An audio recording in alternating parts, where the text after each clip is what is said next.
Chapter 278. The northern demon area was an evil place. The demonic nature that made people's hearts palpitate seemed to be everywhere. It was as if this place had been separated from the Tinglong continent and became a different world. It could be said that this was a heaven for demons, but it was the territory of other cultivators. There was a famous saying in the Tinglong continent.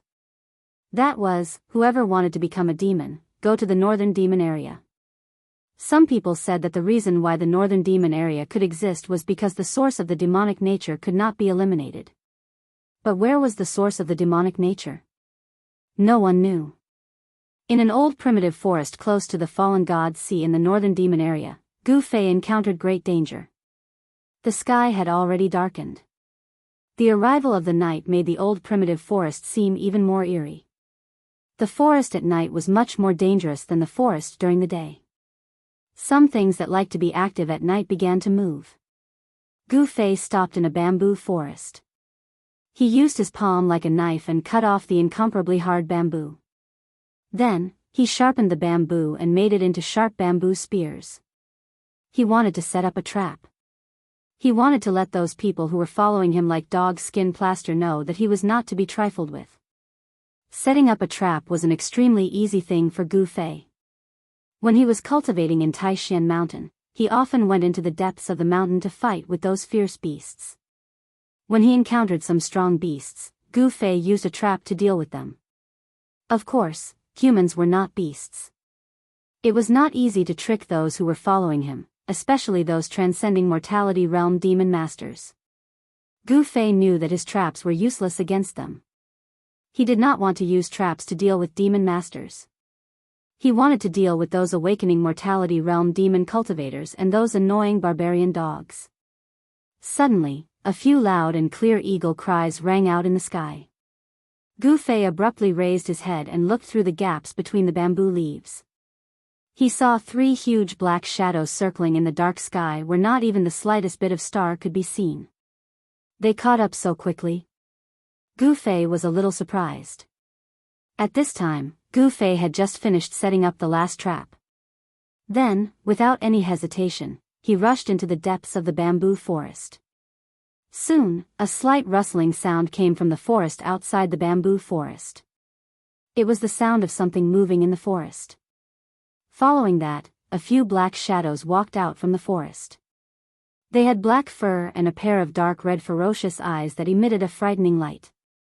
Their ears were especially long and their noses were especially large, taking up 2/3 of their entire faces. This was a fierce and vicious beast, a species that only existed in the extreme North Demon region. This was a demonized creature. Its body was a full 3 meters long, and its 4 limbs were short and thick. This was a barbarian dog, a wild beast that excelled at tracking. In the extreme northern demon region, there were many people who captured these wild beasts and raised them like little dogs that obeyed their orders. A barbarian dog was not a vicious beast. In fact, it couldn't even be considered a vicious beast. It could only be considered a fierce beast, and it wasn't even the most fierce of beasts. However, the barbarian dog's tracking ability caused it to be favored by demonic path cultivators. In just a short while, 7 or 8 barbarian hounds walked out from the surrounding forest. However, these barbarian hounds seemed to be able to sense the danger within the bamboo forest. They only growled softly outside the bamboo forest, not daring to walk into it. These barbarians had tracked them here, and the demonic path cultivators had also arrived nearby. The loud and clear eagle cries sounded out once more. The howling of the wind came from above the forest. The forest was violently swayed by the strong winds that swept down from the sky. 3 black giant eagles descended from the sky. Each giant eagle had a wingspan of 30 to 40 feet. And on the back of each giant eagle stood a black figure. Their giant wings stirred up strong gusts of wind. The arrival of the giant eagles caused a commotion among the barbarians outside the bamboo forest. They began to anxiously growl. What a cunning fellow! On the head of the giant eagle stood a gloomy Chu Gu. He had already led a group of subordinates to pursue Gu Fei in the forest for several hours, but they still hadn't been able to do anything to him. What was even more hateful was that after this fellow heavily injured the distant fire sword demon, Zhao Xuanji, he had set up a vicious trap in the forest while he was escaping, causing several of his people to die. Of course, those who died were all low-level cultivators. But Chu Gu felt that he had been fooled by Gu Fei. This made Chu Gu seethe with anger and he vowed to tear Gu Fei to pieces. 10 black figures silently walked out from the forest, standing to the side in fear and trepidation. Chu Gu didn't even look at these people. Instead, he rode the giant eagle into the sky and flew deep into the bamboo forest. The other 2 giant eagles followed closely behind Chu Gu. With 3 demonic masters chasing after him, Gu Fei could only retreat. Facing 3 demonic masters at the transcending mortality realm, he had no chance of winning. Should we go in? Outside the bamboo forest, after Chu Gu left, a demonic cultivator whispered. His voice was so soft that he almost couldn't hear it. The others were silent. No one spoke, and no one dared to leave. After a while, these people became a little restless. No one doubted Chu Ji's methods. He was a ruthless and decisive person. But the people following behind Gu Fei knew that they were carrying out an extremely dangerous task. If they weren't careful, they could lose their lives. Even if they knew that they were being used as cannon fodder by their master, Chu Gu, they didn't dare to show any dissatisfaction. This was the sorrow of the weak. They couldn't control their own fate. One of them pointed forward. The 7 or 8 barbarian dogs immediately growled in a low voice, as if they were very unwilling, and walked into the bamboo forest. Using the barbarian dogs to scout ahead, there was nothing to fear even if there were any traps ahead. With the barbarian dogs blocking for them, even if a few barbarian dogs died, it didn't matter. At most, they would have to train a few more. If they lost their lives, everything would be over. These people spread out and carefully followed the barbarian dog into the bamboo forest. Soon, the barking of the barbarian dogs and the exclamations of the demonic cultivators could be heard from the bamboo forest. They couldn't avoid triggering the traps in the bamboo forest. I clearly sensed that brat's aura appearing here. Why did he suddenly disappear? Chu Gu, who was riding on the giant eagle, roared as he rushed into the depths of the bamboo forest. His angry voice echoed in the bamboo forest. Chu Gu suffered unimaginable injuries on God Demon Island. The demon infant was devoured by the nameless demon and his physical body was destroyed. It could be said that it was an absolutely fatal attack. Fortunately, he cultivated a second primordial spirit, which prevented him from being killed on the spot by the nameless demon on God Demon Island. He was lucky enough to escape the calamity of being annihilated. However, although he didn't die and survived, his cultivation fell from the peak of the void-controlling realm to the 6th layer of the transcending mortality realm. However, it was also a blessing in disguise. As long as he completely refined the remnant of the demon blood in his body, he believed that his cultivation would recover soon. He might even be able to break through the bottleneck and enter the half-demon realm. However, before that, he must eliminate one person, and that person was Gu Fei. Gu Fei's improvement was too fast. With such an enemy existing, Chu Gu couldn't eat or sleep in peace. Under Chu Ji's ferocious might, the 2 demonic cultivators on the eagle's back trembled with fear. They didn't even dare to breathe loudly. Search. Search for me. Even if you have to turn this place upside down, you must drag that brat out for me. Chu Gu roared loudly and directly raised his hand. A terrifying dark red blood light rushed out of his hand and shrouded the bamboo forest below. Under the shroud of the blood light, the bamboo forest silently crumbled and turned into countless pieces. Then, those pieces continued to crumble under the blood light and turned into dust. The bamboo forest with a circumference of 20 zhang disappeared just like that. Chu Ji's action startled the 2 demonic cultivators. They hurriedly stepped on the giant eagles and dispersed, searching the sky above the bamboo forest. The 3 demonic cultivators stood on the back of the eagles and from time to time, they cast demonic techniques and bombarded the bamboo forest continuously. Terrifying energy ripples spread throughout the bamboo forest. The depths of the bamboo forest suddenly became chaotic, causing some of the ferocious beasts living in the bamboo forest to flee in all directions. No one knew that in the distance, there was a pair of eyes closely watching the situation in the sky above the bamboo forest. The 3 giant eagles flew very low, almost sticking close to the bamboo forest. However, Jianghu and the others intentionally or unintentionally maintained a certain distance. The 3 of them didn't stray too far away from each other. Humph. These guys really know how to put on a show. This pretense is just to lure me into attacking. Gu Fei hid among the bamboo leaves in the distance and coldly watched the scene in the sky above the bamboo forest. Chu Ji's rage and the panic of the 2 demonic cultivators were just a smokescreen. Their goal couldn't be clearer. They wanted Gu Fei, who was hiding in the dark, to think that the people on his side had let down their guard. This was to lure Gu Fei into attacking them. In fact, Jianghu and the others had already been secretly accumulating power and waiting. As soon as Gu Fei appeared, they would immediately launch a thunderous attack on Gu Fei. If Gu Fei couldn't even see through such a trick, then there was no need for him to mingle in the world of cultivation. In that case, I will beat them at their own game. Gu Fei sneered in his heart.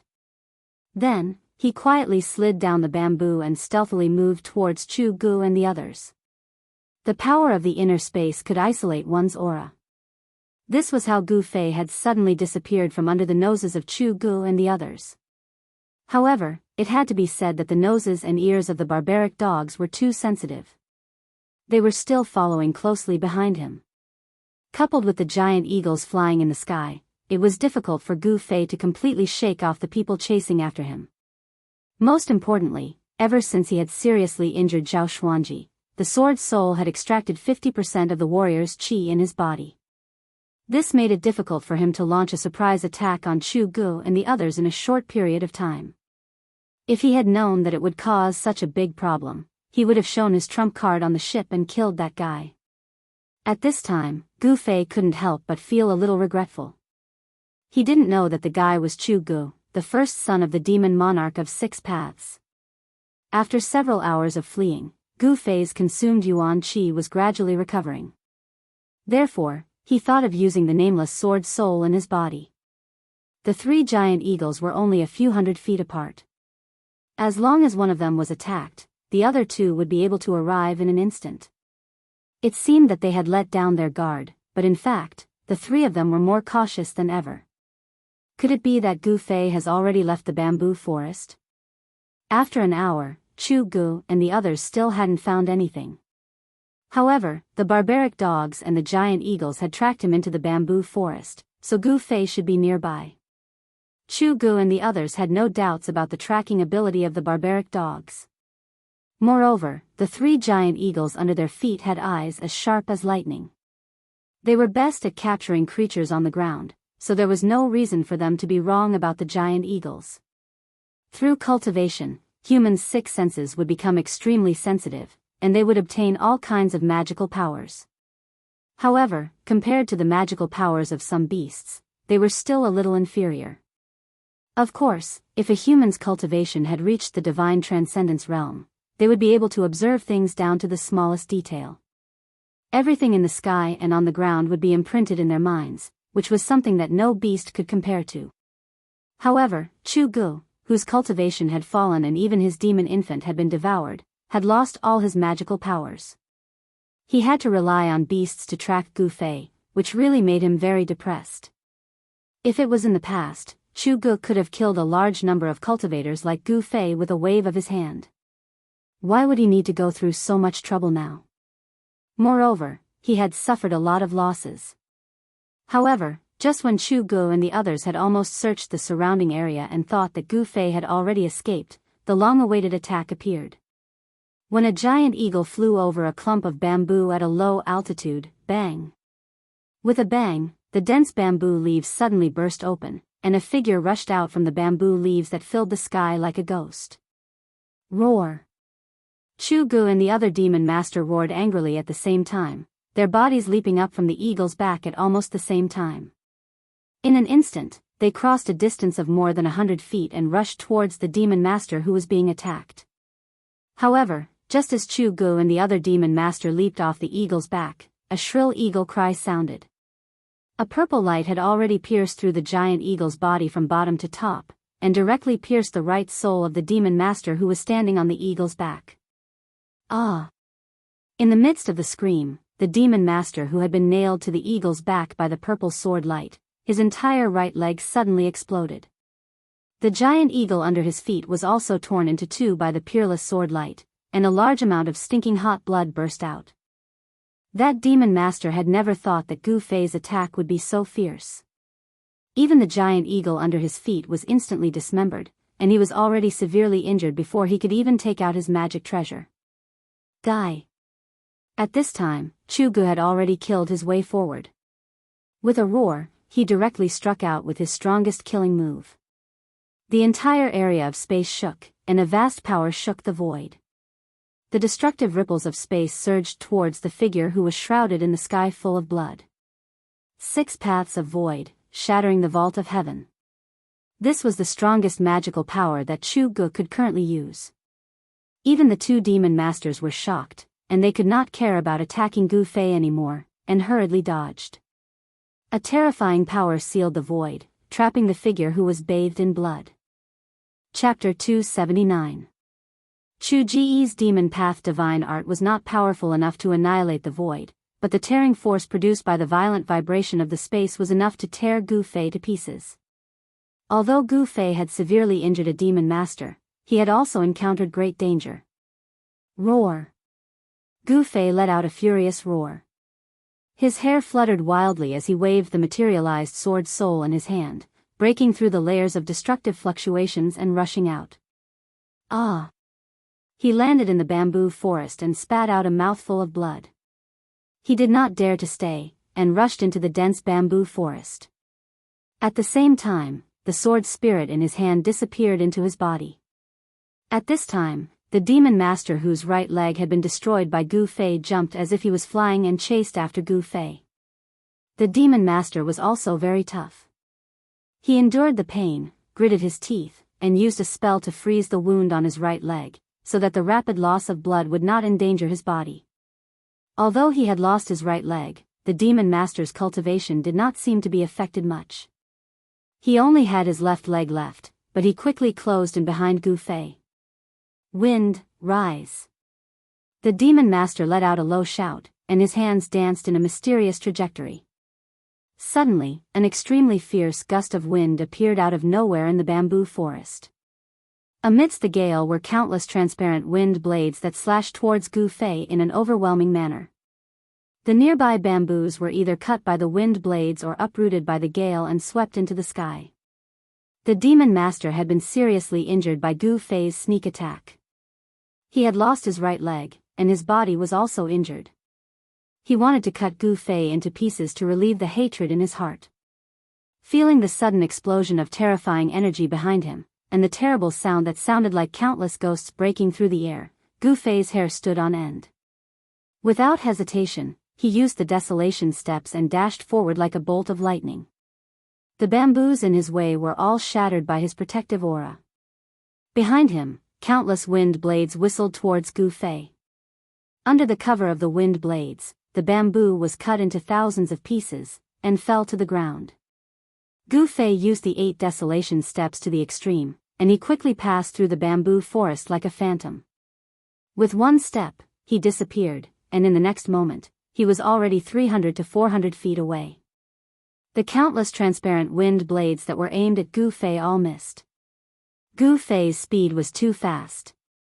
Among the practitioners of the same level, no one could beat him. Demon thunder shakes the 9 heavens.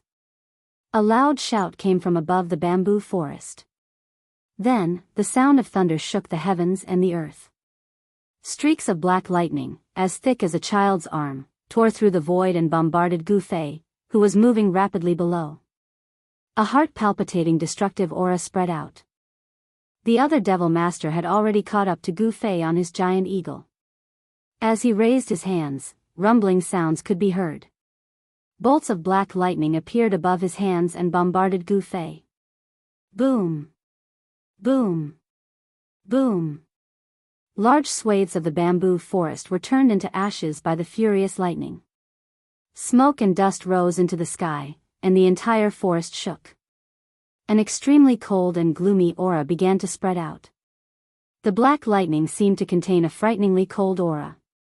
Gu Fei, who was quickly traversing through the forest, was in a perilous situation. He constantly dodged the wind blades coming from behind and had to unleash the destructive lightning bolts that fell from the sky. Right now, he didn't have any strength to fight back and was in a passive situation.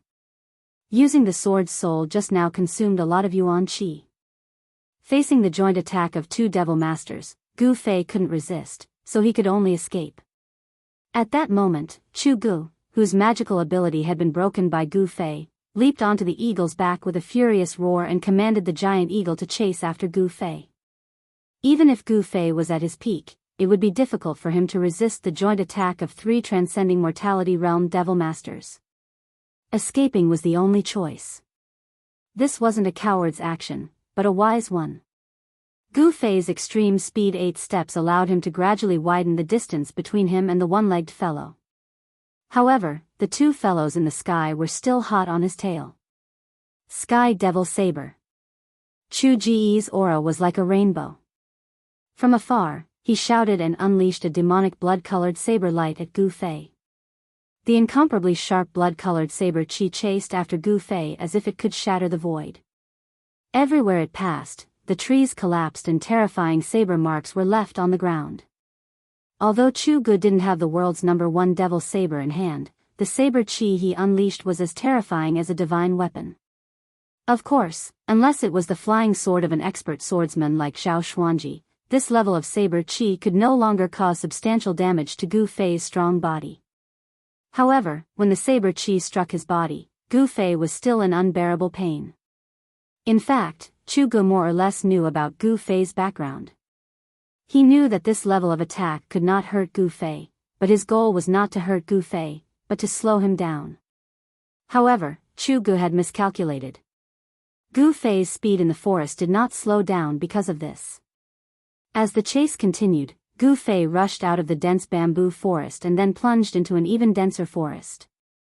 Soon, he had left the one-legged demon master behind. Gu Fei had the initiative in this chase because he was the one running away. He had the final say in which direction and where to run. Therefore, although Chu Gu and the other demon master rode the giant eagle in the air, it was difficult for them to stop Gu Fei. Both of them were very fast. In just a short while, they had chased each other for hundreds of miles. Those barbaric dogs had long been left far behind by Gu Fei. Rumble, bolts of black lightning struck down at Gu Fei amidst the rumbling of thunder. The fiend master who had cast the black supreme demon thunder was still controlling the lightning and bombarding Gu Fei below. The sound of thunder shook the forest and frightened the animals in the forest into fleeing in all directions. Damn it! Gu Fei was extremely angry. He quickly flashed through the forest to avoid the black lightning that fell from the sky. He could ignore Chu Ji's sky demon saber chi, but he could not ignore the supreme demon thunder that was filled with a destructive aura. The power of this demon thunder was secondary. The most worrying thing was the supreme demon chi contained in the demon thunder. The cold chi emitted by this demon chi would slow down the circulation of Gu Fei's chi and blood. If he was struck by the thunder, Gu Fei was in danger of being frozen in an instant. As he was avoiding the thunder, Gu Fei suddenly heard the faint sound of water falling from the sky to his left. He quickly changed his direction and rushed in the direction of the sound. Chu Gu and the demon master also changed their direction. They rode the giant eagle and chased after Gu Fei. Soon, a river appeared before Gu Fei's eyes. Without a second thought, he dashed downstream. The sound of a waterfall could be heard from the front. At this time, Chu Gu and the other demon master, who were standing on the back of the eagle, felt that something was wrong. This guy seemed to want to use the water to escape. In this way, the scent on Gu Fei's body would be washed away by the water. Even the barbaric dogs would not be able to track Gu Fei. Stop him! Chu Gu shouted. He then commanded the giant eagle to charge forward like an arrow. The demon master, who was standing on the other giant eagle, immediately launched an even more ferocious attack at Jianghu. Thunder shook the sky. The black lightning seemed to tear apart the heaven and earth, shaking the void. A violent aura of destruction swept out. The place that was struck by the demon thunder was surrounded by a layer of black ice. Gu Fei used his extreme speed of 8 steps. Every step he took was like teleportation. He disappeared in an instant, and the next moment, he was already 300 to 400 feet away. Before the supreme demon thunder hit him, he had already appeared in another place. It was difficult to track his movement, so it was difficult to hit him. Jianghu drove the giant eagle forward quickly. However, although the giant eagle's flying speed was fast, it was not as fast as Gu Fei's extreme speed of 8 steps. The rumbling sound of water could already be heard in front of him. A layer of water vapor could be seen rising in front of him. Even in the dark night, it was very conspicuous. The cold wind was chilly, and the water vapor was everywhere. A large river seemed to have been suddenly cut in half. The horizon suddenly sank, and a 1,000-foot waterfall surged down. The sound of water was deafening. Gu Fei did not care about anything else. He dodged the black lightning and then rushed out of the waterfall under the unwilling gazes of Jianghu and the demon master. Hearing Chu Ji's furious roar coming from behind him, Gu Fei, who had charged out of the waterfall, felt the water hit his face and a cool feeling spread across his body. Then, his entire body began to rapidly fall. At this moment, an eagle's cry suddenly came from above. 2 huge black figures also rushed out of the waterfall. Gu Fei was shocked. Only now did he realize that rushing out of the waterfall and letting his body fly was a stupid move. Die! A cold voice came from above. Jianghu and the other demon master attacked mercilessly. Terrifying magical techniques and black lightning bombarded Gu Fei mercilessly. The terrifying power converged into a destructive wave, ready to devour Gu Fei. A great sense of danger surged in his heart. Gu Fei's long hair stood on end. There was no time for him to think as he directly strode forward in the air. Swish! Swish! Swish! A series of shadows flashed in the void. Gu Fei was like an arrow released from a bow. He rushed down the waterfall. 8 steps, Gu Fei changed his position in the void. He wanted to avoid all the attacks. However, he was not on land. There was no leverage under his feet. Although he could change his position in the void, the distance he could move was limited.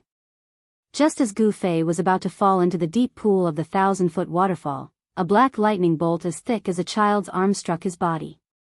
Plop! With a sound, Gu Fei smashed into the water. In the turbulent river, there was only a small splash. Gu Fei's figure disappeared in the water. Chapter 280. The 1,000-foot waterfall poured down in torrents, like a white chain falling from the 9 heavens. The rumbling of the water was deafening, and the current was rapid. Gu Fei, who had fallen under the waterfall, was instantly swept away by the current. Hazy water vapor enveloped an area of several acres, like a ball of steam rolling and surging. 2 huge black shadows circled in the sky. They were 2 giant eagles. On the back of the giant eagle, Chu Ji's eyes shone brightly, as if he could see through the void and sweep his gaze downward. He did not think that Gu Fei would die after being struck by the supreme demon thunder. If he was dead, he wanted to see his corpse. If he was alive, he wanted to see him. If he was dead, he wanted to see his corpse. Without seeing Gu Fei's corpse with his own eyes, Jianghu could not sit still. However, in the dark night, under the waterfall, the surging water made it difficult to find Gu Fei's figure. Just as Jianghu was about to jump into the waterfall to search for Gu Fei, the sound of wind and thunder suddenly came from the turbulent pool below. 2 spots of light suddenly appeared in the pool, quickly approaching the surface of the water. Then, a huge black shadow appeared in the pool below. Boom! With a bang, the entire waterfall exploded, and a huge black shadow rushed out from the water. A terrifying murderous aura instantly filled the space between the heavens and the earth. Roar! With an earth-shattering roar, a huge sharp claw directly grabbed at the giant eagle circling above the waterfall. The giant eagle seemed to be scared silly, and its huge body swayed, almost falling from the sky. Oh no!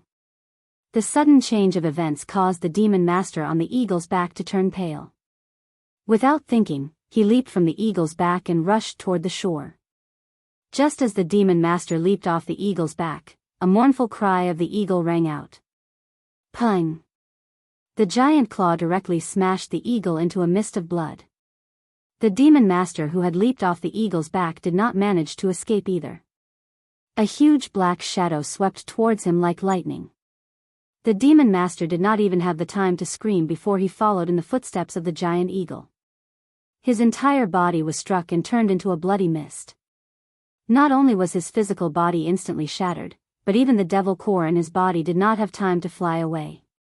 Together with his physical body, it was instantly smashed, and his body and soul were destroyed. Who? A gust of wind suddenly rose, and the water vapor above the waterfall surged like a cloud. From time to time, a hazy black figure appeared in the cloud. One could vaguely see a huge meandering body slowly swimming in the clouds. Its shiny black scales were clearly visible. This is, Chu Ji's breathing suddenly quickened, as if he was suffocating. He had never imagined that there would be a legendary demonic beast at the bottom of the waterfall pool. Suddenly, a gigantic dragon head passed through the cloud and stared at the man and the eagle on the opposite side. Chu Gu could feel that the giant eagle under his feet was trembling. The giant eagle was afraid. It was afraid of the terrifying demonic beast above the waterfall. It was a flood dragon. The aura of the flood dragon made the giant eagle extremely frightened. It could no longer fly normally and was about to fall from the sky, as if it could fall from the sky at any time. The head of the flood dragon with two forked dragon horns was extremely ferocious. A pair of ferocious eyes flashed with a frightening light as it glanced at Chu Gu, as if it could attack Chu Gu at any time. This insignificant human actually dared to break into its territory. This flood dragon was obviously very angry. Therefore, as soon as it appeared, it killed the giant eagle and the demon master on the back of the giant eagle with lightning speed. A demonic beast of the Imperial Void Realm. Chu Ji's expression changed. This is going to be troublesome. He never thought that he would encounter a demonic beast of the Imperial Void Realm here. A demonic beast of this level could fly in the air and had already unlocked its spiritual wisdom. Its intelligence was no less than that of a human. Run! Without any hesitation, Chu Gu leaped from the back of the eagle with lightning speed and rushed towards the forest on the shore. He had no choice but to escape. A demonic beast of the Imperial Void Realm, and a flood dragon at that. If he did not escape, there would only be one outcome, and that was death. Roar! An earth-shattering roar came from behind Chu Gu. The rolling sound waves shook his ears and made his ears buzz. He only felt that the world was spinning and his blood and chi were tumbling. The rumbling sound of wind and thunder followed. A huge danger was surging towards Chu Gu from behind. Without looking, he knew that the flood dragon behind him had made a move. The shrill cry of the eagle rang in the night. It was so ear-piercing. The flood dragon directly killed the giant eagle on Chu Ji's back. In an instant, it caught up with Gu Fei. The giant dragon claw that was emitting a frightening black light directly clawed at Chu Ji's head. Demonic beasts of the Imperial Void Realm were really too powerful. With their powerful fleshly bodies, tyrannical strength, and terrifying divine abilities, even human cultivators of the Imperial Void Realm would have a headache if they were to encounter such terrifying demonic beasts. If Chu Gu was still at the peak of the Imperial Void Realm, he could still fight with this flood dragon. But now, Chu Ji's cultivation had fallen to the transcending mortality realm. He was completely not a match for the flood dragon. Seeing that Chu Gu was about to be smashed into a blood mist by the flood dragon's claw, a layer of demonic blood light suddenly gushed out from his body. At the moment when his body was about to be smashed by the dragon's claw, he suddenly disappeared into thin air. No, it shouldn't be that he disappeared into thin air. It was because Chu Ji's speed had suddenly increased to an unimaginable level. It was so fast that it was hard to see with the naked eye. That was why there was an illusion that he disappeared into thin air. In the next moment, Chu Ji's figure that was shrouded in bloodlight appeared 100 feet away. It could be said that his speed was godly, much faster than Gu Fei's 8 steps extreme speed. Roar! Seeing that Chu Gu actually escaped from its claw, the flood dragon couldn't help but be furious. It roared at Chu Gu and rode on the clouds, turning into a black lightning as it chased after Chu Gu. Chu Gu hurriedly bit the tip of his tongue and fiercely spat out a mouthful of blood essence. That mouthful of blood essence instantly enveloped Chu Gu. Then, as if it was burning, it burst out with a dazzling demonic blood light. He used the demonic blood flight escape technique to turn into a blood light and instantly disappeared into the distance. The speed was so fast that it was simply unimaginable. The flood dragon knew that it couldn't catch up to him. It roared continuously in the air, scaring the birds and beasts in the surrounding area and causing them to flee in all directions. The forest was suddenly in chaos. After a while, the flood dragon retreated back into the deep pool of the waterfall. Hundreds of miles away, Chu Gu stopped in a valley with a pale face. Using the demonic blood flight escape technique had greatly injured Chu Ji's vitality. It was as if all the energy in his body had been sucked out, causing him to feel like he was about to collapse. In this world, there was no such thing as a free harvest. If Chu Gu wanted to escape from the flood dragon's claws, he had to use his own blood essence to activate the demonic blood flight escape technique. He had no other choice. Chu Gu only felt a sharp pain throughout his body. His skin and flesh were once again covered in bloody scars. The violent energy in his body seemed to show signs of flaring up again.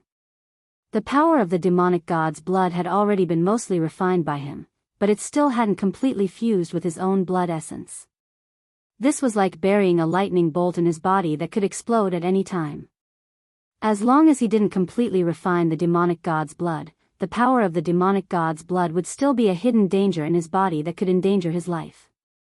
It seems that I have no choice but to go into seclusion. Chu Gu was very clear that it was time to deal with the situation in his body. But, that Gu Fei, I should ask that person to take action.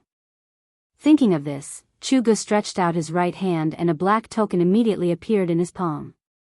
It was an ancient token with some ancient patterns engraved on it. A layer of hazy black gas lingered around the token.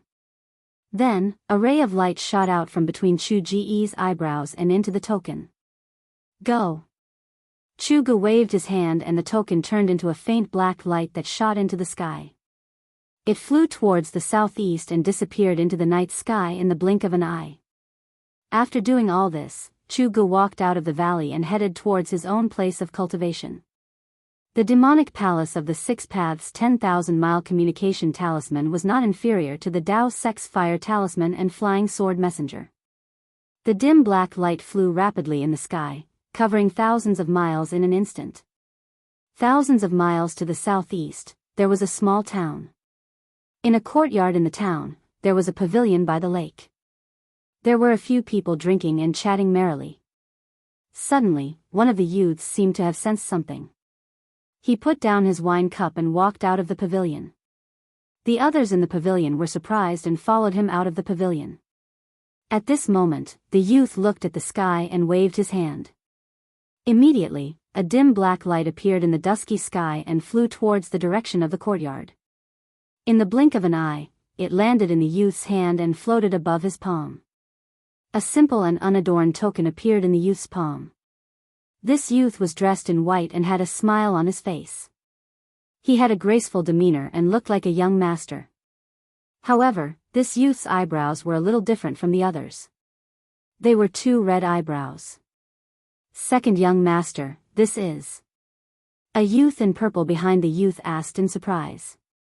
The others also had a look of surprise on their faces. It was obvious that these people knew what the token floating above the youth's palm was. He actually used the 10,000-mile messenger to send a message to the palace. Is he really in big trouble? The youth with red eyebrows smiled and then directly probed into the token with his divine thought. The youth quickly withdrew his divine thought. His expression changed several times. No one knew what he was thinking. After a while, he murmured to himself, "Who is Gu Fei? Why does he want that person to go and kill him? Who is Gu Fei? I've never heard of him. Do you know this person? Is he a new master?" The people behind the youth whispered to each other, but no one knew who Gu Fei was. The youth with red eyebrows knew very well that if the people behind him did not know who Gu Fei was, then no one in the entire northern demon region would know who Gu Fei was. The youth with red eyebrows looked at the token that was surrounded by black gas and frowned. Then, with a wave of his hand, the token immediately turned into a ray of black light and shot into the sky. In an instant, it disappeared into the southeast horizon. Not long after, a demonic shadow rushed out of the 6 demon palaces and rode a demonic cloud towards the northwest. Chapter 281. Something interesting is going to happen in the Lost Forest. Are you guys interested in watching the show? In the courtyard of the small town, the youth with red eyebrows smiled as he turned around and said to the young men in luxurious clothes. Something interesting? The young man in purple rubbed his nose and said with a smile, "If it's related to your big brother, I think we should forget about it." "Yes, second young master, we haven't had our fill yet. We won't go home until we're drunk tonight." The other young men called the youth with red eyebrows and walked into the pavilion. Although the scarlet-browed youth was still smiling as if nothing had happened, an imperceptible cold light flashed across his eyes. Then, he walked into the pavilion and continued to drink with the other youths, chatting cheerfully and wittily. Before Gu Fei fell into the water, he was struck by the demon master on the eagle's back with the supreme demon lightning. The powerful power of the lightning caused his entire body to be numb. Then, the destructive black current flowed through his body, making him feel as if his entire body was being torn apart. At this moment, his powerful physical body fully displayed its advantage. Even though he was attacked by the extremely violent lightning, Gu Fei still maintained his consciousness and his limbs did not become stiff. He felt himself floating and sinking in the water, tossing and turning as he was washed down by the rapid current. What really made Gu Fei feel danger was not the violent lightning, but the supreme demon chi contained in the supreme demon lightning. This extremely cold demon chi invaded Gu Fei's body along with the lightning, passing through his muscles, bones, blood, and meridians, destroying Gu Fei's physical body. It almost froze the blood and chi in his body, turning him into a cold corpse. Fortunately, Gu Fei's physical body had been tempered thousands of times. His blood, flesh, tendons, and bones had been continuously refined and smelted with a large amount of yuan chi. Under the stimulation of the supreme demon chi, Gu Fei's tendons, bones, and flesh continuously shook, releasing waves of pure yuan chi to resist the demon chi. Gu Fei didn't know how long he had been floating in the water for, but with his cultivation at the third sky of the ascended realm, he could stay underwater for a long time without any problems. When a mouthful of turbid water was stuck in his chest, Gu Fei climbed out of the river and carefully walked into the dense forest by the river. He tried his best not to leave any traces behind as he passed by. After walking in the forest for about an hour, Gu Fei was already far away from the river. However, at this time, the yin chi emitted by the Taiyin devil chi in his body became stronger and stronger. Gu Fei realized that the yuan chi in his body seemed to be unable to suppress the sinister power. His limbs gradually became stiff. This was not a good sign. If he did not find a place to expel the extreme yin devil chi from his body, he would be in danger of freezing. Such powerful demonic energy. Gu Fei couldn't help but be secretly surprised. For a moment, he could not find an absolutely safe place to circulate his mysterious chi and expel the cold energy from his body. He carefully walked through the forest. Finally, he walked into the depths of the forest and easily killed a powerful beast. Then, he directly sat down against a large tree where the beast was entrenched. The place where the beast appeared had the aura of the beast. Other beasts did not dare to enter the territory of the beast. Therefore, other than those who were chasing after him, this was the safest place. Gu Fei circulated his mysterious chi and triggered the yuan chi in his body. Black qi gradually appeared on the surface of his body, and his body seemed to be shrouded in a layer of hazy and dark mist. At the same time, the essence of heaven and earth continuously gathered. The spiritual energy in the forest was dense, and there was a faint glow in between. The Taiyin devil qi that Gu Fei had forced out of his body was gradually dispersed by the gathered energy. Gu Fei was very clear that he was not out of danger. Now, his first task was to recover as soon as possible and then deal with the pursuit of the people of the Devil Dao. He circulated his martial arts and used the 5 elements Yuan Qi in his body as a guide to communicate with the power of the 5 elements of heaven and earth. He guided the essence of the sun and moon and the essence of the wood into his body and began to expel the extreme Yin devil Qi from his body. As time passed, the aura in Gu Fei's body gradually began to flourish. The essence that gathered from all directions entered Gu Fei's body, and the traces of demonic energy were constantly forced out. On the road of martial arts, after the cultivation was successful, one could also use the power of heaven and earth for one's own use. This was the so-called divine skill of the body, communicating with the inside and outside of the world, complementing each other. Unknowingly, a layer of ice appeared on Gu Fei's body. As time passed, the ice on Gu Fei's body became thicker and thicker. Finally, his whole body was sealed in ice. The forest was filled with cold air. A strange gray fog with a hint of darkness gradually spread out with the ice as the center, causing the forest to seem like a miasma. Time always passed unknowingly. At noon, the sun was in the middle of the sky. However, the sun in the sky, no matter how you looked at it, was a little different from other places. It was blurry and unreal, as if there was a layer of something blocking it. The sun in the sky gave people a feeling that it was half covered by a pipa. The most common scene of the sun shining on the earth was absolutely rare in the extreme North Demon region. The sunlight seemed to be unable to shine directly down. No one could analyze this phenomenon. The extreme North Demon region was located in the extreme north of the Tenglong continent. Although the climate was harsh, some places were not bitterly cold. The Lost Forest was a wild forest with a circumference of thousands of miles. This forest was close to the fallen god sea. The climate here was not the same as other places in the extreme North Demon region, which were all bitterly cold. It was not cold here. On the contrary, it was a little hot. In the extreme North Demon region, there were few places that were not covered by the bitter cold. In the dense forest, no one knew how many ferocious beasts, and monstrous beasts lived. But what was certain was that in the Lost Forest, danger lurked everywhere. People who walked in, if they were not careful, they would never come out. This was a dangerous place.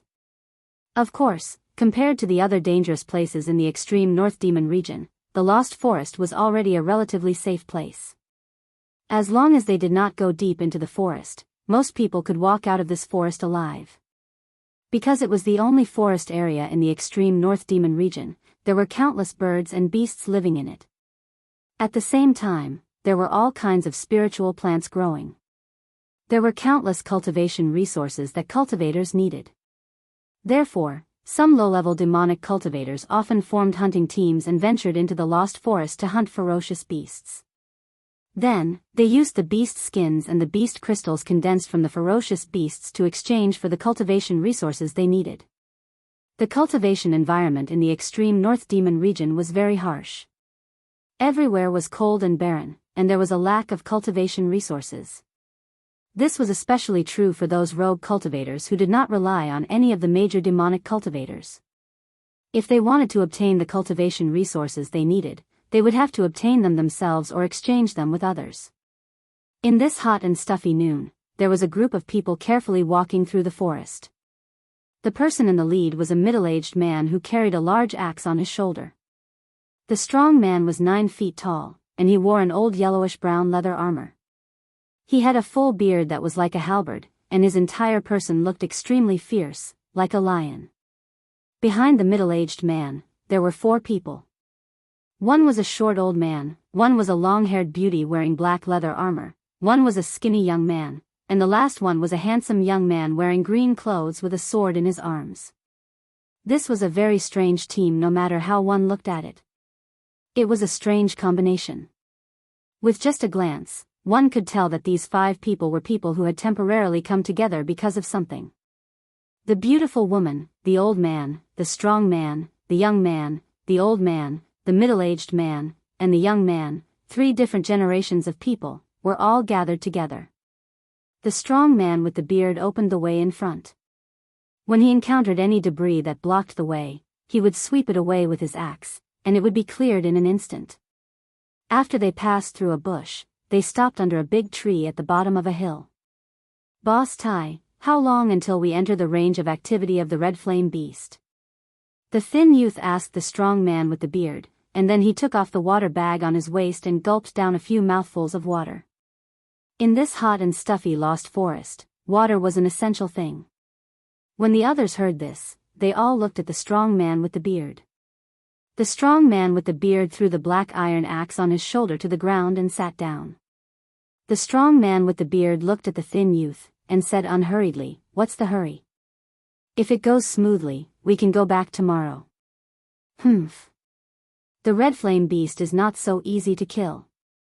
The handsome youth with the sword in his arms said with some disdain, and there was some arrogance in his expression. The character of people who cultivated the sword seemed to be a little arrogant and unsociable, giving people a cold and unapproachable feeling.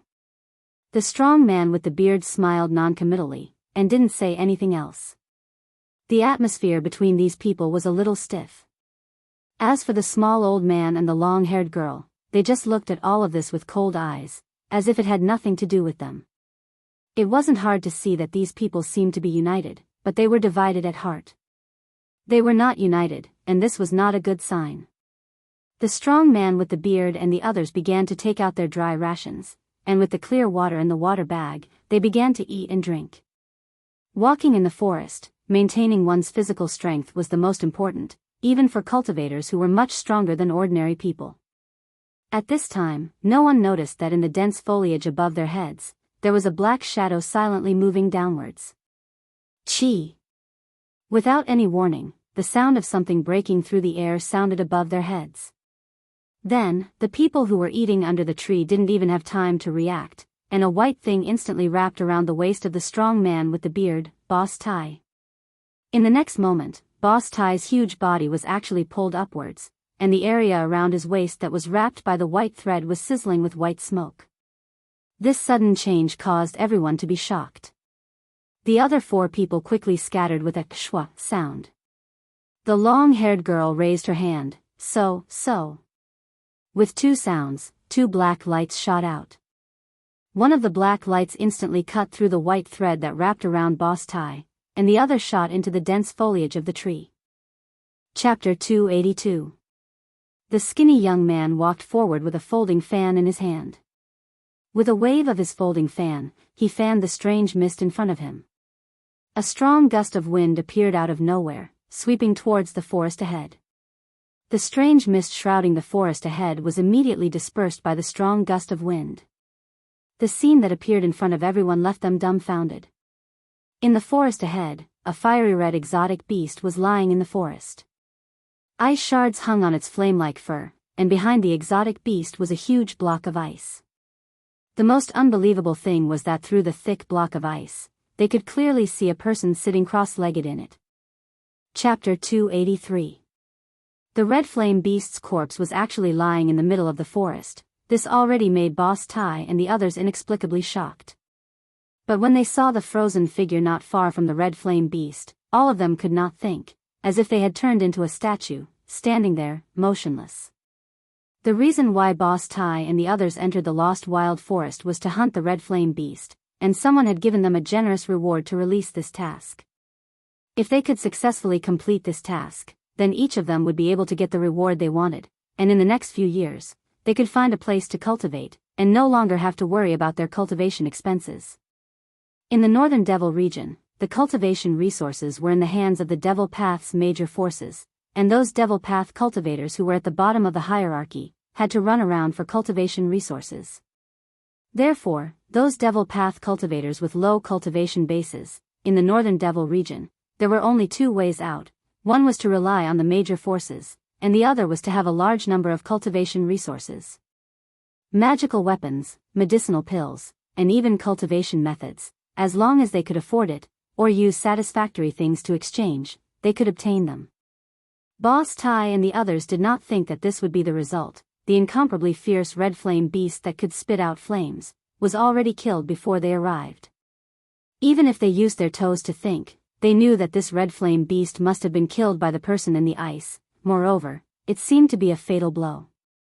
Although Boss Tai was tall and sturdy, like a big guy with well-developed limbs and a simple mind, but this was only his appearance. In fact, he was not only a master, but also a good hunter. There were no obvious traces of fighting in the forest, and there were not many bloodstains on the ground. Judging from these signs, they came to a conclusion that made Boss Tai's heart palpitate with fear. That is, in front of this person, this terrible red flame beast did not even have the strength to fight back, and was killed on the spot by this person.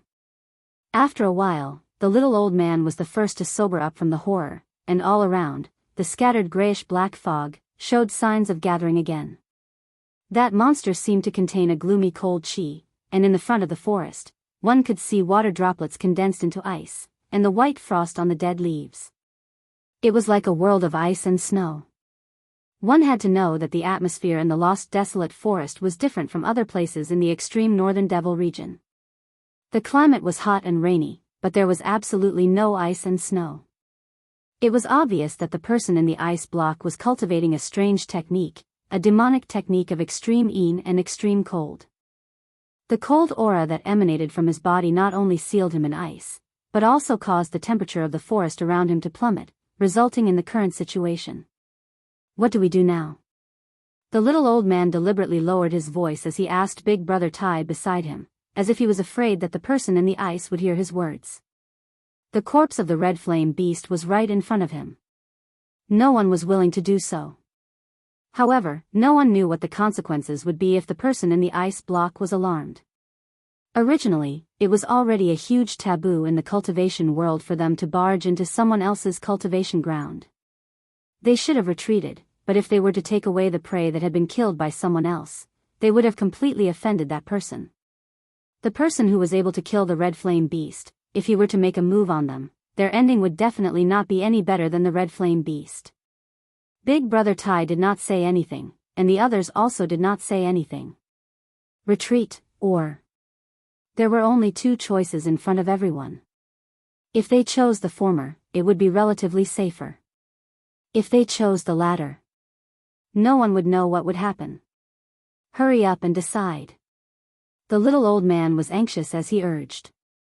The longer they delayed, the more disadvantageous it would be for them. Because no one knew when the person in the ice block would wake up. Cold sweat seeped out of Big Brother Tai's forehead, and then rolled down his face. The red flame beast was right in front of them, but... In the end, Big Brother Tai clenched his teeth. If he had to die, then so be it. He signaled the skinny young man to wave his fan to disperse the strange grayish-brown fog in front of them. At this time, everyone already knew Big Brother Tai's decision. The skinny young man immediately took action.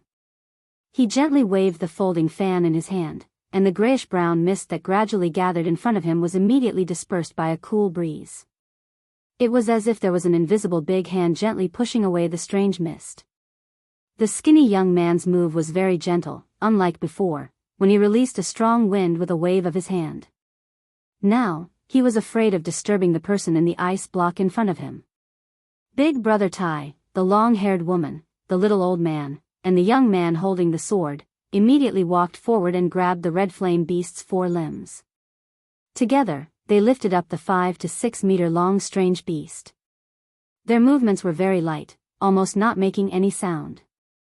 However, just as they lifted the red flame beast and were about to leave, pa la, a light sound came from behind them.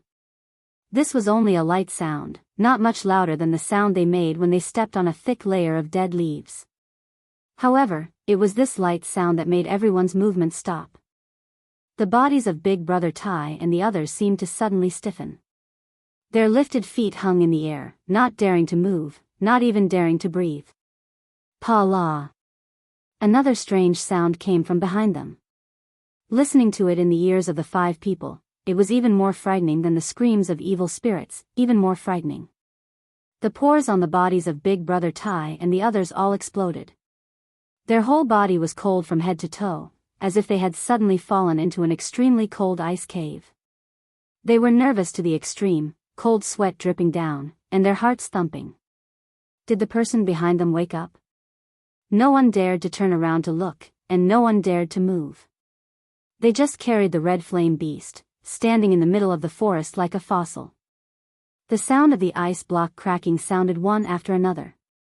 Every time it sounded, the hearts of Big Brother Tai and the others fiercely jumped. Finally, a strange sound came from behind them, and then, a gust of extremely gloomy cold wind blew from behind them. The expressions of Boss Tai and the others immediately changed greatly. The extremely cold wind that blew from behind them almost froze them, causing them to be extremely frightened. They only heard a "ee" sound behind them. Then, they saw a figure flash in front of them, and a young man dressed in white stood in front of them. This appearance. If it wasn't the person in the ice block, who else could it be? "Who are you people? Why did you appear here?" The white-clothed young man said indifferently. His cold eyes, like cold electricity, quickly swept over Big Brother Tai and the others. The white-clothed young man who broke out of the ice was Gu Fei. "We are bounty hunters. Next month is the 500th birthday of the Red Moon City Lord's father. Someone hired us to kill a red flame beast for the birthday celebration." Big Brother Tai was very straightforward, directly revealing his identity and the purpose of entering the Lost Forest. Red Moon City, Red Flame Beast? Gu Fei frowned as he looked at the ferocious beast he had killed being carried by these people. 500th birthday. The father of the Scarlet Moon City Lord sure has lived a long life. Gu Fei muttered to himself. These 5 people's cultivation was only at the self-awakening realm. Among them, the one with the highest cultivation was the bearded man who answered. With the strength of these 5 people, to kill this red flame beast seemed to be a bit difficult. With a glance, Gu Fei already saw through the cultivation and strength of Big Brother Tai and the others. The red flame beast was a strange beast that was between a fierce beast and a fierce beast. For a self-awakening realm cultivator, if they wanted to kill it, there would be a certain amount of risk. All of a sudden, Gu Fei's gaze landed on that short old man. This man, seems like. Gu Fei's eyes suddenly lit up as he looked at the short old man, like a cold star, bursting out rays of light. Just as Gu Fei's eyes lit up, the short old man moved. He really was as quiet as a virgin and as agile as a rabbit. The short old man left an afterimage on the spot and quickly floated backwards like a cloud of smoke. What a fast speed! However, in Gu Fei's eyes, this speed was nothing. With a wave of his hand, a palm of light shot out and instantly arrived before him. Bam! The short old man, who was about to charge into the dense forest, exploded into a mist of blood. The short old man didn't even have the chance to scream before he died under Gu Fei's palm. Then, Gu Fei made a grabbing motion with his right hand, and a bead that emitted a grayish light flew toward him and landed in his hand. This bead emitted a weak soul fluctuation. Without a doubt, this bead must be the devil core that was condensed from the short old man's body. A devil master at the first sky of the ascended realm? Humph. Even I almost misjudged him. Gu Fei laughed coldly.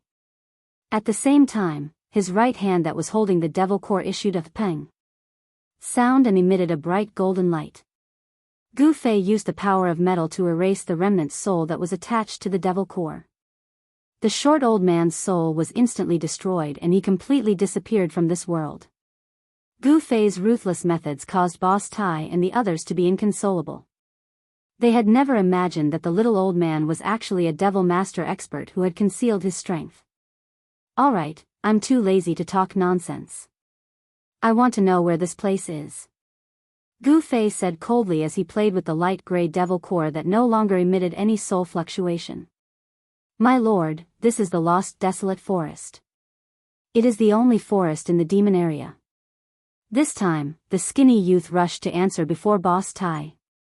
Boss Tai and the others couldn't help but feel a little strange. This devil master killed the short old man with just a wave of his hand. How could such a person not know about the lost desolate forest? Very good. Which one of you has a map? It would be best if it is a map of the extreme northern demon region. If you do, I will use this thing in my hand to exchange for it. Gu Fei looked at the four of them with a playful expression as he spoke with a faint smile.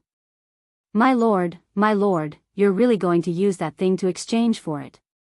Boss Tai's eyes widened to the size of a bell. He swallowed a mouthful of saliva and said with a trembling voice. The others' expressions weren't much better than Boss Tai's. Could it be that you have a map? Gu Fei was a little surprised. He was just casually saying it. If they wanted to leave the northern demon area and return to the central plains, the easiest way was to find a map of the northern demon area. Yes. Boss Tai quickly took out a piece of jade and nervously handed it over to Gu Fei. The others looked at Boss Tai with incomparable jealousy. A map for a devil core. This was something that they couldn't even dream of, but it happened. Chapter 284. Gu Fei took the jade slip and sent his divine sense into it. Very quickly, he retracted his divine sense. The thing inside the jade slip was exactly what he needed.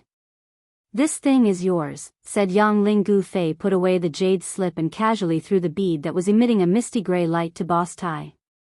Boss Tai was immediately overjoyed. At this time, he was still holding onto one of the red flame beast's thighs. He immediately let go and caught the bead with trembling hands. The other two people threw the red flame beast's corpse to the side when Boss Tai let go. Gu Fei got what he wanted.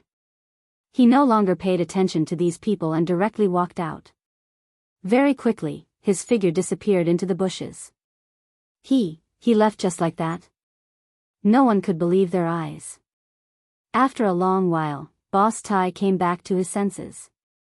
He carefully brought the gray bead in his hand to his eyes and looked at it again and again. We're rich this time. Boss Tai's face revealed a stupid expression. He stared with a pair of eyes that were the size of bells. He was afraid that he wouldn't be able to see every line on the devil core. His saliva was about to drip onto the ground. The devil core faintly emitted a powerful energy fluctuation. There was no doubt about it. Most importantly, the strand of primordial spirit of the little old man that was attached to the devil core had already been erased by the youth. This devil core was equivalent to an ownerless treasure. As long as the power contained within could be drawn out, the benefits would be unimaginable. Boss Tai's cultivation had already reached the bottleneck of the ninth heaven. If he could successfully devour the power within the devil core, breaking through his current cultivation bottleneck would not be a difficult task. However, he seemed to have forgotten that his three companions were also extremely envious of the thing in his hand. The long-haired woman, the skinny young man with a folding fan, and the green-clothed swordsman with a treasured sword. When everyone looked at the gray bead in Boss Tai's hand, their eyes revealed a fanatical light. Devil core. Moreover, it was an ownerless devil core. Everyone wanted it because this was a treasure trove of power. As long as they could open this treasure trove, they would be able to easily obtain great power. The skinny youth couldn't hold it in any longer. He was the first to wave the folding fan in his hand towards old Tai. The moment he moved, the long-haired woman and the green-robed swordsman also moved toward old Tai. You. What do you want?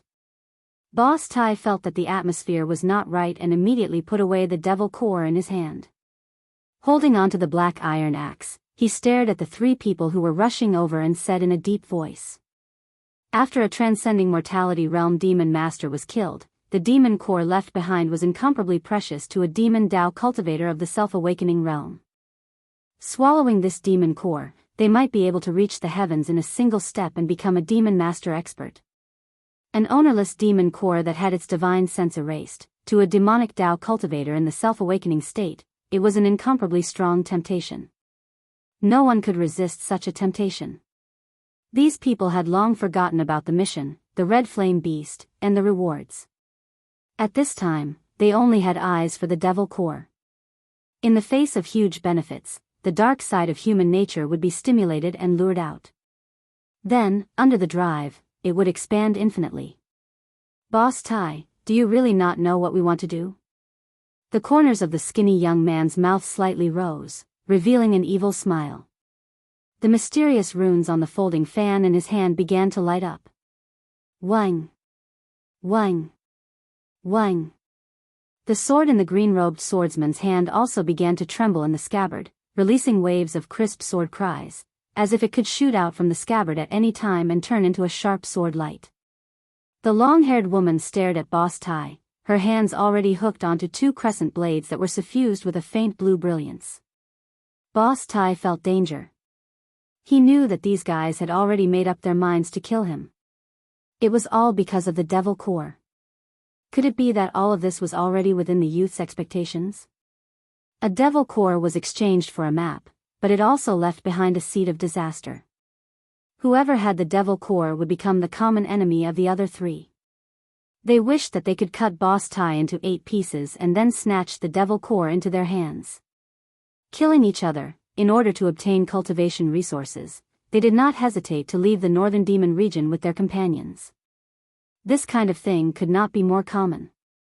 In this world where only the strong were respected, obtaining great strength was the most important thing.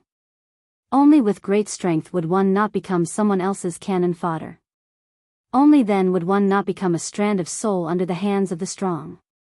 Without any suspense, a great battle suddenly erupted. However, Boss Tai was fighting 1 against 3 and was at an absolute disadvantage. He wasn't a match for those 3 at all. Very quickly, he was injured and fled, while the other 3 chased after him. There was nothing much to say. Whoever had the hardest fist was the boss. The people of the demon path believed that the strong were respected. If they couldn't win, then running away was not a shameful act. No one looked at the flaming red corpse of the strange beast that was tossed to the side. They had completely forgotten the reason why they entered the lost forest. Outside the forest, Gu Fei heard the sounds of fighting and shouting coming from behind him. He smiled and was about to leave when suddenly, as if he had sensed something, he turned around and looked towards the horizon. He could vaguely see a black dot on the horizon. This black dot was moving towards him. Gu Fei's complexion immediately changed. He turned around and dove into the forest. A loud and clear eagle cry came from the horizon. The black dot rapidly grew larger, revealing itself to be a giant black eagle.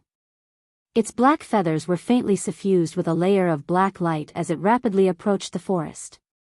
When that giant black eagle flew over the forest, Gu Fei was already 20 to 30 miles away. He wasn't aimlessly moving forward, he was heading towards Jianghu City. Boss Tai's jade slip map clearly indicated the topography of the northern demon region, the danger zones that couldn't be set foot in, the towns and cities where humans lived. Of course, there was also something that Gu Fei desperately wanted to know, the path to leave the northern demon region. Jianghu City was one of the 9 ancient giant cities in the northern demon region. No one knew who built these 9 giant cities in the demon region, nor did anyone know the origins of these 9 giant cities. They were ancient and had experienced the vicissitudes of time. They still stood tall after countless years. It was as if they had already stood on the earth since the beginning of the world. In the northern demon region, more than 90% of the humans lived in these 9 ancient cities. Of course, the residents of the cities were mostly ordinary people. Gu Fei wasn't going to congratulate the father of Jianghu City's city lord for his 500th birthday. The reason why he decided to go to Jianghu City was because it was a path that Gu Fei had to pass through. After expelling the great Yin devil qi that had invaded his body, Gu Fei's yuan qi had recovered. However, he knew that he had not completely shaken off the tail behind him. No one could compare to Gu Fei, who had grown up in the mountains, in terms of experience in the forest. He could do it without leaving any traces behind. However, it had to be said that the barbarian dogs raised by the demonic sects weren't just for decoration. These barbarian dogs were definitely natural beasts that tracked people. No matter how careful Gu Fei was, the barbarian dogs were still able to detect his tracks. The people from the 6 demonic paths palace chased after him from afar. Gu Fei tried all sorts of methods, but it seemed like he couldn't shake off the pursuers. However, Gu Fei's methods weren't completely useless. At the very least, they slowed down the pursuer's speed. After walking through the forest for about 300 li, Gu Fei finally exited the lost desolate forest. Once he exited the lost desolate forest, the vegetation around him became sparse. After leaving the lost desolate forest and walking for about 10 kilometers, Gu Fei realized that the vegetation around him was decreasing. Tall trees were already very rare. All he could see were some short shrubs. Everywhere he looked, he could see withered weeds and the hard, dark brown soil under his feet. The soil seemed to have been soaked in countless amounts of blood, like dried bloodstains. After walking for about 30 to 40 kilometers, he couldn't see a single decent tree. Even the short shrubs had begun to sparse. Not only that, Gu Fei also realized that the temperature around him was getting colder and colder after he walked out of the lost desolate forest. At this time, he could already feel the cold wind blowing. After leaving the lost desolate forest, there was actually a barren land in front of him. This made Gu Fei feel a little uneasy. If he walked in such an open area, it would be very easy for the pursuers behind him to catch up to him. Gu Fei didn't hesitate any longer. He took large strides and rushed forward. A five-colored radiance came out of his body and blocked the cold air. It was as if he had turned into a five-colored rainbow that cut through the dark brown ground. 8 steps of extreme speed allowed Gu Fei to run as if he was flying, and in an instant, he was already far away. After half an hour of running on the dark brown ground, Gu Fei estimated that he had already run 300 to 400 kilometers. Then, Gu Fei soon discovered a town standing on the horizon in front of him. He knew that this was not the Crimson Moon city marked on the map, but a small town, a transit station for entering and exiting the lost desolate forest. Those who went to the lost desolate forest, or those who came out of the lost desolate forest, would rest in this small town for a while before continuing on their journey. Soon, Gu Fei arrived outside the town. This was a small town built with black stones and dark brown mud bricks. When Gu Fei appeared outside the town, the 2 barbarian dogs lying on the archway outside the town's entrance raised their ferocious heads and glared fiercely at Gu Fei. At this time, a sharp whistle suddenly sounded in the town. The 2 barbarian dogs immediately stood up from the archway and ran into the town. "There's a town?" Gu Fei looked at the 3 words on the archway and couldn't help but smile. The name of this town was really special. It seemed that within a radius of several hundred kilometers, there really was only one town. Chapter 285. The sun was setting in the west. Of course, in the northern Devil Domain, one could not see the sunset. The sun only showed a rough outline on the western horizon. Gu Fei walked into this, "There is a town." He saw that the houses on both sides of the road were very simple. However, there were all kinds of shops. Gu Fei even saw a weapons shop. The weapons of cultivators were, of course, different. They were weapons that contained magical power fluctuations. They were suitable for those low-level devil cultivators in the self-awakening realm. High-level cultivators had their own magic weapons, but they did not look at these weapons that were only slightly more powerful than ordinary weapons. There were not many people walking on the street. Those people saw a stranger appear in the town, but they did not seem to find it strange, nor did they have any surprised expressions. On the western horizon, a burning cloud reflected the world red, like a red-hot iron. The town seemed to be covered with a thin layer of red gauze. Gu Fei came to the only inn in the town. Here, there were more people. Gu Fei noticed that the people coming in and out of the inn were all wearing leather armor and carrying weapons. They were fully armed. These low-level Devil Dao cultivators all wanted to go to the lost desolate forest to try their luck. If their luck was good, they might be able to hunt a rare strange beast or pick a heaven-earth spirit herb, which would be enough to cover their expenses for several years. Gu Fei did not enter the inn. He knew that soon, those trackers behind him would follow his tracks and come to this town. He did not want to stay in this town. Gu Fei directly passed through the town. However, just as Gu Fei was about to walk out of the town, 2 figures suddenly appeared on the street in front of him and rushed towards him. Gu Fei was suddenly startled. He could not help but feel a little surprised. In an instant, he felt a strong hostility from the two people who suddenly appeared in front of him. Two devil masters. When Gu Fei felt the strong aura from the other party, Gu Fei's pupils immediately shrank. He stopped in his tracks. The people chasing after him would definitely not be able to catch up to him in time because they would not be able to tell which direction he was heading in. In that case, there was only one explanation, and that was that those people had already sent out a message and used the manpower within a 1,000-mile radius to cast an invisible net to deal with him. Gu Fei was like a fish that had escaped the net, and now he had crashed into the enemy's big net. The two devil masters who were approaching Gu Fei stopped 3 zhang away from Gu Fei and stared coldly at Gu Fei. The streets of the small town were quite wide.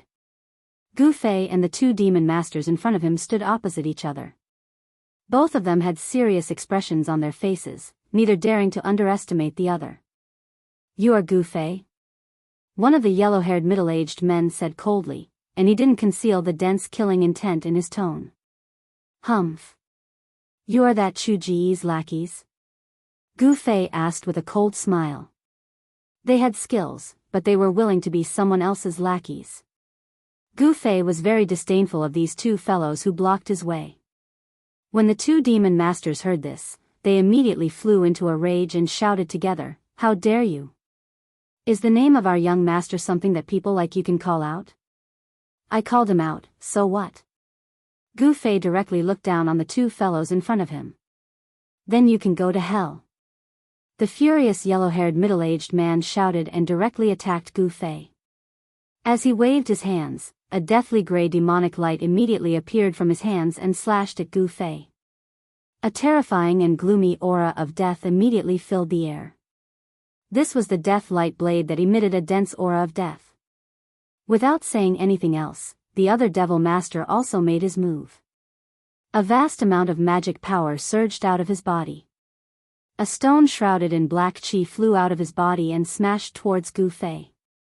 When the black stone flew out, it was only the size of a fist, but when it smashed towards Gu Fei, it instantly became the size of a house and smashed towards Gu Fei's head. As the black chi curled around the huge demon stone, there seemed to be countless fierce demons roaring and struggling, causing Gu Fei to feel endless pressure. Golden Fist. Gu Fei took a step forward and shouted as he blasted his fist forward. A dazzling golden light surged forward like a golden wave. In an instant, it collided with the countless deathly gray light blades of the yellow-haired demon master. There was a burst of sound of wind and thunder, and the death light blades all collapsed in the golden light. At the same time, Gu Fei's left hand formed a seal and smashed towards the demon stone that was emitting a strong spiritual power fluctuation. Bang! The demon stone directly flew away. Gu Fei's strength was unparalleled. After resolving the attacks of the two demon masters, he directly strode forward, causing the two demon masters to be inexplicably shocked. They never thought that Gu Fei's strength would be so strong. Buzz! A sword cry sounded and a 5-colored sword light condensed in Gu Fei's hand. That wasn't a sword soul, it was a sword chi condensed by Gu Fei's 5 elemental yuan chi. Although this 5-colored sword light wasn't a true divine weapon, it was condensed into a solid form and emitted waves of powerful sword chi. It wasn't inferior to a true divine weapon by much. Kill! Gu Fei took a big step forward and the 5-colored sword light in his hand slashed towards the two demon masters. For a moment, the street was filled with sword chi. Gu Fei fought against two transcending mortality realm devil cultivators by himself. He was fearless and his battle intent was like a rainbow. This was a violent collision between a martial skill and a divine art. The sword light in Gu Fei's hand shattered the deathly light blades of the death light blades. He then used the 5 elemental annihilation seal to bombard the demon stone that was shrouded in devil chi. The fierce battle that erupted on the street immediately alerted everyone in the small town. Everyone was attracted by the battle and watched from afar. Gu Fei had successfully resisted the joint attack of the two demon masters. He knew that he wouldn't lose, so he slowly relaxed his mind. Unknowingly, he was gradually immersed in a mysterious realm of martial Tao. It was rare for him to meet an evenly matched opponent. At this moment, Gu Fei didn't have any distracting thoughts in his mind, only the pursuit of martial Tao.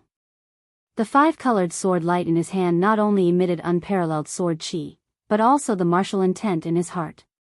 The dazzling sword light gradually changed from 5 colors to gold, green, water blue, fiery red, and earth gray. The power of the 5 elemental yuan chi was constantly changing. The multifarious and ever-changing sword light was like a rainbow, crisscrossing in all directions. The unparalleled sword chi produced a piercing sound. Perhaps even Gu Fei himself would never have thought that at this moment, he had entered a state of selflessness. In his mind, there was only pure comprehension of the profound meaning of martial Tao. Many seemingly right but wrong martial Tao problems that he had encountered due to the improvement of his cultivation were gradually becoming clearer as the 5 elemental yuan chi in Gu Fei's body circulated and the 5 elemental sword in his hand was brandishing. Gu Fei's body emitted a faintly discernible 5-colored chi. The sword light that condensed in his hand was getting stronger and stronger. He was surrounded by a colorful light. Vaguely, it seemed that other than the sword light in Gu Fei's hand, there were also 4 hazy sword shadows around him.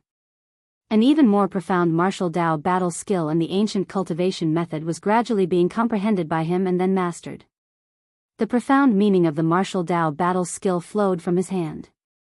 The 2 demon masters surrounding him turned pale. They were both transcending mortality realm cultivators. How could they not understand Gu Fei's current state? The 2 demon masters knew that Gu Fei was already immersed in a mysterious martial realm. It was extremely likely that he would make a breakthrough during the battle. This was not a good sign. They did not dare to hold back anymore. They attacked with all their strength. The demon stone emitted an endless amount of demon chi, covering the heaven and earth. Within the demon chi, the demon stone emitted a demonic light. It became the size of a small mountain and continuously bombarded Gu Fei. A part of the void was shaken by the terrifying power emitted by the demon stone. Rumble. The houses on both sides of the street were affected. They collapsed one after another. Smoke and dust filled the air. The other demon masters shot out terrifying death light blades. They tore through the void and unceasingly slashed towards Gu Fei.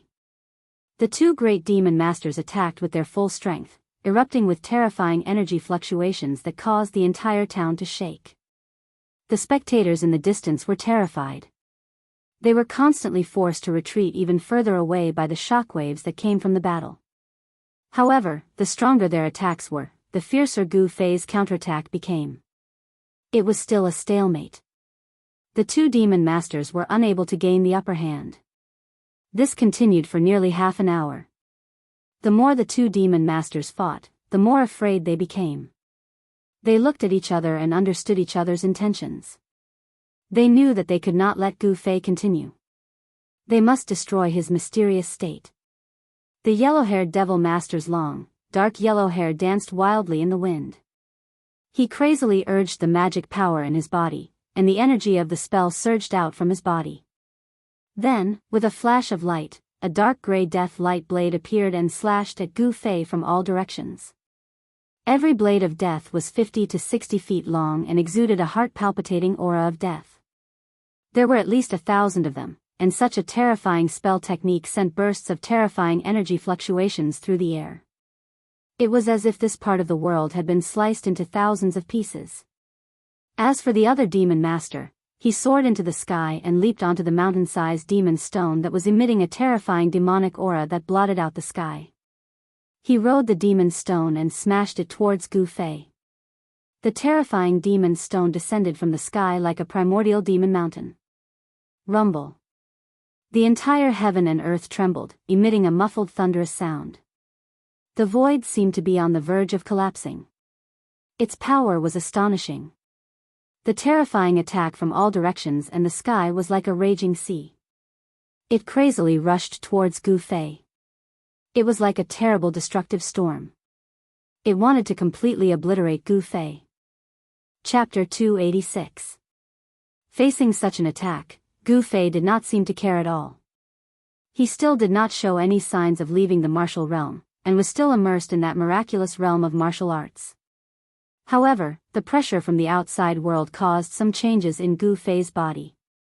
The 5 elements yuan qi in his body began to circulate faster, like a surging Yangtze River, like a torrential river. The warrior's yuan qi seeped out of his body, and the 5-colored aura on his body became stronger and stronger.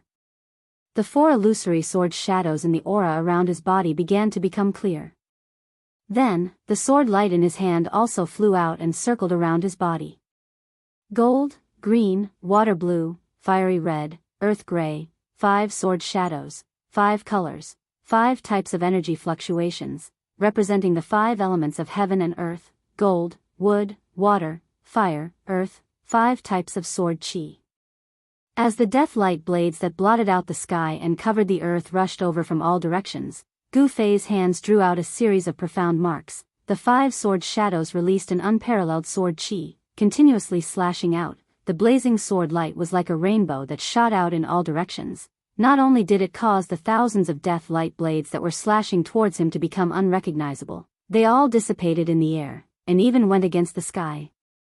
The sword light sliced through the air, and sent the demon stone that was like an ancient demon mountain smashing down, along with the demon master that was standing on top of the demon stone, flying high into the sky.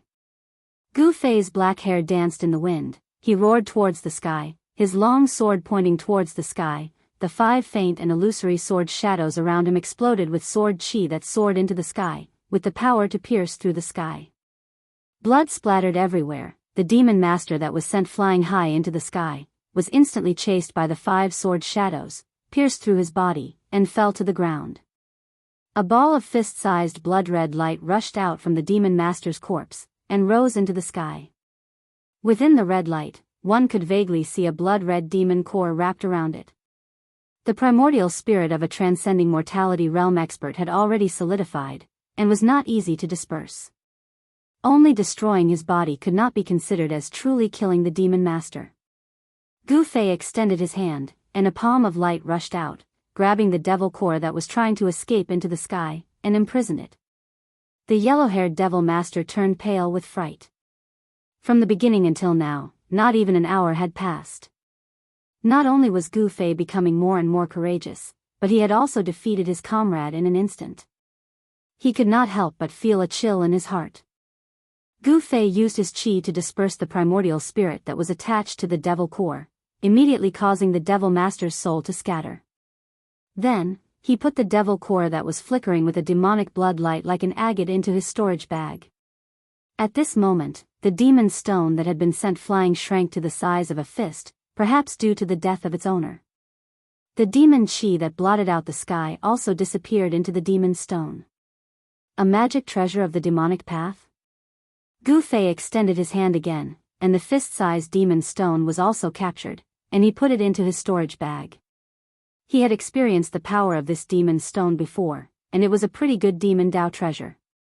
The spectators who saw this scene from afar could not help but feel envious. That was a transcending mortality realm devil Dao cultivator, and he was killed just like that. This person was really audacious. He actually dared to kill someone in public, steal their demon core, and steal their treasure. He was really crazy. What Gu Fei didn't know was that his actions had already caused the people in the town to associate him with the fiendish great devil of the devil Dao who'd witnessed this scene. 5 hazy sword shadows flew around Gu Fei's body, emitting waves of powerful 5 elemental sword qi. He took big steps forward, and with every step he took, the earth trembled. His unparalleled aura caused the expression of the yellow-haired devil master to change again and again. Without any words, Gu Fei stretched out his hand, and a golden sword shadow appeared beside him. Then, he waved his sword, and the sword broke through the void. The golden sword shadow turned into a bright sword light that was 2 feet long, and it slashed towards the yellow-haired devil master. The unparalleled sword qi seemed to have triggered the power of the metal element in the void, and it emitted a great pressure, causing the devil master to feel a great pressure. The yellow-haired devil master braced himself and shot out a deathly light blade of death to meet the sword light. The deathly gray light blade of death collided with the dazzling sword light. The first light blade of death collided with the sword light, but it was dispersed in an instant.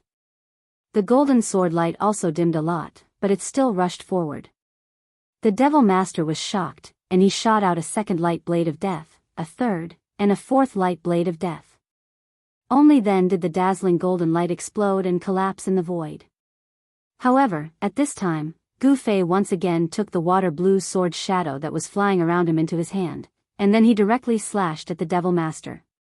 In an instant, the vast and mighty aqua blue sword shadow tore through the void and silently slashed towards the Demon Master, forcing him to once again unleash the blade of death to resist the sharp sword light that was slashing towards him.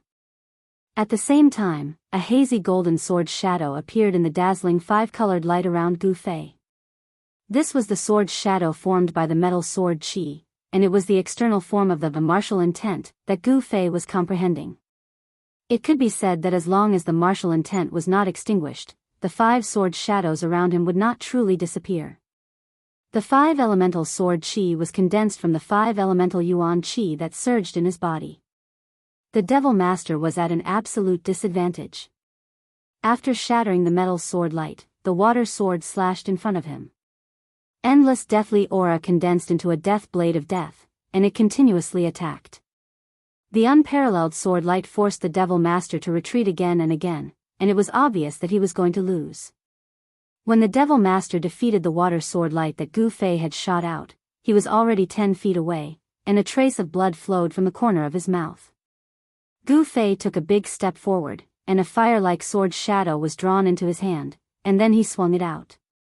At the same time, the water sword shadow appeared around him again. The fire sword light, as fast as lightning, turned into a fire dragon that emitted a terrifying heat, and fiercely pounced towards the Devil Master who had just stabilized his body.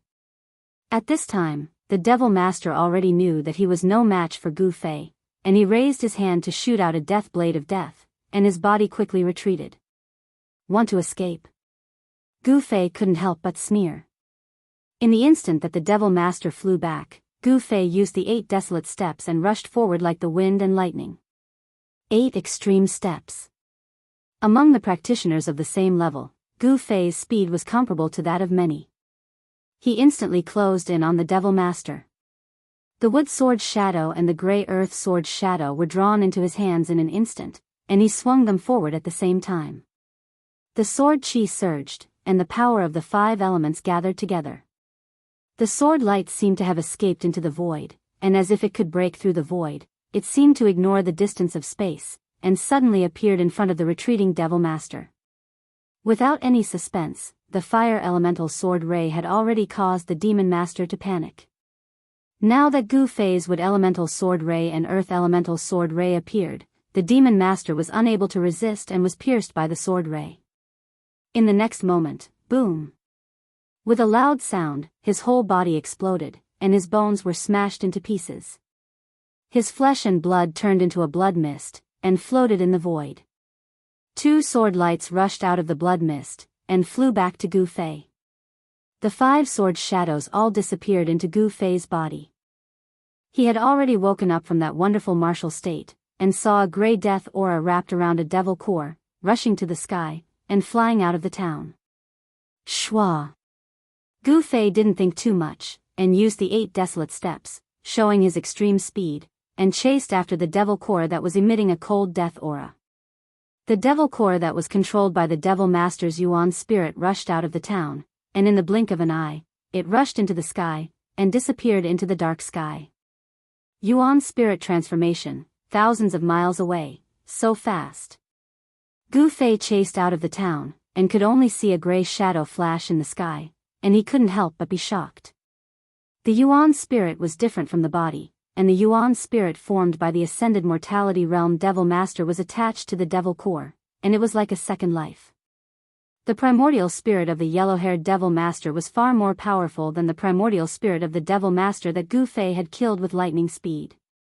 This yellow-haired Devil Master's cultivation should be at the peak of the 5th sky of the ascended mortality realm, and his powerful Yuan spirit allowed him to escape from Gu Fei. If it was a Devil Master at the 4th sky of the ascended mortality realm, he definitely wouldn't be able to escape from Gu Fei. There was a huge difference between the 5th sky of the ascended mortality realm and the 4th sky of the ascended mortality realm. A Devil Master at the 5th sky of the ascended mortality realm wasn't just a little bit stronger than a Devil Master at the 4th sky of the ascended mortality realm.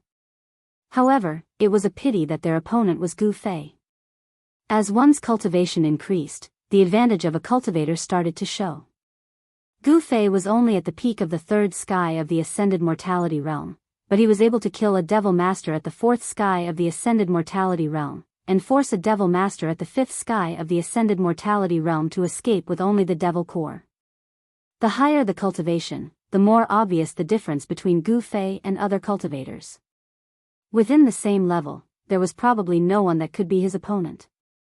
His opponents were those at the fourth or fifth sky of the ascended mortality realm. As he continued to break through the shackles of cultivation, he came into contact with even more profound martial arts realms. Gu Fei grew more and more confident. The path of martial arts was definitely not inferior to any other cultivation system. Outside the town, there were 7 or 8 devil cultivators in black blocking the way in and out of the town. The moment they saw Gu Fei rush out of the town, they immediately scattered in all directions. Gu Fei swept his gaze across these people and realized that they were all low-level devil cultivators. He didn't attack them at all. However, he knew that the experts from the 6 Devil Paths Palace would arrive soon. News of what happened here had already spread, and the experts from the 6 Devil Paths Palace were probably already on their way here. Gu Fei didn't hesitate any longer. He directly strode towards the east. He wanted the people in the town to see him heading east. After running for 100 miles, the town was long out of his sight. Gu Fei then turned south, heading towards the Red Moon City. This was the simplest method he used to confuse his pursuers. Chapter 287. There was one town where the people were undoubtedly lucky.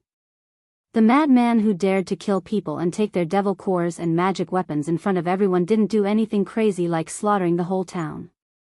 Instead, he directly left. In the eyes of the townspeople, those vicious and evil devils would always leave no survivors wherever they went. It was not as if they had never massacred a village or even a town before. These great devils were unscrupulous and did things according to their own whims. It could be said that people were afraid when they saw them, ghosts were worried when they saw them, and demons were frightened when they saw them. However, when Gu Fei left, the people in the town just breathed a sigh of relief. From the direction of the lost forest, an extremely terrifying and powerful aura suddenly came. Everyone in the town was alarmed again. They felt that the powerful aura was quickly approaching the town. Outside the town, a black shadow flew over from the north. Soon, a tall figure with heavy devil chi surging around his body appeared in the sky above the town. The devil chi was vast and mighty, as if the night had suddenly fallen. The monstrous devil chi covered the sky above the town, and the sun couldn't be seen. Terrifying fluctuations came down from the devil cloud. Everyone in the town suddenly trembled with fear. What day was today? Usually, it was rare to see an expert. Why did he suddenly jump out one after another? The people in the town were alarmed. A depressing feeling of not being able to control their own fate welled up in their hearts. This was the cruel reality. Only the strong could control their own fate and not be manipulated by others. But the fate of the weak was controlled by the hands of the strong. The life and death of the weak was just in the thoughts of the strong. Very soon, the demonic path powerhouse in the sky above the small town noticed the corpse of the demon master who had been killed by Gu Fei on the streets of the small town. Roar! An angry roar resounded in the demonic clouds, and the sound waves surged in all directions. The small town below began to tremble. Those with weaker cultivations had long since turned pale and collapsed to the ground. The terrifying pressure that descended from the sky caused them to be unable to straighten their backs. It was as if doomsday had arrived. Even Wang Ji and the others can't stop him? Interesting. A gigantic demonic shadow appeared in the churning demonic clouds, and there was a hint of madness in the chilling voice that came from the demonic clouds. At this moment, a gray light flashed in the distant sky, quickly approaching the small town. The demonic shadow standing on the demonic cloud immediately sensed something strange the moment the gray light appeared. 2 terrifying rays of light shot out from the demonic shadow's head and swept towards the gray light that was rapidly flying towards it. Not long after, the ball of gray light flew close. The ball of gray light was only the size of a fist, and it gave off a powerful aura of death. It was the light of death. In the gray light, there was a pearl that shone with the light of death. It was the essence soul fiend core of the yellow-haired fiend master who had escaped from Gu Fei's hands. Wang Ji, what's going on? Why have you become like this? The huge illusory demonic figure on the demonic cloud said in a sinister tone. His loud voice spread out and could be heard clearly for dozens of li. Wang Ji? Isn't that an expert from the Six Paths Demon Palace? Someone in the town recognized the person the demonic shadow was talking about. The people from the Six Paths Demon Palace seemed to be chasing after that madman. I wonder where that person came from. He actually made the Six Paths Demon Palace send out a void-controlling realm demon general to kill him. The people in the town were used to seeing all kinds of people in the lost desolate forest. They were also very knowledgeable. In an instant, someone could vaguely guess what had happened. Greetings, Third Young Master. In reply to Third Young Master, we seem to have underestimated the opponent's strength. A strong soul wave came from the gray light. The Devil Master from the Six Paths Demon Palace called Wang Ji was communicating with the void-controlling realm demon general in the Devil Cloud through soul waves. This was the most direct form of communication and was many times more convenient than speaking. Underestimated the opponent? A surprised voice came from the Devil Cloud. Yes, that person's strength is probably above the fifth heaven of Devil Master. The guy called Wang Ji said. Through the soul waves, one could clearly feel the fear that came from the soul. Haha. I thought it was going to be a boring hunt. Very well, I want to see what kind of person can make even the boss suffer such a big loss. The person in the Devil Cloud seemed to be very excited. He treated the matter of chasing after Gu Fei as a hunt. He treated it as a game. No one thought that a young transcending mortality realm cultivator would have a chance of survival under the pursuit of a void-controlling realm demon general. There was no comparison between a void-controlling realm expert and a transcending mortality realm cultivator. The difference in strength between the two was like the difference between heaven and earth. Third Young Master, please take revenge for your subordinates. Devil Master Wang Ji said fiercely. Gu Fei had destroyed his physical body, causing him to suffer a great loss of vitality.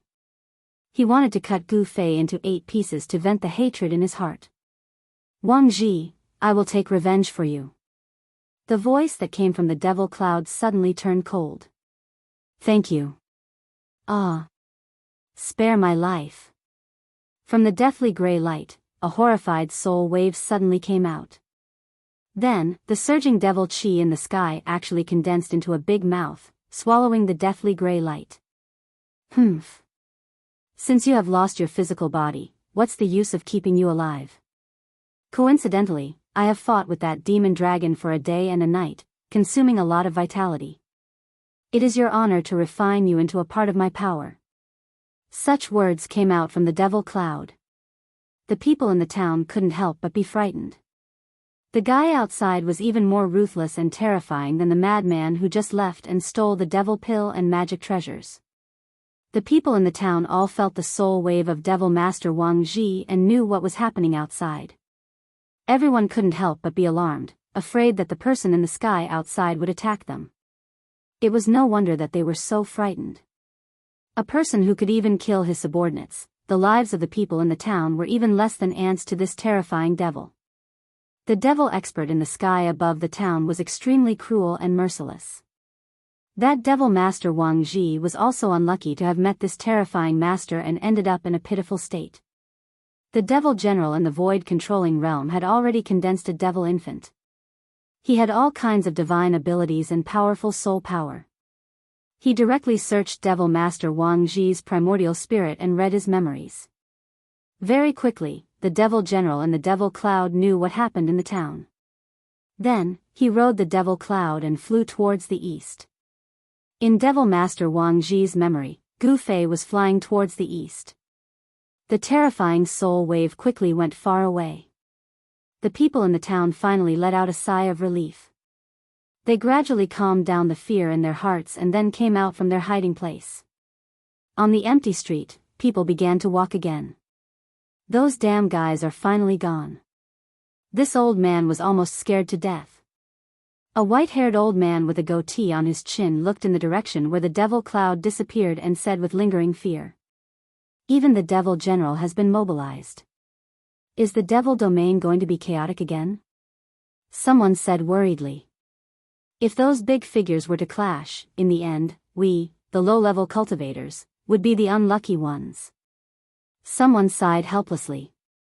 Just when everyone thought that the crisis was over, the skinny old man with a goatee on his chin suddenly jumped up from the ground like a rabbit whose tail was stepped on. "Damn it, don't let me live." The little old man let out a strange cry and rushed into the house. With a bang, he slammed the door. This little old man's action was definitely several times faster than a rabbit's. After everyone saw the little old man's action, they were stunned for a moment. Then, someone quickly noticed something strange. Someone pointed in the direction of the lost desolate forest and exclaimed in fright, What is that?" That person's voice trembled as he stuttered. "What?" The people on the street looked in the direction of the frightened man's finger. Then, everyone sucked in a mouthful of cold air. Then, whoosh! With a bang, the street was once again empty. These guys' movements could be described as fast as lightning. At this time, several powerful auras came from the direction of the lost forest. 7 or 8 shadows appeared in the distant sky and quickly moved towards a town. Needless to say, there were experts coming towards a town. The people in the town once again looked for a place to hide. Those guys, they couldn't afford to provoke, but they could afford to hide. Those 7 or 8 shadows quickly approached the town. They were actually 7 or 8 giant black eagles. On the back of 5 of the giant eagles, there were 5 vague figures. There were experts coming on the eagles. It was no wonder that the people in the town immediately looked for a place to hide. It had to be said that the Northern Devil region was really big. The barren land spanned thousands of miles and seemed to be vast and boundless. The demonic nature that affected people's state of mind seemed to be everywhere. If one stayed here for a long time, they would definitely be in danger of being possessed by the devil. However, this was a paradise for devil cultivators. In the Tinglong continent, there was no place like the Northern Devil region, which was suitable for devil cultivators to cultivate. Gu Fei passed through the endless barren land, crossed a stretch of low thorns and shrubs, and finally came to the vicinity of the Hongyu city. It was very strange. In the area of 1,000 miles around the Hongyu city, lush vegetation began to appear. The demonic nature that disturbed people's state of mind also disappeared and the temperature became mild. It seemed that there was a force that blocked the demonic nature and the cold in the Northern Devil region. Gu Fei saw a forest, and in the forest, he saw many animals walking in the woodland. Standing on a hillside, the fragrance of grass and trees hid his face. The scene in front of him shocked Gu Fei. It was an oasis that suddenly appeared in the middle of the barren land. The area of 1,000 miles around the Hongyu city gave Gu Fei a strange feeling, as if it had become a world of its own. Gu Fei continued to move forward. After passing through the dense forest, a huge city appeared in front of him. Under the night sky, the huge black city in front of him was like a prehistoric beast entrenched between the heavens and the earth, giving people a feeling of extreme shock that came from the bottom of their hearts. Chapter 288. The majestic Crimson Moon City had clearly experienced countless years and was filled with the vicissitudes of time. The city walls were tall and thick, reaching 200 feet high. The city walls were wide enough for 5 or 6 carriages to run side by side. The moat was 250 to 600 feet wide and over 100 feet deep. There were aquatic plants and floating lotuses within, and from time to time there would be shoals of fish swimming about. But if one looked closely, they could see giant black shadows appearing and disappearing in the water. Without a doubt, Crimson Moon City was a grand and magnificent ancient city within the Northern Demon region. Even in the densely populated Central Plains, such a giant city was absolutely rare. This is Crimson Moon City. Looking at the giant city in front of him, Gu Fei hesitated for a moment and then walked forward. At this time, it was already late at night. The dusky world gave off an oppressive feeling that made one's heart palpitate. It was as if in the darkness, there were countless demons staring at them. Only the giant city in front of him shined with light. It was like a bright pearl in the darkness, so eye-catching and dazzling. Although it was right in front of him, Gu Fei was still at least 40 to 50 miles away from Crimson Moon City. He also needed to pass through a dense forest. In the dark of night, it was completely silent. Only the faint sounds of people could be heard coming from Crimson Moon City in front of him. No one was willing to walk out of Crimson Moon City in the dark of night, and no one was willing to walk in the dark of the Northern Demon region. This was because in the dark brown barren land, demonic beasts would occasionally take advantage of the darkness to move about, searching for food. The demonic beasts were not the most dangerous factor. The most dangerous factor was the people, especially the vicious and evil demonic cultivators. In the Northern Demon region, there was such a type of existence. They would come out in the dark of night and attack other demonic cultivators that were alone, hunting them and seizing their useful things. These people often appeared in the area outside of the giant city. They were dangerous hunters, but they weren't hunting vicious beasts, but other demonic cultivators, obtaining what they needed from their prey. When Gu Fei walked into the dense forest, a sudden gust of wind blew past him. A demonic black tiger pounced out from the forest without warning. This black tiger was 4 meters long and its entire body was covered in pitch black fur that seemed to shine with a glossy black light. Roar! The black tiger roared and the forest shook. Chaotic sounds came from the forest. The tiger's roar startled the countless birds that were resting in the forest. Tigers were the kings of the forest. However, in the Tenglong continent, there were many ferocious beasts that were more powerful than tigers.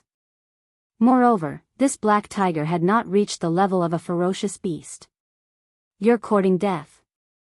Gu Fei stretched out his hand and a golden sword shadow immediately appeared in his hand. At this moment, the unlucky black tiger suddenly squatted down, then with a "hoo" sound, it leaped up from the ground and fiercely pounced towards Gu Fei. Gu Fei gently waved his hand, and a golden light shot out. Swish! The ferocious tiger that was pouncing over was split into 2 halves in the air. Blood splattered everywhere, and the mutilated corpse fell to the ground. After killing the ferocious tiger, Gu Fei was about to continue forward. However, at this moment, he suddenly frowned and looked towards the depths of the forest. In the dusky forest, where one could not even see their own fingers, Gu Fei's eyes lit up like 2 cold stars. It was as if he could see through the void and see the things in the depths of the forest. Immediately after, a slight sound came from the forest in front of him, as if something was quickly approaching him. Very quickly, Gu Fei saw 3 black figures walk out of the forest like ghosts. When Gu Fei saw these 3 fellows who were completely wrapped in black robes, revealing only a pair of blue demonic eyes, his pupils involuntarily shrank. They walked through the forest as if they were flying, yet they only made slight, almost negligible sounds. These 3 people's cultivation levels were not low. Could they be the minions of the 6th demonic path palace? Thinking of this, Gu Fei's body suddenly emitted a chilling killing intent. Following which, a faint layer of 5-colored light appeared on his body, and an obscure yet powerful energy wave spread out from his body. When the 3 black-robed men who walked out of the dense forest saw this scene, their blue eyes immediately revealed a trace of surprise. Network, brother, do you know that the black tiger you killed was raised by us? The black-robed man who seemed to be the leader said in a low voice. His blue eyes that were exposed outside the black robe stared at Gu Fei's face. So what if it was raised by you? Gu Fei said indifferently, his face expressionless. First sky of the transcending mortality realm. 3rd sky of the transcending mortality realm. Gu Fei was slightly shocked. Among the 3 fellows in front of him, the lowest cultivation level was at the 1st sky of the transcending mortality realm, and one of them had actually reached the 3rd sky of the transcending mortality realm. This was a demonic master level cultivator. A demonic master level cultivator at the transcending mortality realm could already be considered an expert in the extreme North Demon region.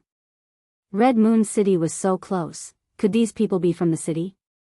From the words of the leader, Gu Fei already knew that these 3 black-robed demonic masters were clearly not on the same side as the people who were chasing him. If these people were the claws of the Six Paths Demon Palace, they would have attacked him the moment they saw him. They definitely wouldn't have said anything to him, because they were already enemies that would not rest until one of them was dead. Nothing much. Put down the magic treasure pouch on your waist and scram. Another black-robed demonic master said. He seemed to be very unhappy. Gu Fei laughed coldly. Although he couldn't see the expressions of these three fellows under the black robes, from their tone, these three fellows were practically robbers. This was the first time he had met a demonic master-level robber. What are you laughing at? We don't need you to pay with your life. You're already very lucky. The third black-robed demonic master seemed to be a little impatient at this point. His eyes flashed fiercely as he spoke coldly. Gu Fei wasn't a fool. These people were obviously afraid of him because they saw that he wasn't any weaker than them. That was why they were acting this way. If his cultivation was weaker than theirs, these three fellows would have already attacked him. They wouldn't have spoken so much nonsense. He had only killed a black tiger that couldn't even be considered a wild beast, but they actually wanted him to leave his storage pouch. Did these three fellows really think that they had him for sure? If you want my things, you have to pay a price. Furthermore, this price is not something you can afford. Gu Fei said coldly. He didn't want to attack. This place was too close to Red Moon City. Gu Fei wanted these people to know when to retreat. If these three black-robed demonic masters were from one of the factions in Red Moon City, killing them would be very troublesome for him. Gu Fei didn't want to cause more trouble. Of course, he wasn't someone who was afraid of trouble. Kid, you're so arrogant. The black-robed demonic master was even more afraid of Gu Fei. In the face of three demonic masters, this young man was still so calm. It really made them feel uneasy. In the extreme north demonic region, there was only the strong and the weak. Could it be that this young man in front of them was a hidden expert? He was so young, but it didn't seem like it. Gu Fei, who cultivated the ancient martial arts cultivation method, had his physical body as the source of his power. As long as he deliberately suppressed his cultivation base, even a void-controlling realm great cultivator would not be able to see through him. At this moment, Gu Fei only displayed the cultivation of the second heaven of transcending mortality realm. Even so, it was enough to make the three black-robed demonic masters very afraid. The reason why they didn't directly deal with Gu Fei was because they didn't have the confidence to kill Gu Fei in an instant. If they were to fight, it would definitely alarm the experts in Red Moon City. These three black-robed demonic masters were the hunters that those low-level demonic cultivators would turn pale at the mention of. They roamed around every human settlement, especially hunting people like Gu Fei who were alone. However, this time, they kicked an iron plate, and they didn't even know it. Boss. The black-robed demonic master with the lowest cultivation seemed to be a little anxious. He gave the black-robed demonic master a look. Swish. Without waiting for the black-robed demonic master to say anything, Gu Fei already rushed over with lightning speed. Since these people refused to retreat, then he could only kill them. Gu Fei left an afterimage in the dense forest as he struck out with a palm blade. It was as if a bolt of lightning had suddenly burst out in the forest.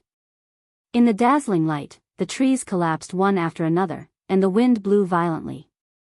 Gu Fei was a decisive person. Once he made up his mind, he immediately attacked. He didn't say anything else. He could already tell that these three people weren't good people. There was no doubt that he was at the peak of the third sky of transcending mortality realm. The fierce blade light instantly enveloped the three black-robed demonic masters.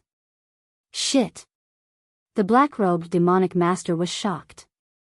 At this moment, he realized that he had made a mistake. The person he was facing wasn't an ordinary demonic master of the transcending mortality realm. Roar! Under the blade light, the three black-robed demonic masters roared in anger and attacked at almost the same time. At this moment, they could feel Gu Fei's terrifying battle power. Wang! A sword light surrounded by demonic energy shot out from the demonic master's hand. With a piercing sound, it blocked in front of them. As for the other two devil masters, they each took out a devil flag. As they waved the devil flag, it seemed as if countless devils were rushing out from it. They let out heart-palpitating devil howls, and layers of devil chi surrounded the three of them. The other demonic master directly summoned a faint demonic soul, which pounced towards Gu Fei. Boom! With a loud sound, the trees in a radius of tens of feet were instantly destroyed. The terrifying energy that was released caused the ground to shake violently. The blade light that Gu Fei shot out shattered in the air, while the three black-robed demonic masters staggered back. The three of them working together seemed to have suffered a huge impact. Gu Fei strode forward and directly punched. His fist directly passed through the sword light in front of the black-robed demon master and directly hit the demon master's chest. Kacha kacha. The sound of bones breaking could be heard from the demonic master's body. In the dark forest, the sound was extremely piercing. The black-robed demonic master didn't expect that Gu Fei would be able to ignore the sharpness of his demonic sword and heavily injure him.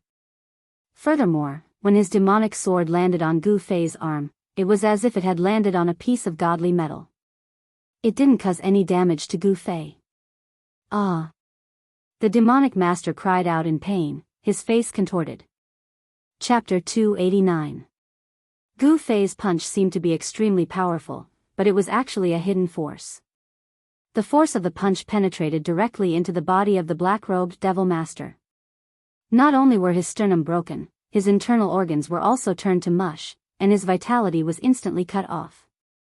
Because it was a hidden force, the violent force of the punch only exploded in the body of the black-robed devil master. It did not cause him to be sent flying.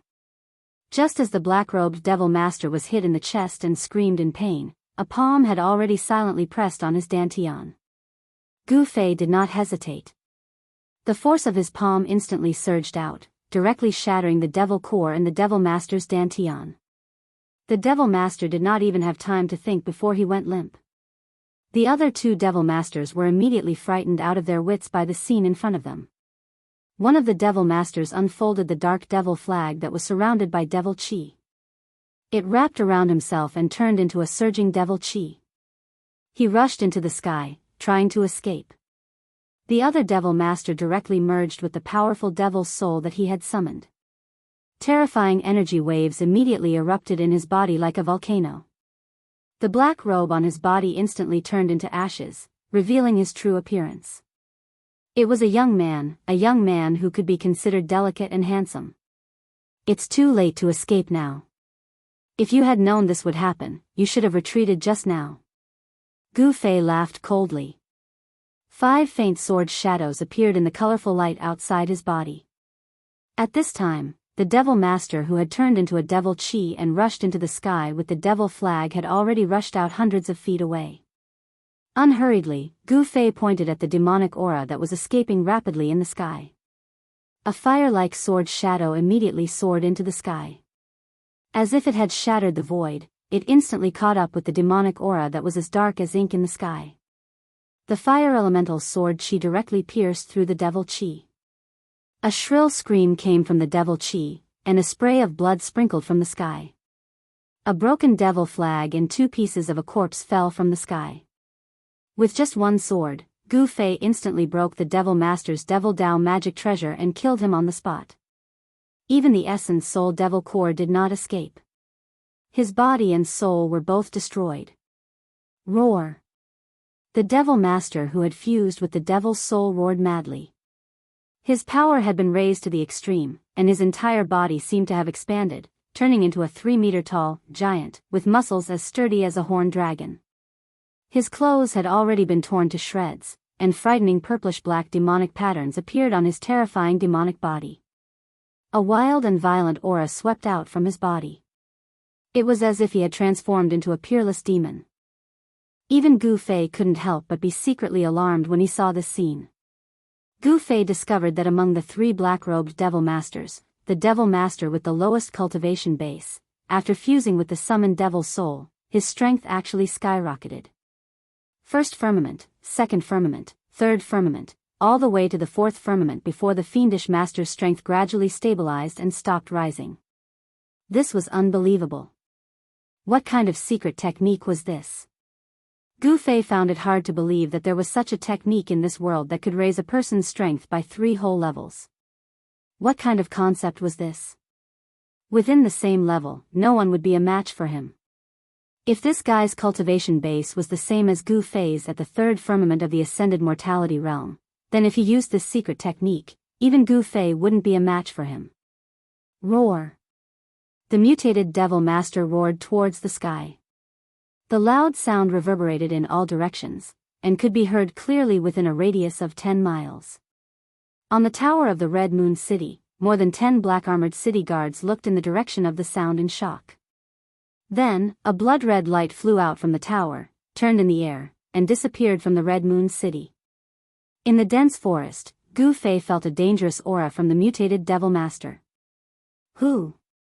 The mutated devil master directly waved his fist and smashed it towards Gu Fei.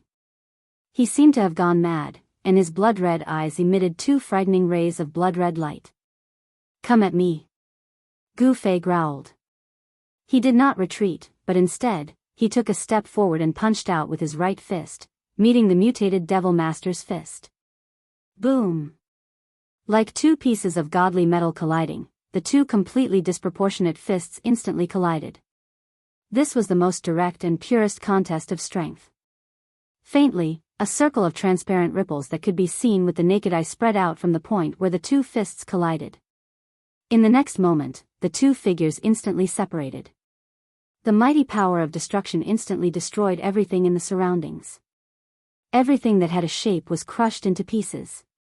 A deserted area that was dozens of feet in diameter appeared in the dense forest. The terrifying power that was released directly turned the forest into a part of the desert. It was a pity that the leader of the black-robed fiends, who had lost his vitality to Gu Fei's punch and had shattered his devil core with a single palm strike, did not even have the chance to let out a scream before he was reduced to a mist of blood by the vast and mighty destructive power and dissipated in the void. Buzz!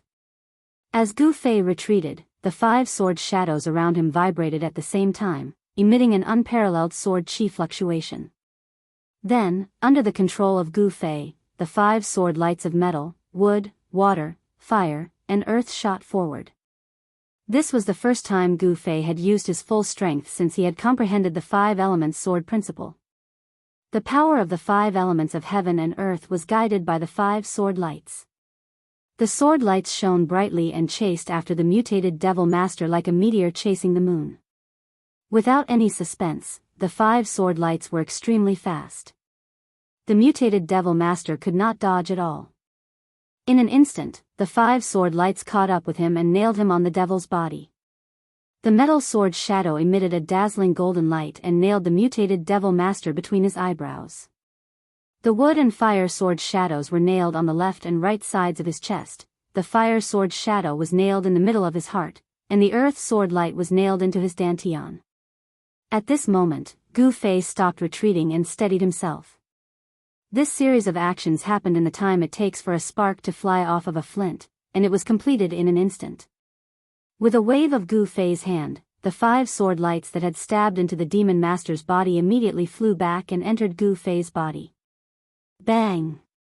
At this moment, the mutant demon master that was sent flying heavily smashed into the ground. He slid on the ground for several feet before coming to a stop. His frightened face and widened eyes seemed to be expressing his unwillingness to admit defeat. How could a devil master with the strength of the 4th heaven be defeated so miserably? A wisp of black chi floated out from the sword hole in the middle of the devil master's eyebrows and condensed into an extremely faint figure. The figure seemed to be roaring and howling. Then, a gust of wind blew past, and the faint silhouette immediately dissipated with the wind, disappearing into the void. The corpse of the mutated devil master quickly withered. In the end, as if it had lost all its flesh and blood, the devil master's corpse became like a skeleton covered in human skin. Next, it was time to clean up the battlefield. Gu Fei looked around and saw a small sword surrounded by black devil chi stuck in the sand not far away. That devil sword was the weapon of the black-robed devil master. This devil weapon was only as long as a palm. Under the fierce attack, it was not damaged. It seemed to be of good quality. The leader of the devil masters was smashed to pieces, but he still left behind a small black cloth bag. It was a storage bag, also known as a magic treasure bag. Gu Fei found it nearby and took it. After that, Gu Fei also took the storage pouch of the demon master who had controlled the demon flag to transform into demon chi and escaped. Then, he pulled another storage pouch from the waist of the demon master who had transformed into demon chi. Originally, Gu Fei wanted to take the broken devil flag. However, the devil flag had been pierced by the sword chi and the flag was almost broken into 2/3. This magic treasure of the devil path was obviously useless. Therefore, Gu Fei did not take the devil flag. After taking all the things that he thought were valuable, Gu Fei turned around and left without looking back. The hunter was the one being hunted. How ironic. As the saying goes, if you walk too much at night, you will also run into ghosts. This time, the 3 black-robed devil masters had kicked an iron plate and provoked someone they should not have provoked.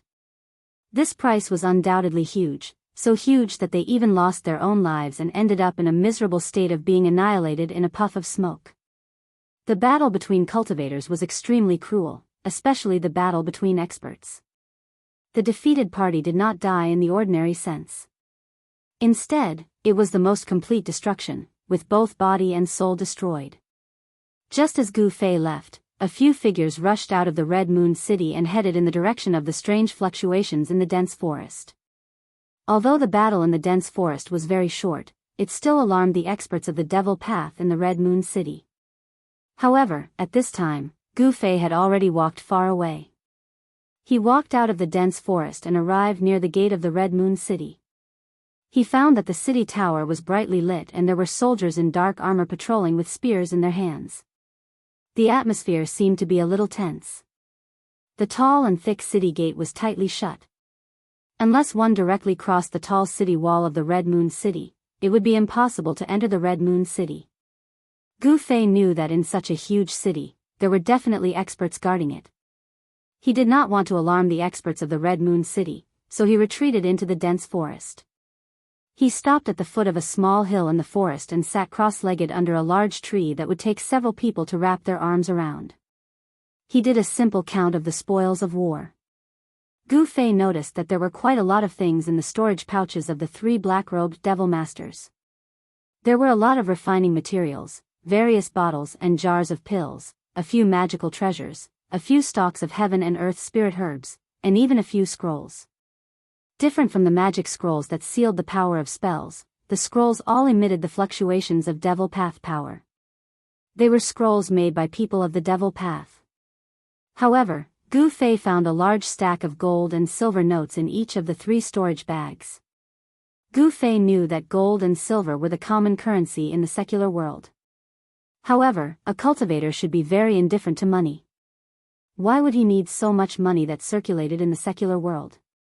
After counting the spoils of war, Gu Fei closed his eyes and meditated under the tree. He operated the Xian Qi and began to cultivate. He planned to enter the Red Moon City after daybreak. Soon, Gu Fei was enveloped by the spiritual energy that gathered from all directions. Gu Fei's figure also became blurred. Chapter 290. On the path of martial arts, the physical body was a treasure trove that contained endless power. It was the source of power. As one's cultivation increased, warriors who succeeded in their cultivation would develop their own magical powers, and their skills would approach the way. Gu Fei had already cultivated his physical body to the point that it was transparent inside and out. He could draw spiritual qi from all directions into his body, and use the warrior's spiritual qi in his body to communicate with the outside world, drawing power from the outside world for his own use. This was the magical power that was gradually derived when the physical body was cultivated to a certain level. No one knew how many mysteries there were about the physical body. The most mysterious thing in the world was not an unsolved mystery, nor was it the secret of heaven and earth, but the human body itself. On the path of martial arts, one did not cultivate the primordial spirit, did not form the nascent soul, and used the physical body as the source of power. This was an extremely difficult path. Those who did not have great perseverance and wisdom would only have a shallow taste of it, and they would never go far on this path. Gu Fei did not know if he had great perseverance, nor did he know if he had great wisdom. He only knew that he had to move forward bravely, because he wanted to become a strong cultivator who was above everyone else. On Taishan Mountain, before he obtained the yin-yang jade pendant, he was a cultivation maniac, a good-for-nothing whose cultivation was at the bottom of his peers. Cold eyes, ridicule, disdain, sympathy, there were all kinds of people who looked at him. His cultivation was low, and he was destined to be bullied. There was nothing to say about this. After leaving Taishan Mountain, Gu Fei truly realized that the law of survival in the world of cultivation was cruel. This was a world where the weak were prey to the strong. The strong could dictate the fate of the weak, even life and death. The weak did not have the right to control their own fate, and they were the stepping stones of the strong. Gu Fei wanted to become stronger. He wanted to become so strong that no one could threaten him. At that time, he would probably be able to relax. In the dark, at the foot of the hillside, at the bottom of the tree, the rich spiritual qi rippled like water. Specks of spiritual light floated around Gu Fei like fireflies, constantly entering his body. His body was like an invincible hole, swallowing the spiritual qi that gathered from all directions. Above the surrounding vegetation, wisps of spiritual qi overflowed, and there seemed to be a faint green mist floating. In the forest, the power of the wood element was full of vitality. This was the power of life among the 5 elements, and it was of great benefit to Gu Fei, making his vitality even more vigorous. Of course, the other spiritual qi floating in the void was also gathering toward Gu Fei. Within the extreme northern demon region, it was only at this time that Gu Fei dared to draw in the world's essence to temper his body. This was because there was no demonic nature near Scarlet Moon City. The 1,000-kilometer radius around the giant city was completely different from the boundless barren landscape of the outside world. It was as if one had entered another world. It was an oasis in the boundless wilderness, a paradise outside of the mortal world. In the area outside the giant city, there were actually many small towns, and the people living in these towns were mostly normal people. The dense forest outside of the Red Moon City was deserted. Furthermore, the forest had a radius of at least 10 miles. Although the battle between Gu Fei and the 3 black-robed devil masters had alarmed the experts in the Red Moon City, no one had found any traces of Gu Fei. When the eastern sky started to turn white and the night was dispelled by the light, Gu Fei, who was in a meditative state, opened his eyes. A faint 5-colored glow was hidden in his eyes. He stood up from under the tree, and the sound of bones cracking came from his body. I'm still at the peak of the 3rd sky of the ascended realm. After comprehending the 5 elemental sword Tao, it only increased my state of mind, but my cultivation doesn't seem to have increased at all. It looks like I won't be able to break through in a short period of time. Gu Fei murmured to himself as he sensed the state of his body. In this period of time, his cultivation had increased too quickly, so much so that his state of mind couldn't keep up with the increase of his cultivation. This made him unable to truly control his new power. However, ever since Gu Fei comprehended the profundity of the 5 elements sword principle after his battle with the 2 demon masters in a town, his mental state had risen to a new level even though his strength did not improve. Only when one's state of mind and cultivation combined perfectly would one be able to unleash the greatest power. The change in his state of mind had increased Gu Fei's state of mind. At this moment, he could be considered to have truly controlled the power of the peak of the ascended realm. The tall and heavy gates of the Red Moon City were already wide open, and the streets were filled with people. Gu Fei walked out of the forest outside the city, and walked on the main road towards the Red Moon City. Very quickly, he arrived at the northern gate of the Red Moon City. With his cultivation, he was already able to control every muscle and bone in his body at will. In order to prevent the people from the 6 demonic paths palace from discovering his whereabouts, Gu Fei purposely moved his flesh and bones, changing his physique and appearance. Moreover, he purposely suppressed his cultivation to be between the 5th and 6th sky of the awakened realm.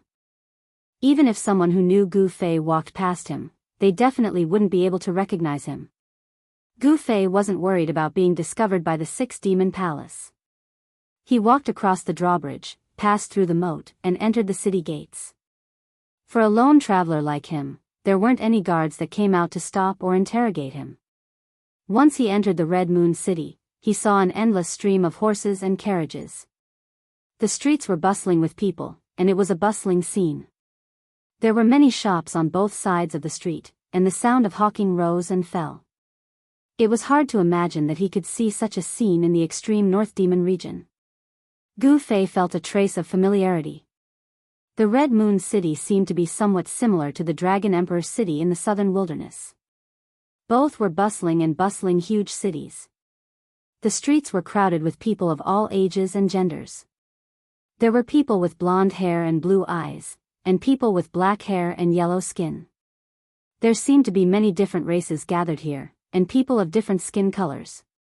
It seemed to be a place where many races lived. As Gu Fei walked through the crowd, he was really dazzled. These days, he had been walking in the wild woods. Entering such a big city really made him feel like he had been in another world. However, it was a huge city in the extreme North Demon region, and its population was far less than that of the cities in the Central Plains. However, it still had a population of hundreds of thousands. In the extreme North Demon region, it was definitely a huge city in name and in reality. After all, in the extreme North Demon region, except for the area where the huge city was located, the other places were all barren lands shrouded in bitter cold. It was simply not suitable for ordinary people to live. After changing his appearance, Gu Fei walked on the street of the Red Moon City like an ordinary person. No one would notice him. Unconsciously, he had walked more than half of the street. At this time, Gu Fei discovered that not far away on his right, there was a 9-story restaurant. The Red Moon Restaurant. Since this restaurant dared to be named after the Red Moon City, it was already extraordinary. The Red Moon Restaurant was very famous. 9 was the limit of numbers, the meaning of supremacy. However, this restaurant had 9 floors. What was the meaning behind it? Even if one thought with their toes, they would know. It was rumored that the backer of the Red Moon Restaurant was the city lord of the Red Moon City. Different from the Central Plains, in the extreme North Demon region, the city lords of the 9 huge cities were equivalent to emperors. They were definitely the most powerful people in the huge cities. They had the highest status and the greatest influence. They controlled the life and death of all the civilians in the huge cities. With such a background, the Red Moon Restaurant not only became a good place for the aristocrats in the city to gather, but also a good place for cultivators to gather. However, this was not a place that ordinary people could enter. Just as Gu Fei arrived near the Red Moon Restaurant, there were a few aristocrats in the city talking loudly on the 8th floor. Their voices came from the window facing the street. I heard that there were masters fighting outside the city last night. Hey! You're really well informed. You actually found out about what happened last night outside the city so quickly. What masters were fighting in the forest outside the city? I don't know. I heard that at least 3 demon masters died. It can't be. Gu Fei was about to leave when he happened to hear these words coming from the Red Moon Restaurant. These people couldn't be talking about the 3 black-robed demon masters that he killed last night, could they? Gu Fei pondered for a moment before he headed straight for the Crimson Moon House. However, just as he was about to enter the Crimson Moon House, he was stopped by 2 handsome yellow-clothed young men outside the door.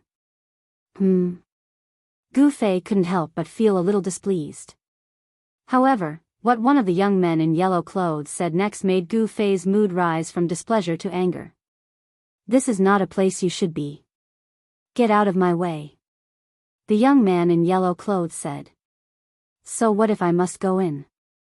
A cold light flashed in Gu Fei's eyes as he said in a deep voice. Even a doorkeeper dared to speak to him like this. He really didn't know what was good for him. What Gu Fei didn't know was that the reason why he was looked down upon by the 2 doorkeepers was because they thought he was an ordinary cultivator with low cultivation and not an expert at the 3rd sky of the ascended mortality realm. If Gu Fei revealed a strong aura, these 2 doorkeepers would definitely not dare to stop him. Kid, don't refuse a toast only to drink a forfeit. In the Red Moon City, no one dares to behave atrociously in our Red Moon Restaurant. The other young man in yellow clothes said with disdain. Outrageous. Just when Gu Fei was about to explode, he suddenly felt a few strong divine senses coming from upstairs and sweeping towards him. This was definitely something that only an expert could do. Gu Fei couldn't help but be shocked. It seemed that this was not as simple as a restaurant. Those divine senses flashed and disappeared in an instant. However, Gu Fei had already become vigilant. He deliberately cursed a few times and then walked away without batting an eyelid. Humph. Such a country bumpkin wants to enter our Red Moon restaurant. He must be blind and muddle-headed. If he walks any slower, I will even break his legs. The two young men in yellow clothes scolded from behind. Even the two doorkeepers were so domineering. It could be seen that the Red Moon restaurant was definitely not ordinary. At this moment, Gu Fei suddenly saw a familiar person walking past him. This person was a young man in white clothes with an ordinary appearance. Behind the young man was a middle-aged scholar in green clothes with a feather fan. Chapter 291. Chu Tian. Gu Fei immediately recognized this ordinary-looking youth in white clothes.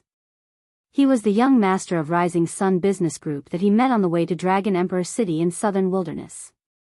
The azure-clothed scholar beside Chu Tian, who held a feather fan and had an otherworldly temperament, was the Mr. Ning who had once saved Chu Tian from Gu Fei. How could they appear in the Red Moon City of Northern Demon Domain? Gu Fei couldn't help but be astonished. Suddenly seeing Chu Tian reminded him of another person he met on the way to the southern wasteland. I wonder how she is now. A weak figure appeared in Gu Fei's mind. Although Gu Fei had changed his look, Chu Tian and Mr. Ning didn't recognize Gu Fei. They directly passed by him and walked towards the Red Moon Hotel. Seeing that Chu Tian was heading for the Red Moon Hotel, Gu Fei couldn't help but ponder as he watched Chu Tian's back. Then, he suddenly strode into an alley on the side of the street. At this moment, Chu Tian, the young master of Rising Sun City, and Mr. Ning, the middle-aged scholarly man, had already arrived in front of the Red Moon Hotel. They were also stopped by the two youths in yellow clothes. However, the two youths in yellow clothes who were fierce and domineering towards Gu Fei just now had changed their expressions. They said to Chu Tian with a respectful smile, "Child, please show your jade plate." It turned out that entering the Scarlet Moon House required a certificate. The two guys guarding the door noticed that although Chu Tian's appearance was not outstanding, the aura of an aristocratic family's descendant that he unconsciously exuded was not something that could be faked. Now that they could welcome guests in the Red Moon Hotel, they must be proficient in observing people's words and expressions. They clearly knew who they could offend and who they could not provoke. Chu Tian reached into his bosom and was about to take out the jade tablet when he suddenly stopped and looked behind him suspiciously. At this time, Mr. Ning also noticed Chu Tian's strange behavior. "Child, didn't you bring your jade plate? Without the identity jade token to enter and exit the Crimson Moon Lodge, we can't let you in." One of the yellow-clothed young men was still polite, but when he saw that Chu Tian didn't take out the jade token, his attitude changed. Although the Scarlet Moon House was just a restaurant, it was the most famous restaurant in the Scarlet Moon City. Those who could enter the Scarlet Moon House were all people with status. What proved their status was a small jade plate from the Scarlet Moon House. To put it bluntly, the so-called Crimson Moon Brothel was actually open to the children of influential families and nobles in Crimson Moon City, as well as cultivators with status who lived in Crimson Moon City for a long time. Outsiders and ordinary citizens in the city would never be able to enter the Red Moon House without being led by someone with an identity jade token. The extreme northern demon region was not a peaceful place. Although the 9 great cities were separated by tens of thousands of miles and were scattered across an endless barren land, each great city represented a superpower of the extreme northern demon region. Although there wasn't any intense war between the 9 superpowers, no one was willing to submit to the other. There were many contradictions between them, and incidents of mutual attack still occurred from time to time. The Scarlet Moon House was the place where cultivators and the children of influential families gathered in Crimson Moon City. In the eyes of other forces, they could know the movements in Crimson Moon City from here because this was a place where all kinds of information gathered. For such a place, it was a very normal practice to implement a strict identity control. After all, no one was willing to let their opponents know their real situation. Chu Tian suddenly turned around and left without a word. Not only were the two yellow-clothed young men guarding the door stunned, even Mr. Ning beside Chu Tian felt it was strange. Chu Tian's actions seemed a bit unusual. Mr. Ning quickly followed. People came and went on the street. Chu Tian quickly passed through the flow of people and then suddenly turned into an alley beside the street. Mr. Ning followed closely behind Chu Tian. He didn't dare to go far, and he didn't dare to let Chu Tian out of his sight. This place was different from the Central Plains. This was the sphere of influence of the demonic path. The people of the demonic path wouldn't talk about benevolence and morality with you. Mr. Ning was responsible for protecting Chu Tian. Even in Crimson Moon City, he didn't dare to relax. After turning left and right in the alley, Chu Tian came to a dead end. At this time, he felt that there was a person in front of him with his back facing him. This figure seemed a bit familiar, but he couldn't remember where he had seen it before. Mr. Ning also felt the person in front of him and immediately became nervous. From his big sleeves, a powerful fluctuation of magic power immediately came out. As long as he felt anything strange, this Mr. Ning would directly attack the person in front of him. Chu Tian, long time no see.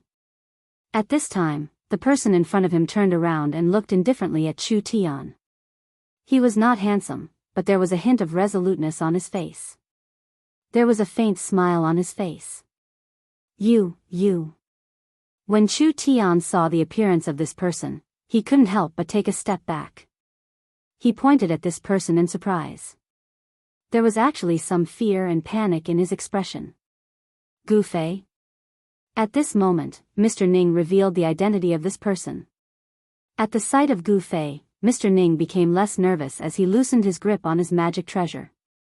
In Dragon Emperor City in South Wilderness, Gu Fei had defeated powerhouses of White Tigers and Rosefinch clans consecutively. Of course, he had been known by others. Of course, Gu Fei's identity was also known by others. Why did you lead me here?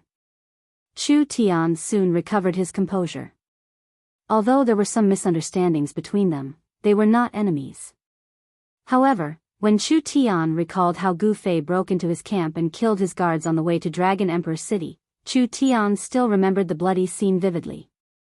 This was the reason why Chu Tian was unable to maintain his composure the moment he saw Gu Fei. The impression Gu Fei gave him that day was truly too deep, to the point that he couldn't forget it, nor could he forget it. This dead end was far away from the hustle and bustle of Red Moon City. It was very remote. Nobody noticed this place, which made Chu Tian a bit worried. Nothing, I just want to ask you for a favor. Gu Fei said with a smile. What's the favor? After hearing that Gu Fei wanted to ask him for a favor, Chu Tian became less worried. Not long after, Chu Tian walked out of the alley. However, other than Mr. Ning, there was an extra follower by his side. It was a short but sturdy young man. I've not imagined that you could change your look so well. This was Mr. Ning's comment on Gu Fei. Even Mr. Ning couldn't identify that this ugly short and sturdy youth was the tall one just now. The short and sturdy follower of Chu Tian was Gu Fei. After changing his look, he put on a cyan robe and disguised as Chu Tian's follower.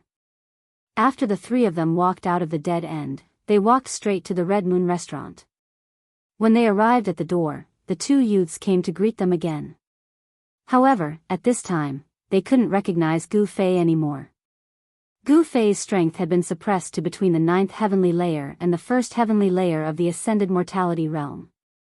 The powerful aura that he emitted caused the two youths in yellow to look at him a few more times.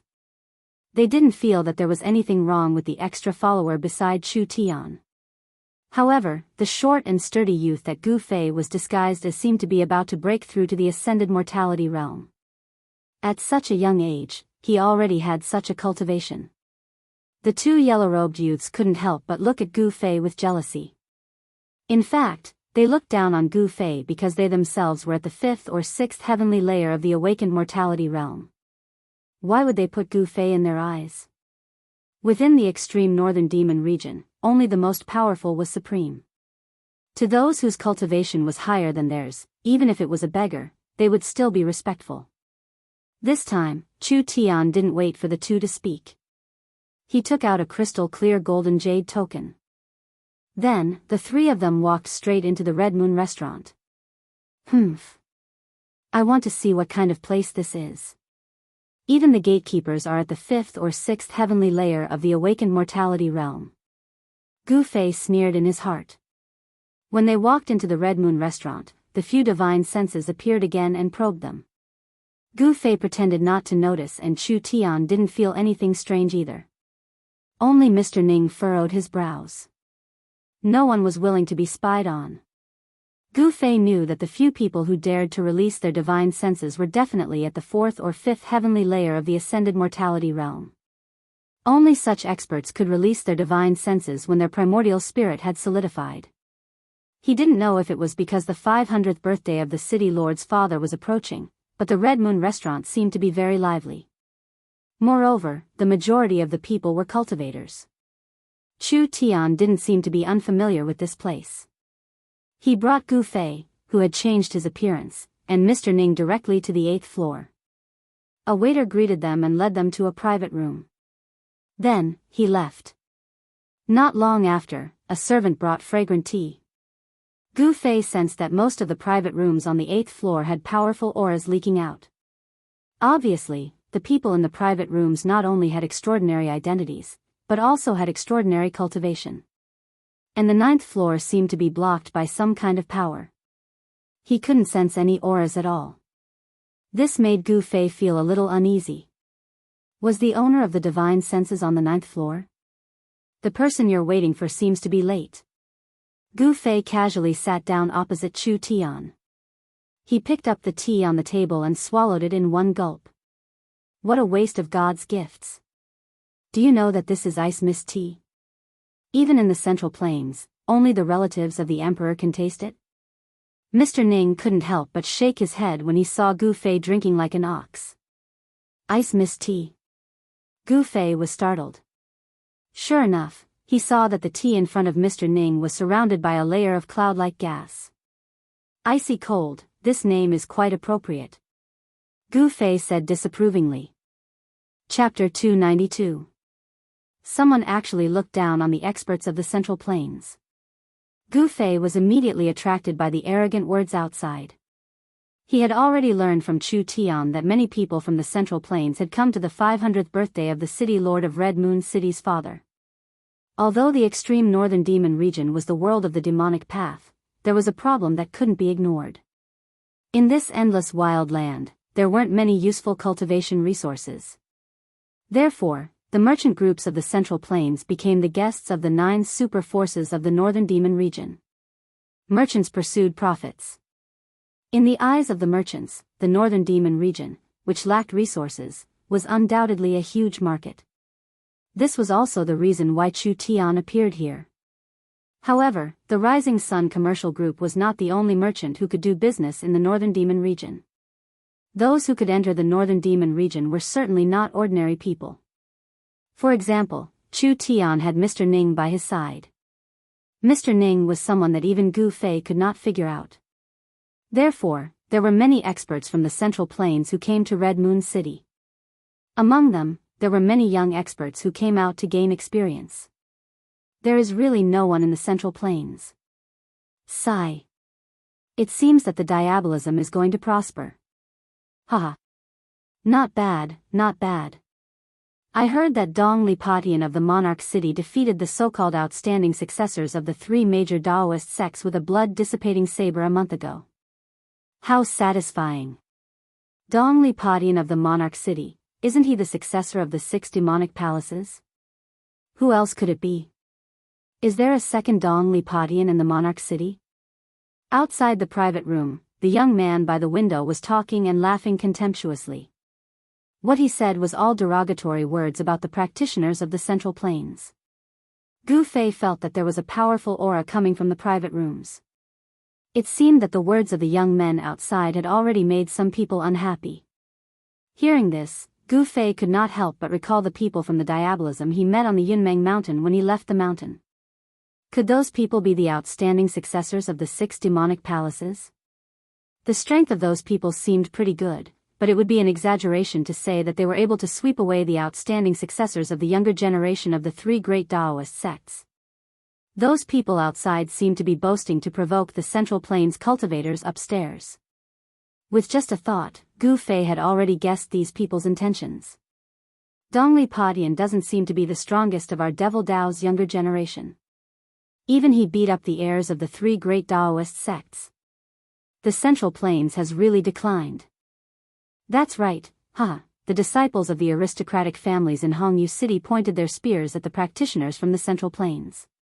Their gazes kept sweeping across the private rooms. They seemed to have come here specifically to cause trouble. Humph. Who's farting? It's so stinky. In one of the private rooms, someone spoke like this. It was clear that someone couldn't stand it any longer and wanted to step out. What's wrong? Did we say something wrong? If you can't accept it, then come at us. Don't hide in there like a turtle. A disciple of an aristocratic family called out to the private room from which the voice had come. These youths were all disciples of the major Devil Dao families in Jianghu City. Not all of them were ignorant and incompetent. Anyone with a discerning eye could tell that these people were purposely trying to provoke the Central Plains cultivators upstairs. They were eager for someone to step out. Just as the disciple finished speaking, there was a swoosh. With a bang, the door of the private room was pulled open, and a young man strode out of the private room. Dongqi Duandao, please enlighten me. The young man who walked out of the private room waved his right hand forward, and a sharp blade aura immediately cut through the air, slashing towards the disciples of the aristocratic families in Jianghu City. Humph. A firefly dares to compete with the bright moon? As he spoke, a descendant of an aristocratic family remained seated. He did not stand up. He merely waved his hand lightly. Chi. With a light wave of his hand, a dark light shot out from the tip of his finger and pierced through the young man's head in an instant. In just an instant, the young man called Duandao fell to the ground. A black hole the size of a finger appeared on his forehead. Not a single drop of blood flowed out, as if he had been burned by fire. Piercing through the head, destroying the spirit, and dispersing the soul. This was the most thorough way to die. The people upstairs who saw this scene could not help but suck in a cold breath. However, those who could reach the 8th floor of the Red Moon brothel were not ordinary people. Seeing someone being killed, not only did no one leave, some people even watched with interest. The disciples of the aristocratic families were even more unbridled. The shopkeeper of the Red Moon brothel seemed to already know the identities of these people. He did not send anyone to ask. He only saw 2 waiters rush over and silently carry away the young man who had been killed. You overestimate yourself. Why did you come out if you don't have the ability? Aren't you looking to die? The young man called Jianghu said with a look of disdain. Then, he continued to chat with his companions as if nothing had happened. Jianghu, your god-piercing finger has improved again. With such skills, I'm afraid you're not much weaker than Dongli Patian of the Monarch City. You should be able to sweep through the young experts of the Central Plains and the Southern Wilderness. Those youths were talking cheerfully and wittily, as if nothing had happened at all. Don't you think you were too ruthless? At this moment, from the private room that the Eastern Qi cultivator called Duandao had come out of, such words could be heard. He was the one who attacked first. This is something that everyone can see. You can't blame me. Jianghu shrugged and said in a relaxed manner. Killing a person was nothing to him. The law of survival of the diabolism was even crueler than that of the Central Plains. In the far north demon region, how many diabolism cultivators had not stained their hands with blood? Probably not even one. At this moment, a young man walked out of the private room. Behind the young man was a middle-aged man with a wooden expression. The young man who walked out of the private room was tanned and plump, but he was neither short nor tall. He gave off the impression that he was a kind fatty. Fatty Ling, so it's you. Jianghu was a little surprised when he saw the young man. It was obvious that he knew him. Someone from the Haotian trading group? The young men from the aristocratic families who sat at the same table with Zhao Mu were also surprised. Fatty Ling was famous for hiding a dagger behind his smile. Gu Fei heard everything that happened outside the private room. When he heard the words Haotian trading group, he couldn't help but be startled. Haotian trading group, surnamed Ling. Could it be that he was related to her? Gu Fei couldn't help but frown. Single Blade is a pretty good bodyguard. What a pity. The tanned and plump Fatty Ling shook his head. Zhao Mu, you've caused me to hire another bodyguard. Fatty Ling, if the so-called experts of the Central Plains are all like that bodyguard of yours, then there's no need to hire them. I'll just arrange for someone to protect you. Ha. Zhao Mu laughed wantonly.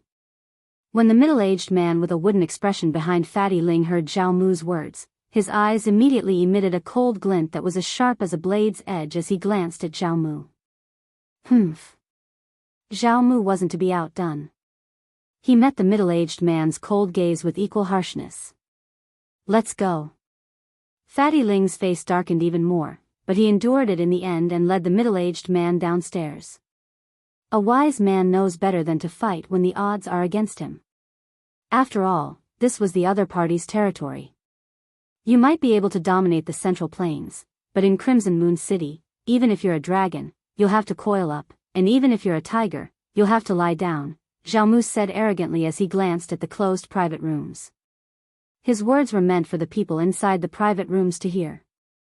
Zhao Mu's words immediately caused the expressions of many people on the 8th floor to change.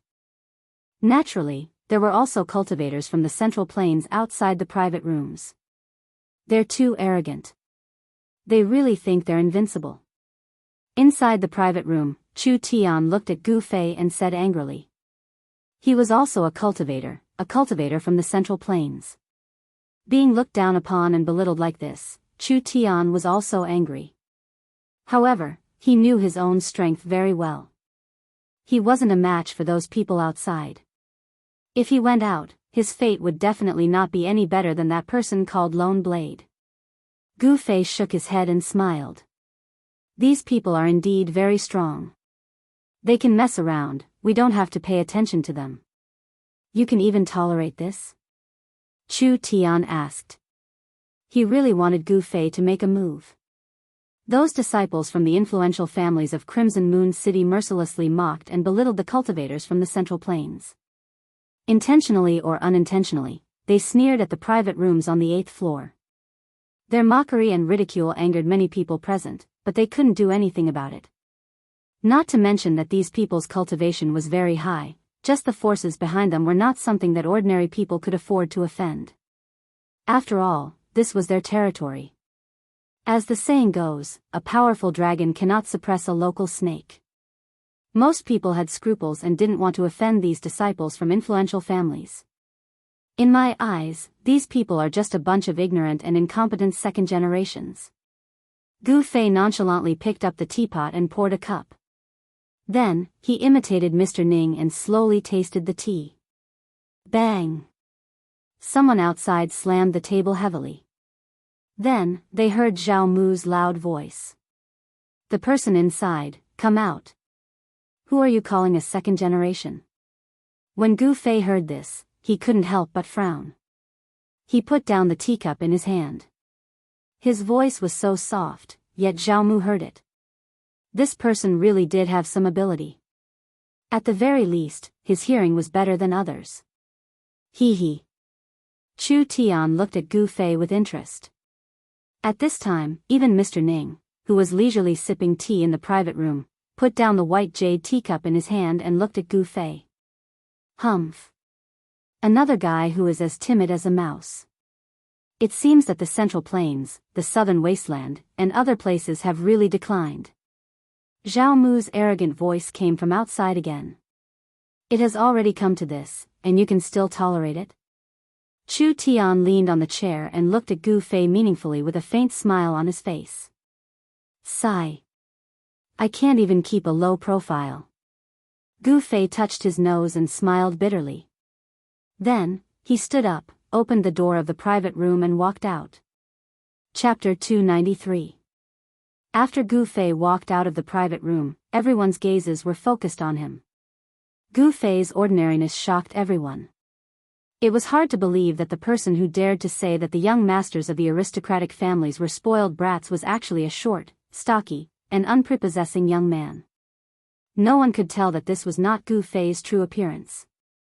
This was because Gu Fei's technique of changing his appearance was too brilliant.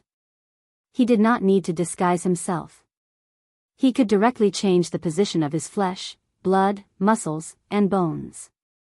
In the eyes of others, this person looked like this. Humph. With a wave of Zhao Mu's hand, the table in front of him immediately flew up, heading straight for Gu Fei, who was walking out of the private room. Although it was just a wooden table, it emitted a strong wave of power and faintly emitted a layer of black light. Without a doubt, that wooden table contained Zhao Mu's power. If one was really hit by it, they would most likely end up with broken bones and tendons. Hey! Gu Fei chuckled and casually waved his sleeves forward as if nothing had happened. Without a sound, the wooden table that contained Zhao Mu's power turned into dust in an instant and drifted down. This scene not only caused Zhao Mu's expression to change, but also the expressions of everyone upstairs. Some people whispered, thinking that Zhao Mu and the other young masters of the aristocratic families had kicked an iron plate this time. Even those who were on good terms with Zhao Mu stood up with solemn expressions. They were well aware of Zhao Mu's strength. They could feel that this unprepossessing young man in front of them was not ordinary. Very good. Zhao Mu's expression was cold. He waved his right hand again. With a soft sound, like an arrow piercing through the void, a black light shot towards Gu Fei like a deadly lightning bolt. Just now, he had used this move to instantly kill the young cultivator from Eastern Qi called Single Blade. Now, he wanted to use the same move to kill Gu Fei. This move is useless against me. Gu Fei strode forward and pointed his finger forward. A ball of golden light erupted from the tip of his finger. The golden finger directly met the black light that was shooting towards him. Under the astonished gazes of the crowd, Zhao Mu's finger energy was shattered by a single finger. The golden light on top of Gu Fei's finger didn't disappear. After shattering Zhao Mu's finger energy, it became even stronger. Then, with a "chi" sound, the golden light shot through the air. Gu Fei gave Zhao Mu a taste of his own medicine.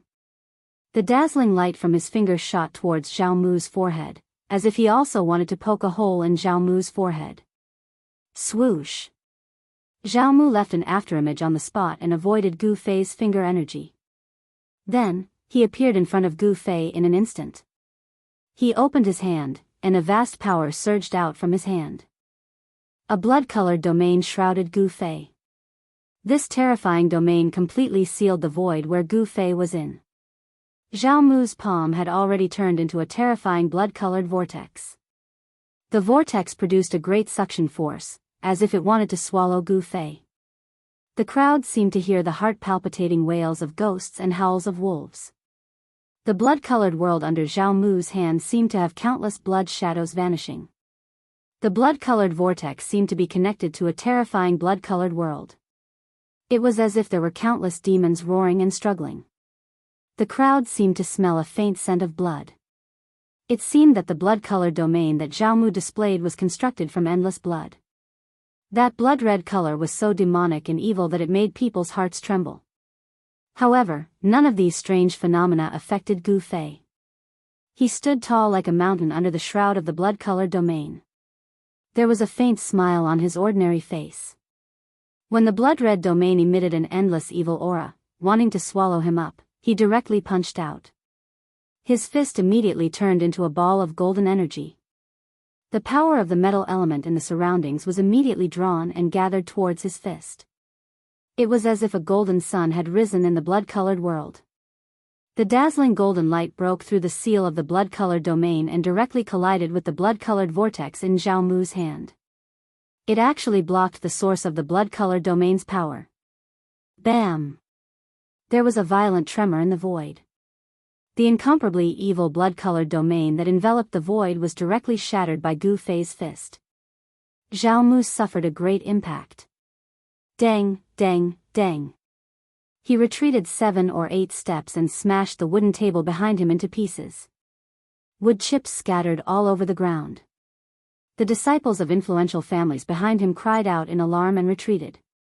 Zhao Mu, who was incomparably arrogant and regarded the cultivators of the Central Plains as nothing, was actually forced to retreat. The people who witnessed this scene upstairs were all shocked. In the private room, Chu Tian and Mr. Ning saw everything that happened outside through the open wooden door. They couldn't help but be shocked by Gu Fei's strength. Why did this Gu Fei hide his identity and appear in Honghua City? Could it be that the people of the 3 great Daoist schools had infiltrated the city? Chu Tian thought of many things. However, the questions in his heart were destined to have no answer. He didn't know that Gu Fei was actually alone now. He had narrowly escaped death to return to Tinglong continent from the virtual sky world and had been separated from everyone. In the far north Devil's territory, he had no allies.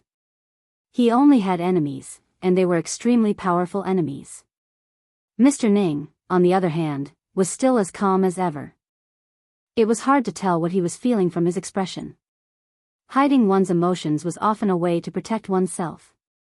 This place is too small. I can't fight freely.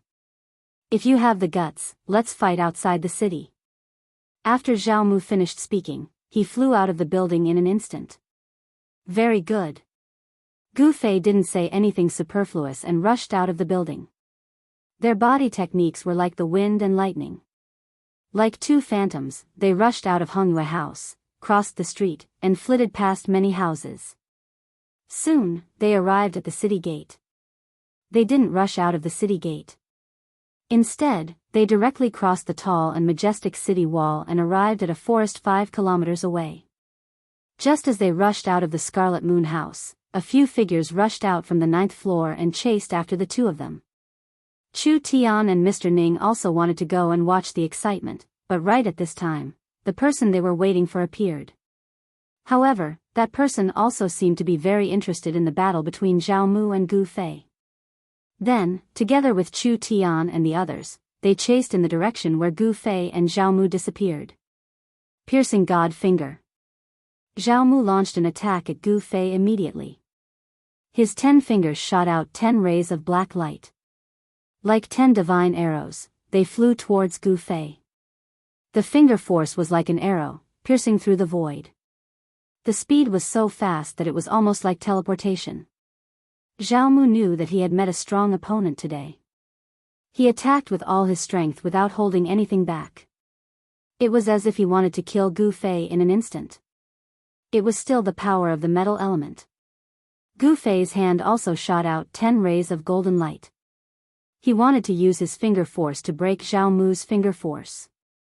He wanted to let Zhao Mu know that he was no match for him in terms of finger force. Bam! Bam! Bam! Bam! 10 dull sounds came out. Finger force against finger force. The black light and the golden light collided violently in the void, exploding into balls of strong light. The destructive finger force spread out, and the trees in the forest collapsed. Crimson Purgatory. Zhao Mu shouted. He stretched out his right hand, and a crimson vortex appeared in his palm. It formed an extremely evil and terrifying crimson domain, shrouding towards Gu Fei. This time, it was different from the time in the Crimson Moon Tavern. Zhao Mu had no scruples and fully displayed the power of the Crimson Purgatory. A part of the world seemed to have turned into a sea of blood in an instant. The extremely cold and evil power sealed up a part of the world. What could be seen was a demonic crimson light. The crimson light was like a surging sea of blood, as if there were countless demons roaring and howling. Even though Gu Fei's mind was as firm as a rock, he felt his spirit shaking. It was as if his 3 souls and 7 spirits were about to be pulled out from his body by the huge crimson vortex. At this time, those who had been tracking him had also arrived nearby. They just saw Gu Fei's figure being shrouded by the crimson domain. Large areas of the forest collapsed under the crimson light. No one dared to go forward. Everyone watched the battle from afar. Humph. This guy is dead for sure. You should know that Zhao Mu has just broken through his cultivation bottleneck. He is already a demon master. A disciple of an aristocratic family who was on good terms with Jianghu said. Jianghu has already broken through to the demon master realm? Everyone who knew about Jianghu's background was shocked. The Zhao family of Crimson Moon City had produced a rare descendant. He had already broken through to the demon master realm at such a young age. This Jianghu's potential was limitless. Outstanding young experts had always been the focus of the major forces. For example, Dongli Padian of Monarch City was a leading figure of the younger generation in the demon path. A young expert with limitless potential, if he could truly grow up, would definitely become an all-powerful figure in the future. Just as Gu Fei and Zhao Mu were fighting in the forest outside the city, an uninvited guest came to the largest mansion in Crimson Moon City. Ha! Meng Lang, your old friend is here to see you. A wanton laughter resounded throughout the entire mansion. A tall figure surrounded by demonic chi stood in the sky outside the mansion. A powerful aura descended, causing the maids in the mansion to be filled with terror. Humph!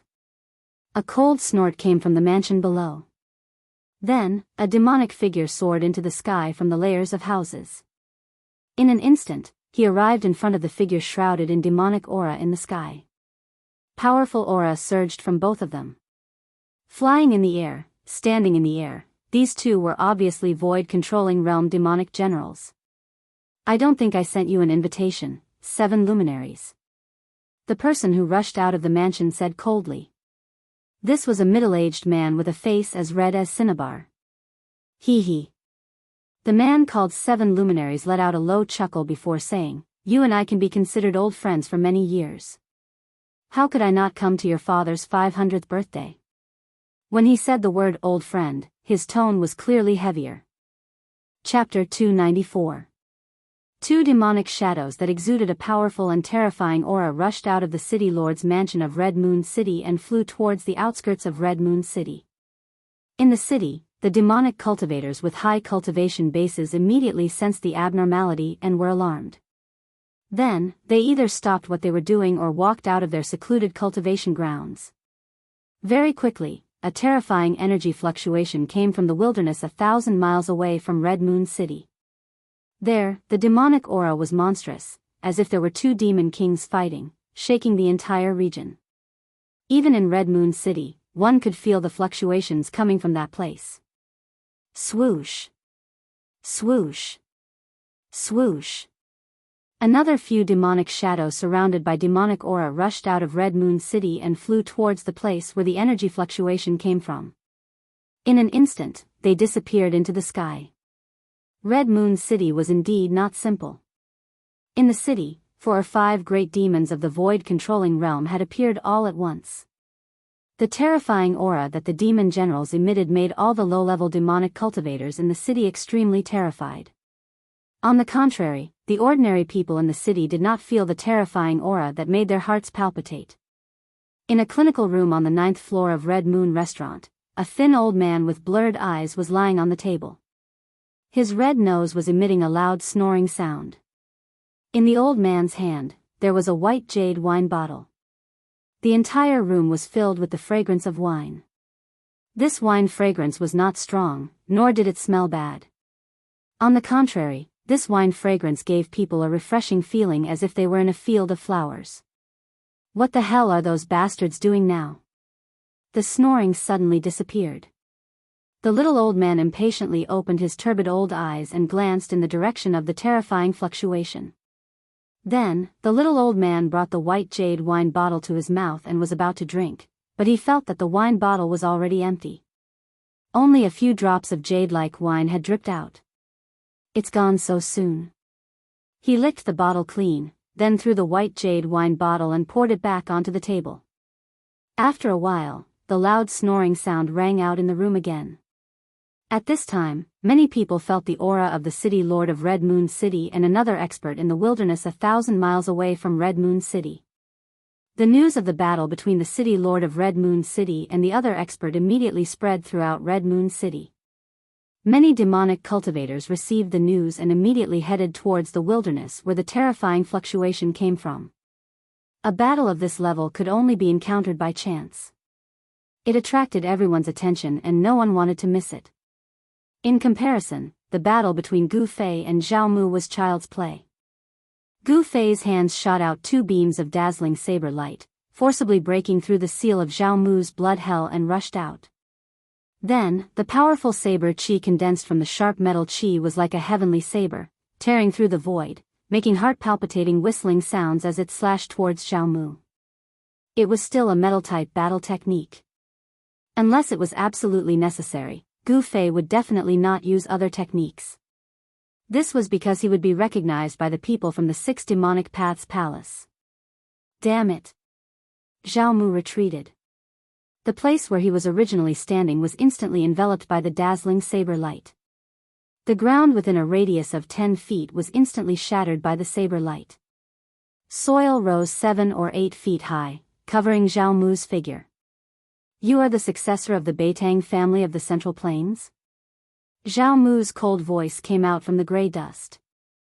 His voice was calm and steady, as if he was not surprised at all. Humph. Gu Fei sneered. Then, his hands drew a mysterious trajectory in the air. Among the golden waves, sabers and swords began to appear. When the young man who had agreed to meet Chu Tian at the Scarlet Moon restaurant saw Gu Fei use this ability, a hint of surprise flashed in his eyes. Is this person really a disciple of the Beitang family of the Central Plains? The black-robed young man's eyes were like cold stars. He stared at Gu Fei's waving arm with a strange light in his eyes.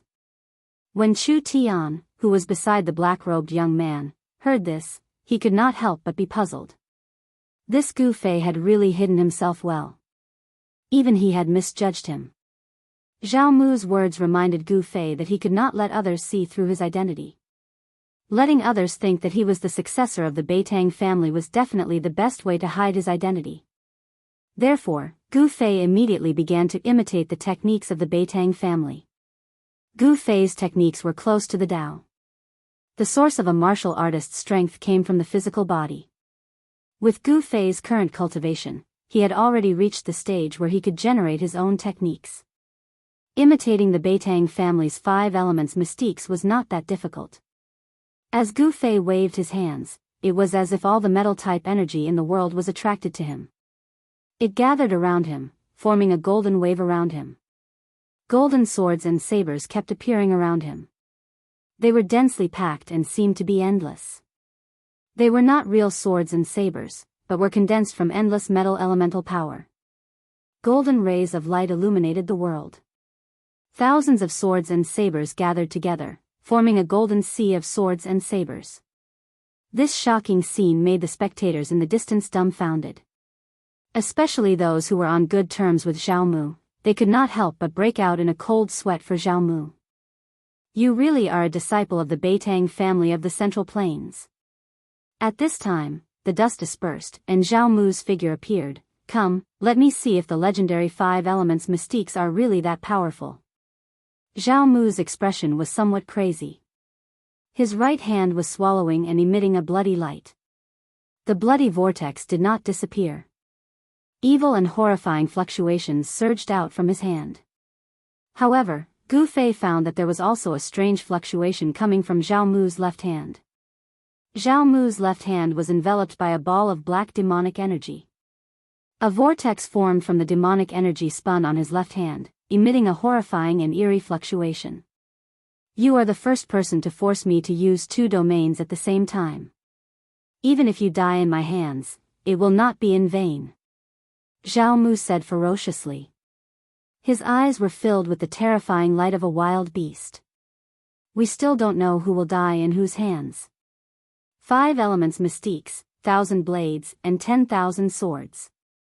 Gu Fei yelled. The metal-type energy was pushed to the peak by him. Then, he decisively attacked. Of course, because he could suppress it, the cultivation that Gu Fei displayed right now was only at the first sky of the ascended realm. However, this kind of strength was more than enough to defeat Zhao Mu. Tens of thousands of swords and sabers shot towards Zhao Mu in an earth-shattering manner. The sabers and swords tore through the void and shrouded in all directions. Such a scene made even the spectators' hearts palpitate. Come at me. Zhao Mu roared angrily as his long hair danced in the air. Dark void, blood purgatory. Let's see how you can break through my dark void purgatory. Zhao Mu yelled crazily. As the blades and swords slashed towards him, his left and right hands suddenly clasped together and formed a strange hand seal. Under the guidance of this hand seal, the blood whirlpool and darkness whirlpool actually started to fuse. The terrifying power of the two domains increased exponentially. The power of the two domains reformed, forming a new domain. A terrifying black whirlpool with a bloody glow appeared in front of Zhao Mu's hand seal. In the blink of an eye, it had sealed the space in front of Zhao Mu. Thousands of golden blades and swords shot into this newly formed whirlpool, but they were like clay oxen entering the sea. They were swallowed by this strange whirlpool that emitted an endless evil aura. That terrifying whirlpool seemed to be connected to another world. The fusion of the two domains seemed to have opened a door to hell. Countless golden blades and swords were swallowed by the whirlpool. The newly formed domain was incomparably powerful. It seemed like all the golden blades and swords were being sucked in. The huge whirlpool shrouded a part of the world. It actually blocked the sea of blades and swords formed by the thousands of golden blades and swords. This scene was beyond everyone's expectations. However, Zhao Mu wasn't having a good time now. It was extremely strenuous for him. The veins on his forehead were throbbing. His clothes were already soaked in sweat. He gritted his teeth and endured. The domain he could control had already reached the limit. The fusion of the two domains was too powerful. If he wasn't careful, he would be devoured by this power. At that time, he would be swallowed by his own domain. Zhao Mu was already riding a tiger and couldn't back down. Even if he wanted to stop now, it would be difficult. It had become a dead end. However, no one knew that Gu Fei's imitation of the Beitang clan's 5 elements divine ability and the mighty thousand blades myriad swords technique was just a pretense. Among the onlookers, no one noticed that among the thousands of blades and swords, there was a hazy golden sword shadow. Although this sword shadow was very similar to the thousands of blades and swords, there was something different about it. The thousands of swords and sabers were condensed from the endless power of metal, but the hazy sword shadow mixed in the thousands of swords and sabers was transformed from the metal sword essence of Gu Fei's new domain of 5 elements sword essence. Tens of thousands of golden swords and sabers drew golden scars in the void, and the whooshing sound of the sabers and swords piercing through the air was incessant. However, the terrifying and evil vortex in front of them was like a bottomless devil's nest, sucking all the sabers and swords into the vortex and sinking them into the pitch-black devil's nest. However, when the thousands of swords and sabers were about to be completely devoured, Gu Fei knew that it was time for him to make his move. The faint golden sword shadow that lingered around him among the swords and sabers shot out. This was not a sword shadow condensed purely from the power of metal. Instead, it was an indestructible sword intent. It was different from the golden blades and swords that had been swallowed. The faint sword shadow silently broke through the barrier of the terrifying domain in front of it. It directly penetrated the huge whirlpool and pierced through Zhao Mu's right chest. Zhao Mu only felt a chill on his right chest. Before he knew what had happened, he suddenly felt a sharp pain in his chest. His vision darkened and he almost fainted. The condensed power instantly collapsed. The huge whirlpool of death exploded. The violent power that erupted shook the heaven and earth. The area within a radius of several dozen feet was instantly razed to the ground. Chapter 295. No one saw how Zhao Mu was defeated, and he was defeated so abruptly. Perhaps even Zhao Mu himself only saw a faint golden light flash in front of his eyes for an instant, and then his right chest was pierced. The attention of the onlookers had already been attracted by the other great battle that was taking place in the wilderness thousands of miles away from Crimson Moon City. Aside from the few aristocratic family juniors who were on good terms with Zhao Mu, there were only Chu Tian, Mr. Ning, and Chu Tian's black-clothed friend who were watching the battle. The few youths who were on good terms with Zhao Mu didn't leave either. They were shocked to see Zhao Mu defeated in an instant. How could Zhao Mu, who was a devil master, be defeated? Was this practitioner from the Central Plains really so powerful? If even Zhao Mu was defeated, then, wouldn't they be no match for this guy in front of them who was emitting a golden flame-like aura, like a golden god of war? At this time, the few aristocratic children realized that Gu Fei's strength was not weaker than Zhao Mu's. Moreover, he had defeated Zhao Mu, who could be called a cultivation genius among the younger generation of Crimson Moon City. Zhao Mu, at such a young age, had already broken through to the Devil Master realm. It could be said that he was an outstanding figure among the younger generation of Crimson Moon City. Except for Meng Hao, the son of the city lord, no one could stand shoulder to shoulder with him. Gu Fei defeated Zhao Mu. In other words, he had indirectly defeated all the younger generation of Devil Path practitioners in Crimson Moon City, except for Meng Hao. The domain power dissipated, and the terrifying energy fluctuations gradually dissipated. The forest was completely destroyed, and the destruction was very thorough. Within a radius of several hundred feet, not even a single blade of grass was left, and all that was left was sand. Further away, rows of trees fell outwards. Broken trees and scattered leaves were everywhere. It could be seen how terrifying the scene just now was. The power of destruction destroyed everything, including the woodland. After a while, the aristocratic children recovered from the shock and rushed to the place where Zhao Mu fell. They didn't dare to attack Gu Fei. At this moment, they were no longer as arrogant and domineering as they had been in the Red Moon Tavern. When they passed by Gu Fei, they deliberately stayed away from Gu Fei. They were already afraid of Gu Fei. In front of the strong, the weak were nothing at all. The strong could control the life and death of the weak. In the extreme northern demon region, the cruel laws of survival made these people fear the strong, and they would bully and humiliate the weak. It had to be said that the law of the jungle was vividly displayed among demonic cultivators. Ha! Is this the power of the 5 elements?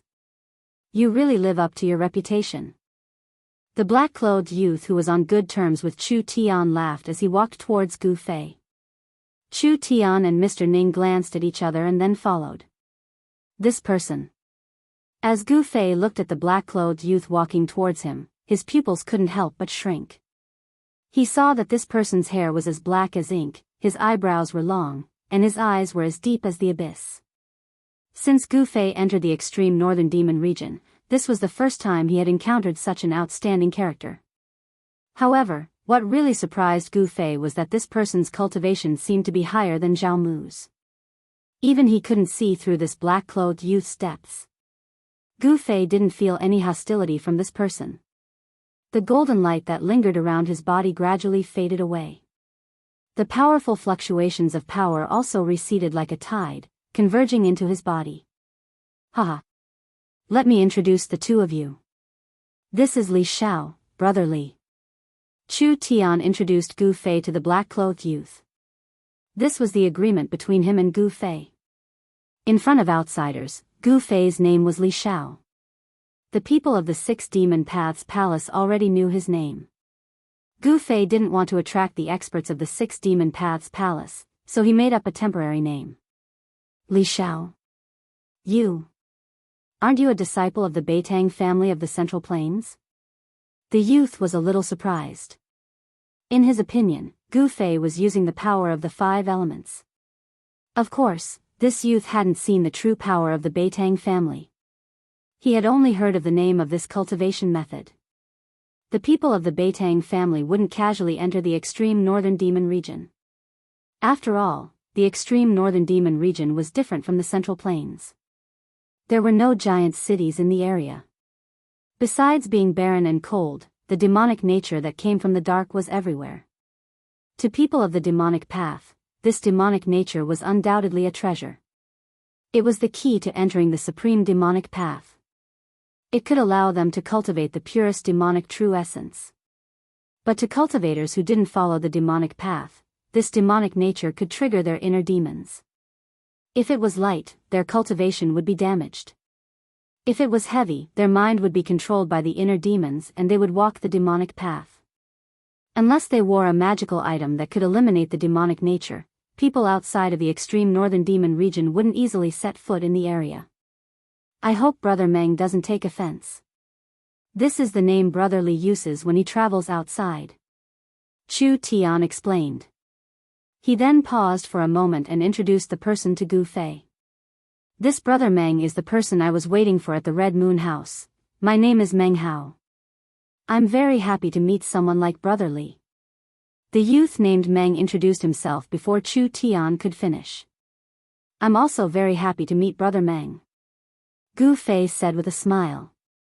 There were plenty of people who didn't want to show their true faces before they made a name for themselves.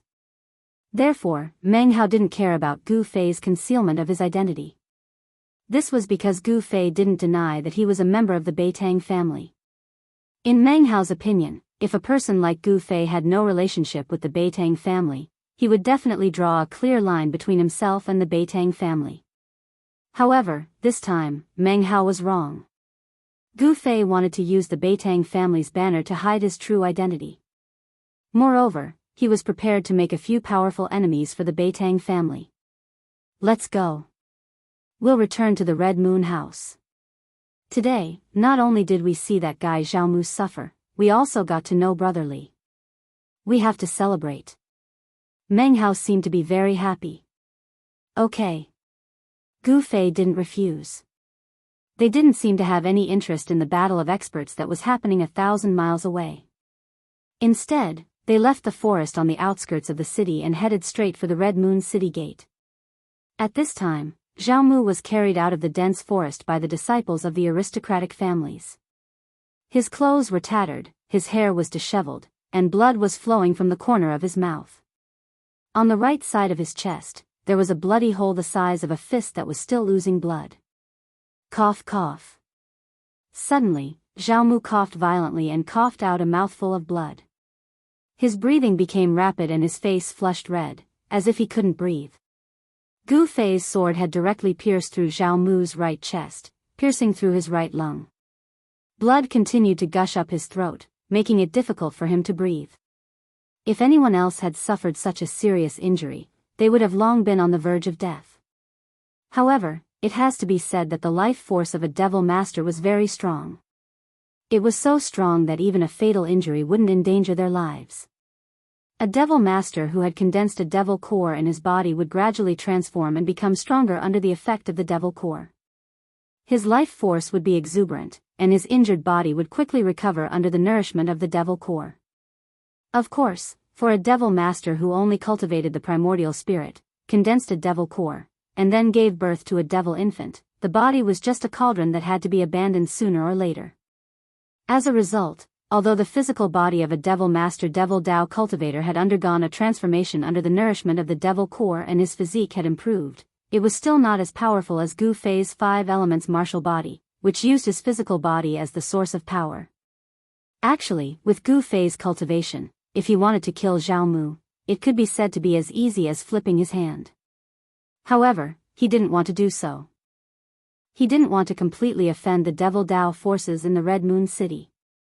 He had just arrived at the Red Moon City and didn't know what kind of background these disciples had. If he killed Jianghu, it would attract the older generation experts to deal with him, and he would be in a dangerous situation. Gu Fei had some misgivings and didn't kill Jianghu. But even so, Jianghu's vitality was greatly injured. Even if there were experts to nurse him back, he would still need a period of time to recover. At that time, perhaps Gu Fei would have already left the northern Devil region and returned to the Central Plains. The few youths who were on good terms with Jianghu carried Jianghu and flew back to the Red Moon City to find someone to treat Jianghu's injuries. Of course, those people wouldn't let this matter rest. However, for a moment, they couldn't do anything to Gu Fei. The battle between Gu Fei and Jianghu was just a battle between the younger generation. It was very ordinary, but the battle that took place in the desolate land 1,000 miles away from the Red Moon City was a battle between true experts. The desolate land 1,000 miles away became lively. Two devil shadows fiercely fought in the surging devil chi. They fought from the sky to the ground, from the ground to the ground, and from the ground to the ground. They rushed out of the ground and continued to fight. This area shook incessantly. The sky was shrouded by the surging devil chi, and this part of the world seemed to have fallen into darkness. The dark brown earth was covered with cracks and large pits, as if meteorites had fallen to the ground, were scattered all over the dark brown earth. There were people watching high up in the sky, but no one made a move to stop them. Instead, there were people who made a move to seal off the aura that was spreading out.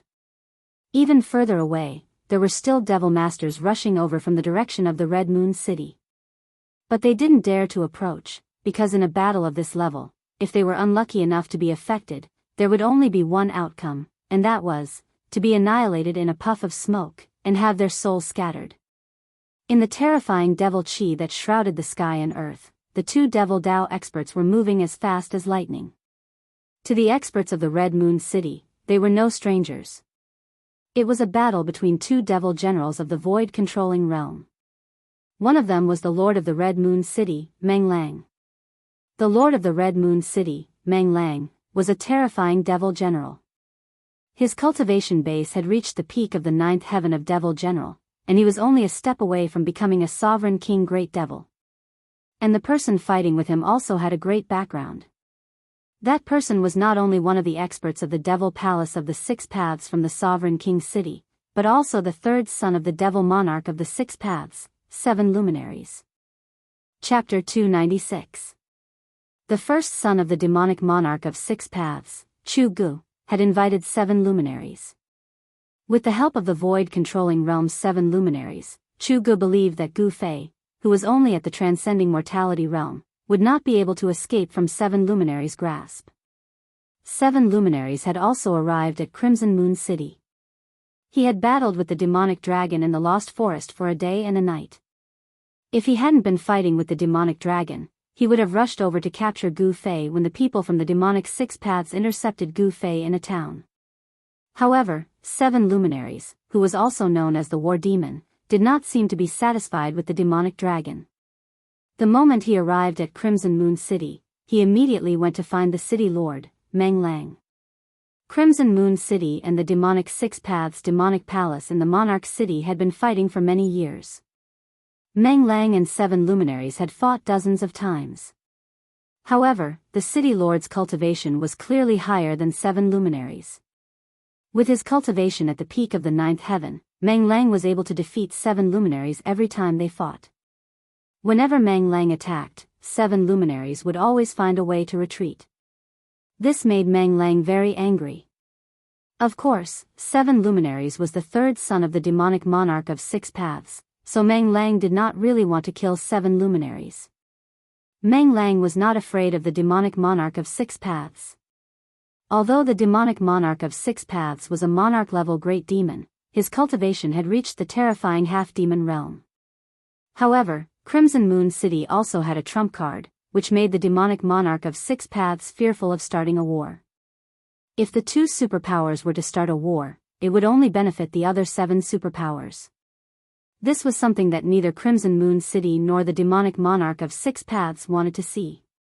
However, although the superpowers appeared to be at peace on the surface, they were still fighting fiercely in the dark. 7 luminaries finding Meng Lang was an open provocation. If Meng Lang did not accept the challenge, outsiders would think that Crimson Moon City was afraid of the Monarch City. If Meng Lang were to be a coward, the Meng clan of Crimson Moon City would lose all face. The 7 luminaries forced Meng Lang to accept the challenge. Hence, an unavoidable battle occurred. However, this wasn't a battle of life and death. It was a battle to prove who was stronger. The 2 demonic path powerhouses battled endlessly. Demonic clouds blotted out the skies, shaking the world. Origin energy violently surged, turning the battlefield into a battlefield of destruction. No one dared to approach. Even the devil generals of the same level were watching the battle from afar. No one dared to stop them. No one was willing to provoke these 2 terrifying experts. 9 nether emptiness, devour heaven and earth. Meng Lang shouted loudly, and the terrifying sound waves even scattered a few gloomy clouds drifting in the sky. The figures that were exuding powerful presences that were watching the battle from afar quickly retreated. Even further away, the Mo Path Shoja below the level of Mo masters that were watching the battle on the ground immediately became restless. Those with low cultivation were directly knocked unconscious. Those who weren't knocked unconscious by the terrifying sound wave also fled far away with pale faces. Then, everyone saw that the surging demonic clouds in the sky rapidly gathered, forming 9 huge black vortex black holes that shrouded the tall demonic figure below. Every black vortex was formed from an endless amount of demonic chi. Rumble. Every vortex emitted a terrifying power that shook the void. It was as if 9 incomparably huge emptiness spaces had appeared between heaven and earth. They swallowed everything between heaven and earth, both tangible and intangible. Even the void seemed to collapse. Behind the 9 large vortexes, there seemed to be a terrifying 9 nether emptiness space that emitted a terrifying aura that caused one's heart to palpitate. This scene was undoubtedly shocking. Up until now, the Lord of Crimson Moon City, Meng Lang, had finally displayed the terrifying strength of a peak 9th heaven demon general. Good. Under the 9 large black vortexes, 7 luminaries stood proudly. His black hair danced wildly in the wind. Facing the 9 large vortexes that shrouded him, not only did he not show any fear, 2 rays of crazed light shot out from his eyes. 7 luminaries' tall figure, under the shroud of the 9 nether emptiness, seemed so tiny. However, it was this tiny demonic figure that erupted with a monstrous energy wave. Then, 7 luminaries roared madly. 7 rays of blood-red light shot into the sky, instantly breaking through the demonic clouds that shrouded heaven and earth, and shot into the dark gray sky. In the dark gray sky, 7 large holes appeared. Through the holes, one could see the rare stars in the sky. Stars appearing in the daytime, reversing heaven and earth. What was 7 luminaries doing? Everyone was incomparably shocked. Some people had already vaguely guessed 7 luminaries' intentions. The 7 rays of blood-red light shot into the sky, as if they had triggered 7 terrifying forces. 7 brilliant rays of light shot down from the sky. It was the radiance of the stars. 7 luminaries was displaying a terrifying demonic art, causing the stars to appear in the daytime. Then, he used the power of the stars for his own use. This was definitely a terrifying divine art of the demonic path. The 7 brilliant rays of light came from 7 bright demonic stars in the sky. As the demonic stars shone in the sky, the 7 rays of light were of different colors. Blood red, dark black, bright yellow, greenish purple. They descended from the sky and entered 7 luminaries' body. All of this happened in an instant. Before the 9 nether emptiness vortexes could devour 7 luminaries, the 7 rays of light had already entered 7 luminaries' demonic body. Roar! 7 luminaries roared madly, his voice shaking heaven and earth. His body seemed to have been injected with an endless amount of demonic energy. His eyes shot out 7-colored demonic light, making him look extremely ferocious. 7 demon stars, appear. 7 luminaries roared at the sky. 7 rays of light immediately rushed out from his body. Each ray of light was as bright as the stars, flickering with 7 different kinds of demonic light. It was as if the 7 balls of demonic nature in the sky had been drawn over by the 7 luminaries.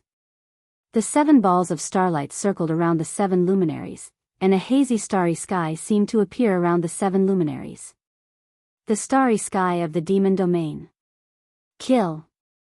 7 luminaries' battle intent was like a rainbow. Like a crazy demon, the 7 rays of light circling around his body rushed towards the 9 nether emptiness vortexes that shrouded the area. Rumble. It was as if 2 worlds were colliding. It was as if doomsday had arrived. Heaven and earth were collapsing. The vast and terrifying fluctuations made even the void-controlling realm demon generals who were watching the battle from afar feel shocked and had no choice but to retreat to a place further away. 2 terrifying forces collided violently. The 9 nether emptiness vortexes were blocked and stopped in the void. However, the devil starry sky formed by communicating with the 7 devil stars in the sky and drawing down the power of the 7 devil stars did not gain the upper hand. The 2 powerhouses were in a deadlock. The shockwaves that swept down from the sky caused the dark brown earth to tremble. The hard dark brown earth constantly cracked, revealing hideous cracks. The cultivators watching from afar retreated again and again. Everyone was shocked by the scene in front of them. For many of them, this was the first time they had seen such a terrifying scene that could destroy the heavens and extinguish the earth. A demon general powerhouse didn't make a move, but once they did, it would definitely be earth-shattering. This was a demon general, a terrifying demon general. If a half-demon didn't appear, a demon general would already be a peak powerhouse in the northern demon domain. 9 giant nether emptiness vortexes emitted terrifying energy fluctuations that shook the heavens and earth. Behind the 9 nether emptiness vortexes was a giant demon phantom. Terrifying demonic roars came from this demon phantom. Within the pitch-black demon chi, it was as if a horde of demons were dancing. The power of the demon domain's starry sky blocked the 9 nether emptiness vortexes, locked in a stalemate. With the power of the 7 demon stars supporting his body, 7 luminaries seemed to transform into a terrifying demon god. A few beams of boundless starlight poured down from the 7 huge holes in the sky. The 7 great demonic stars hung high in the sky, illuminating the sky. In the demon domain's starry sky around 7 luminaries, there seemed to be endless stars twinkling, disappearing and vanishing. Where the 2 terrifying forces collided, black cracks appeared. These were the void being torn apart, the cracks in space. 2 extremely formidable forces collided with each other, canceling out each other. The terrifying strength that leaked out caused cracks to appear in the void. However, in the end, the Scarlet Moon City Lord's skill was superior. The strength of a peak 9th heavenly layer demon general shook the heavens and earth. The 9 nether emptiness vortexes trembled again and again before they began to fall down once more. The demon domain's starry sky around 7 luminaries began to collapse. Damn it! 7 luminaries roared in indignation, desperately drawing the power of the 7 demon stars in the sky to his body. However, as the power of the 7 demon stars in the sky increased and became stronger, 7 luminaries' demonic body gradually could not withstand it. He desperately urged the power in his body, causing the muscles on 7 luminaries' body to swell. Veins that resembled dragons surfaced on his skin. The endurance of his body had reached its limit. 7 luminaries, lose. Meng Lang's mighty voice came from the 9 nether emptiness vortexes, spreading to the heavens and the earth. Rumble. The 9 nether emptiness vortexes, like a bottomless abyss, swallowed 7 luminaries. The heavens and earth shook, and the demon domain's starry sky around 7 luminaries immediately dimmed. The illusory stars were continuously destroyed. I've been in seclusion for 100 years, painstakingly practicing my divine ability, but I'm still not Meng Lang's opponent. I'm not willing to accept this. 7 luminaries seemed to have gone mad. He decisively cut off the power of the 7 demon stars that were descending from the sky. Although 7 luminaries was known as the war demon, he was not a guy with a big head and no brain. Since he knew that he was no match for Meng Lang, he retreated as expected. After cutting off the connection with the 7 demon stars in the sky, 7 luminaries bit the tip of his tongue and spat out a mouthful of blood essence. Then, his body turned into a bloody light as he executed the heavenly demon blood flight escape technique and rushed out of the demon domain's starry sky. Meng Lang. The next time we fight, I'll definitely trample you under my feet. 7 luminaries, who had turned into a bloody light, instantly went far away.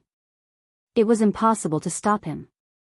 At this moment, the demon domain's starry sky that was shrouded by the 9 nether emptiness vortexes suddenly exploded. Violent energy surged out in all directions like a raging sea. Everyone turned pale with fright and hurriedly dodged far away. The 9 nether emptiness vortexes that shrouded the heavens and earth were also nearly shattered by the terrifying energy that erupted from the sudden collapse of the starry sky. Chapter 297. 1,000 miles away from Crimson Moon City, a great battle had ended in a desolate area. The result was as everyone had expected. The third son of the devil monarch of 6 paths, 7 luminaries, had been defeated and fled. The 9 black holes that covered the sky gradually dissipated. The terrifying energy fluctuations retreated like the tide, and the surging demon chi was absorbed into the frightening demon shadow in the sky. The Lord of Crimson Moon City, Meng Lang, had defeated the third son of the devil monarch of 6 paths, 7 luminaries. This was no small matter. Soon, all the major powers in Crimson Moon City knew about the battle. Meng Lang stood high in the sky, looking in the direction that 7 luminaries had retreated. His eyes were deep, and his face was so red that it seemed as if it would drip blood. The Lord of Crimson Moon City, Meng Lang's red face, was his trademark. This was not because he cultivated in demonic Dao magic, but because he was born with a red face. Meng Lang stared in the direction that 7 luminaries had disappeared for a moment, then looked in a few other directions. With a cold snort, he turned into a jet-black demon chi and flew back to Crimson Moon City. Obviously, Meng Lang had already noticed the experts who were hiding in the sky and watching the battle. However, Meng Lang did not say anything, and instead returned to Crimson Moon City. The demonic Dao experts who were hiding in the sky also retreated. They were not afraid of Meng Lang. Those who dared to hide in the sky to watch the battle were not weaklings. 1,000 miles away from Crimson Moon City, the battle between the demon generals had ended with 7 luminaries' defeat. In a private room on the 8th floor of the Crimson Moon House, Gu Fei and the black-clothed young man, Meng Hao, were sitting opposite each other. Chu Tian and Mr. Ning seemed to have become the background. "Brotherly, do you want to reconsider my proposal?" Meng Hao asked. After Gu Fei had changed his appearance, he had casually given himself a name. This name was Li Xiao. Meng Hao thought that Gu Fei was a disciple of the Beitang clan of the Central Plains, so he wanted to recruit Gu Fei. Meng Hao's offer was very tempting. After all, he was the son of the city lord of Red Moon City, and the offer from the son of a city lord couldn't possibly be bad. As for Chu Tian, the more he listened, the more excited he became. However, Gu Fei was not Chu Tian. Even if Meng Hao offered better conditions, Gu Fei wouldn't be interested. "There's no need to think about it," Gu Fei said expressionlessly. "What a pity," said Meng Hao, a look of disappointment on his face. "Although you don't want to stay and help me, to be able to make a friend like you is a great thing." It went without saying that Meng Hao was no ordinary person. He had the ability to win over people's hearts, and if it were anyone else, they would most likely have been recruited. However, his opponent was Gu Fei. Suddenly, the sound of hurried footsteps could be heard outside the private room. Soon, someone had arrived. Meng Hao frowned, and was about to say something, when the person outside spoke first.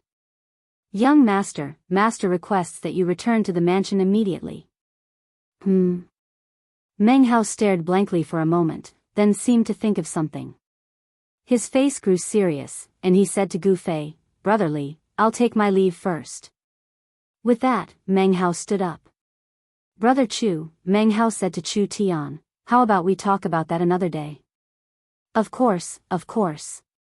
"Brother Meng, whenever you have time, we can talk about it," Chu Tian said quickly.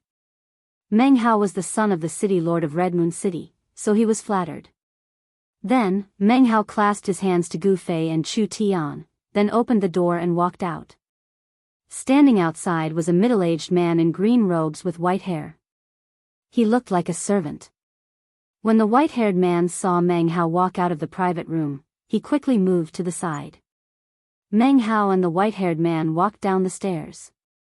As they walked, the middle-aged man whispered something into Meng Hao's ear. After closing the door, Gu Fei, Chu Tian, and Mr. Ning, who rarely spoke, sat down again. Chu Tian laughed and said, "Why didn't you agree to Meng Hao's offer? Even I would be tempted by his offer." "Ha ha. Then why didn't you join Meng Hao?" Gu Fei asked. "Me? Don't joke around. Even if I was willing, he wouldn't need me." Chu Tian shook his head. "All right, let's go," Gu Fei said. "Where to?" Chu Tian asked, a bit surprised. "Wherever you're staying, that's where we'll go." Gu Fei smiled. For the time being, he planned to stay with Chu Tian. That way, no one would be able to discover his true identity. Gu Fei planned to stir up some trouble in the Crimson Moon City, then leave after patting his butt. "Don't joke around. You must be in trouble." If people find out that you're with me, I'll be in trouble too. Chu Tian heard this and quickly shook his head. As the young master of the Rising Sun commercial group, Chu Tian had traveled extensively and was very experienced. Up until now, how could he not see Gu Fei's current situation? Otherwise, Gu Fei wouldn't have changed his appearance. You have no choice. Of course, if you want to be in trouble now. Gu Fei looked at Chu Tian with a teasing look. He clearly wanted to eat Chu Tian up. This. Mr. Ning, you see. Chu Tian saw that Gu Fei didn't seem to be joking. He couldn't help but feel a bit uneasy and said to Mr. Ning. Just do as he says. Mr. Ning said. Mr. Ning's words not only stunned Chu Tian, but also surprised Gu Fei. This Mr. Ning didn't reveal anything and gave people a feeling of detachment. This Mr. Ning made Gu Fei unable to see through him. Chu Tian had no choice but to agree. Thus, the three of them paid the bill, left Red Moon Restaurant, and went to the inn where Chu Tian and the others were staying. In Hongyu City, there was the best restaurant and the largest inn. Chu Tian was rich and overbearing, so he booked the best and largest courtyard in the back of the inn. This courtyard had a garden-like structure, a small bridge, flowing water, rockery, and strange stones. Everything that should be in a garden was here. How was this like an inn? It was simply a courtyard with beautiful scenery. The courtyard occupied a large area. After Chu Tian booked it, it became a bit deserted. There were more than 10 people escorting Chu Tian into the northern demon region. Each of them was skilled and not weak. Only in this way could Chu Tian's life be protected in the northern demon region. However, these people usually stayed in the house and didn't go out of their rooms. After returning to where Chu Tian and the others were staying, Chu Tian ran away from Gu Fei like he was hiding from the plague. Mr. Ning, who never left Chu Tian's side, of course followed Chu Tian. It was unknown where he ran off to. Gu Fei didn't care. He was too lazy to care about Chu Tian. He believed that Chu Tian absolutely wouldn't dare to reveal his true identity. Chu Tian was very clear on the terrifying consequences of doing so. After walking around the courtyard, Gu Fei discovered that there were energy fluctuations coming from the pavilions hidden in the flowers and plants. Moreover, there wasn't just one. In the courtyard, there were more than 10 auras coming from the pavilions. They weren't that strong. It was obvious that the people in the pavilions were Chu Tian's subordinates. When Gu Fei walked into a pavilion beside a pond in the courtyard, Shua. Two figures leaped into the courtyard and blocked Gu Fei in the pavilion one after the other. Gu Fei couldn't help but be stunned. He felt a strong energy fluctuation from these two people. These two people were experts. Moreover, they were experts in the transcending mortality realm. You're the one who injured Jianghu? The middle-aged man in front asked coldly. You're from the Zhao clan? Gu Fei already knew about Zhao Mu's background from Chu Tian. Gu Fei also knew that Zhao Mu, who was defeated by him, wouldn't let this matter rest. However, Gu Fei didn't expect that the Zhao clan would actually come knocking on his door so quickly. The two people didn't speak anymore. However, two cold murderous auras surged from their bodies. The middle-aged man in front emitted a gray, mist-like demonic light. Two cold rays of light shot out from his eyes, piercing through the demonic light and staring coldly at Gu Fei. A strong energy fluctuation came from behind. That person's body was covered in black demonic energy. These two experts had the intention to kill Gu Fei. They trapped Gu Fei in the pavilion. What is the meaning of this? Gu Fei said coldly. An obscure energy fluctuation emitted from his body. On his bronze-colored skin, rays of golden light flowed. I don't mean anything, I just want you to die. The middle-aged man who was shrouded in black and gray demonic light said. At the same time, a great pressure enveloped Gu Fei in an instant. Gu Fei turned pale with fright. This was a very terrifying aura. An unfathomable power sealed the entire space. This was similar to a domain. A kind of divine ability, heaven and earth imprisonment. Gu Fei was shocked to feel that his body was bound. His movements were hindered. He was trapped in a domain. Cold sweat dripped down. Gu Fei knew that he had met an expert. These two people were not ordinary. Under their joint efforts, they actually sealed a part of the void. Swish! The black-gray demonic figure instantly appeared in front of Gu Fei. A deathly demonic light shot out from that person's hand and swept towards Gu Fei. Like a bolt of lightning, before Gu Fei could do anything, the death demonic light ruthlessly swept him away. Traces of blood flowed from the corner of his mouth. He was injured in just one attack. It was obvious that the cultivation of these two people from the Zhao family was definitely above the sixth sky of the ascended realm. Otherwise, they wouldn't have been able to sweep Gu Fei away with such an overwhelming advantage. When Gu Fei was sent flying by the gray figure, the black figure behind him also made a move. A demonic hand emitting terrifying energy shot towards Gu Fei.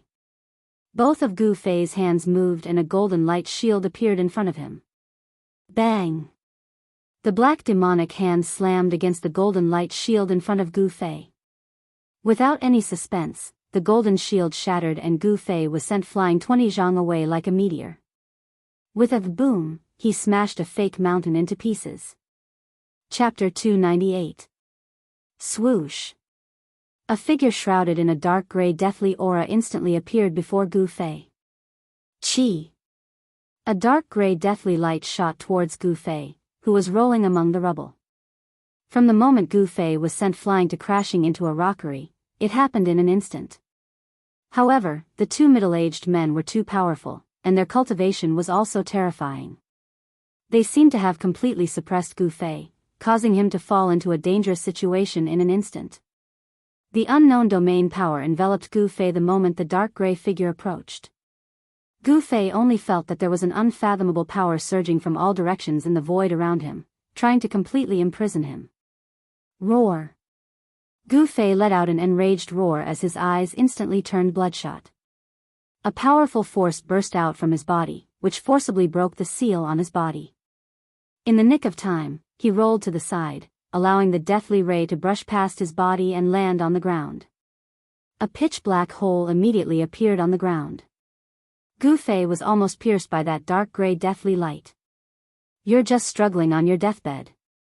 The middle-aged man hidden in the thick demonic aura said disdainfully. He then took a step forward and appeared directly in front of Gu Fei. At this time, Gu Fei was just getting up from the ground. Bang!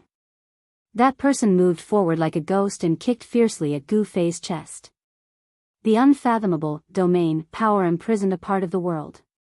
Although it didn't completely imprison Gu Fei, the power that pressed down on Gu Fei from all directions still trapped Gu Fei like a swamp, making it difficult for him to escape. The gap between the two sides was really too big. The cultivation of the older generation was really terrifying. The people of the demonic path acted without scruples. The people of the Zhao family wanted to strangle Gu Fei in the bud. Of course, they didn't know that Gu Fei wasn't a member of the Beitang clan of the Central Plains. As if hearing the sound of his sternum breaking, Gu Fei was kicked into the air by that person. While he was still in the air, he spat out a mouthful of blood. Drops of blood sprinkled down from the sky. Gu Fei knew that these two demonic cultivators were too powerful. They were at least in the 7th or 8th heavenly stage of the transcending mortality realm. It would be a piece of cake for them to kill him. In the world of cultivation, there were indeed geniuses. However, even if Gu Fei could dominate his peers, there was still a huge gap between him and the experts of the older generation. If it wasn't for the experts of the older generation, even if there were peerless geniuses among the younger generation, they wouldn't be able to defeat him so easily. Two mysterious experts from the Zhao family of Red Moon City had put Gu Fei in a life and death situation. Feeling the threat of death, Gu Fei's heart was filled with anger. The reason why he lost was because of the gap in cultivation time. It was because the other party was an expert of the older generation and their cultivation years far surpassed his. If he was given time, he would have surpassed these people and stepped on them. Gu Fei was unwilling to lose, but this was reality. There was an insurmountable gap between him and the two experts of the Zhao family. At least, it wasn't a gap that he could cross right now. Sometimes, living for a long time was also a kind of capital. The king of the younger generation didn't necessarily have the ability to challenge the experts of the older generation. These two people from the older generation of the Zhao family were much stronger than Gu Fei. Gu Fei, who was at the third sky of the Ascended Realm, could fight against other cultivators at the sixth sky of the Ascended Realm. However, the experts at the seventh and eighth sky of the Ascended Realm had their Yuanshan completely condensed and merged with the demon core to create unfathomable spells and abilities. These experts were terrifying. They had already come in contact with Dao, and had unfathomable spells and abilities. The current Gu Fei didn't have the ability to fight against them. The gap between the two was huge, so big that these people could easily kill Gu Fei. Without any hesitation, Gu Fei, who had been kicked away, turned around and ran the moment he landed on the ground. Want to run? Stay here. The middle-aged man, who was surrounded by a dark gray aura of death, pressed his hand forward and the space in front of his palm seemed to solidify. An unfathomable domain power enveloped towards Gu Fei. Right now, Gu Fei couldn't care less. Swish. He used the 8 desolate steps, leaving behind an afterimage. In the next instant, he was already 300 to 400 feet away. His extreme speed allowed him to rush out before the domain's power could envelop him. The two experts of the Zhao family were somewhat surprised. They didn't expect Gu Fei to have such a swift movement skill that allowed him to escape from their encirclement in an instant. Chase! The two middle-aged men's figures flashed and they chased after Gu Fei like the wind and lightning. This ordinary-looking youth could defeat Zhao Mu and had the ability to escape from the two of them. His potential was limitless. If such a person grew up, he would be a disaster for the Zhao family. It was because of this that the Zhao family sent out 2 experts at the 7th and 8th sky of the Ascended Realm to kill Gu Fei. This was the extreme North Demon region and it was their own territory. The people from the Zhao family didn't have any scruples. They weren't afraid that the Beitang family from the Central Plains would come to Hongyu City to punish them. Soon, Gu Fei and the 2 mysterious experts from the Zhao family rushed out of the independent courtyard, out of the inn, and into the city. The fight in the courtyard had already alarmed the people in the courtyard. However, no one dared to walk out of the door because the powerful aura emitted by the 2 experts of the Zhao family's older generation had already intimidated the people in the room. On the contrary, there were a few experts in the other independent courtyards in the inn who were alarmed and came to check. On a small building in the courtyard, 3 people stood by the window. 2 were young men and 1 was a middle-aged scholar. The middle-aged scholar was waving a feather fan in his hand. The scene that just happened fell into the eyes of the 3 people on the small building in the distance. Brother Meng. How did you know that the people from the Zhao family would come to cause trouble for Li Xiao? An ordinary-looking young man asked the black-clothed young man beside him. The black-clothed young man had sword-like eyebrows and eyes like cold stars. He was the son of the city lord of Hongyu City, Meng Hao. Meng Hao smiled and said, "What's so difficult about it? Did you forget that Hongyu City belongs to someone else? In Hongyu City, there is nothing that can be hidden from the Meng family." Meng Hao was very confident because he had the capital to be so. He. That's true. Chu Tian laughed. That Li Xiao is quite a character. He could actually escape from the hands of an expert from the older generation. It's a pity that such a person can't be used by me. Meng Hao shook his head. Chu Tian didn't tell Meng Hao about Gu Fei's true identity because Chu Tian and Meng Hao were just people who had come together because of their own interests. Chu Tian was a businessman, so he could cooperate with Meng Hao for his own interests. However, he could also cooperate with other demonic cultivators for his own interests. However, this kind of cooperation was limited to the Northern Demon region. Chu Tian and Meng Hao both knew that once they left the Northern Demon region, it would be impossible for them to cooperate again. The two of them used each other, but on the surface, they were not. Chu Tian thought for a moment and asked, "Brother Meng, do you think that Li Xiao will be able to escape from the pursuit of those 2 experts?" Meng Hao looked in the direction that Gu Fei had disappeared, and his eyes became deep. After a while, he said, I can't see through this Li Xiao, but I'm sure that even if he can't escape from those two guys from the Zhao family, it will be very difficult for them to kill him. Don't tell me. Brother Meng, you don't plan on doing anything? Chu Tian looked at Meng Hao meaningfully. His words seemed to imply something. Hearing this, Meng Hao's face changed. Then he said coldly, Li Zhao's life or death has nothing to do with me. Without waiting for Chu Tian to say anything else, he turned and left the building. Gu Fei, you better pray for your own good. Chu Tian looked up at the sky and let out a long sigh. It was already evening, and a blurry sun hung on the horizon. The sky of the northern demon region was the same as usual, as if it was covered by a thin veil, making it impossible to see the true sky. How could Meng Hao not hear Chu Tian's hidden meaning? However, he didn't want to do anything, because Gu Fei wasn't one of his people. To offend the Zhao family for someone who had nothing to do with him was a stupid thing to do. Although Meng Hao was the son of the city lord, he didn't want to cause trouble for himself. The two older experts of the Zhao family thought that they could easily kill Gu Fei, but it seemed they were wrong. Gu Fei's movements were too fast, and they couldn't catch up to Gu Fei. The houses in the city were arranged in a row, and the streets and alleys crisscrossed. If they hadn't already locked onto Gu Fei's aura, he would have escaped long ago. Zhao family. Gu Fei stopped in an alleyway and spat out these two words. If that's the case, then I'll make Red Moon City a bit livelier. Gu Fei's eyes shone with a cold light. At this time, the sound of clothes flapping could be heard. Someone was rapidly approaching. They're catching up so quickly. Without hesitation, Gu Fei used the desolate steps and rushed out of the alleyway. Like a phantom, he rushed into a house on the opposite side of the alleyway.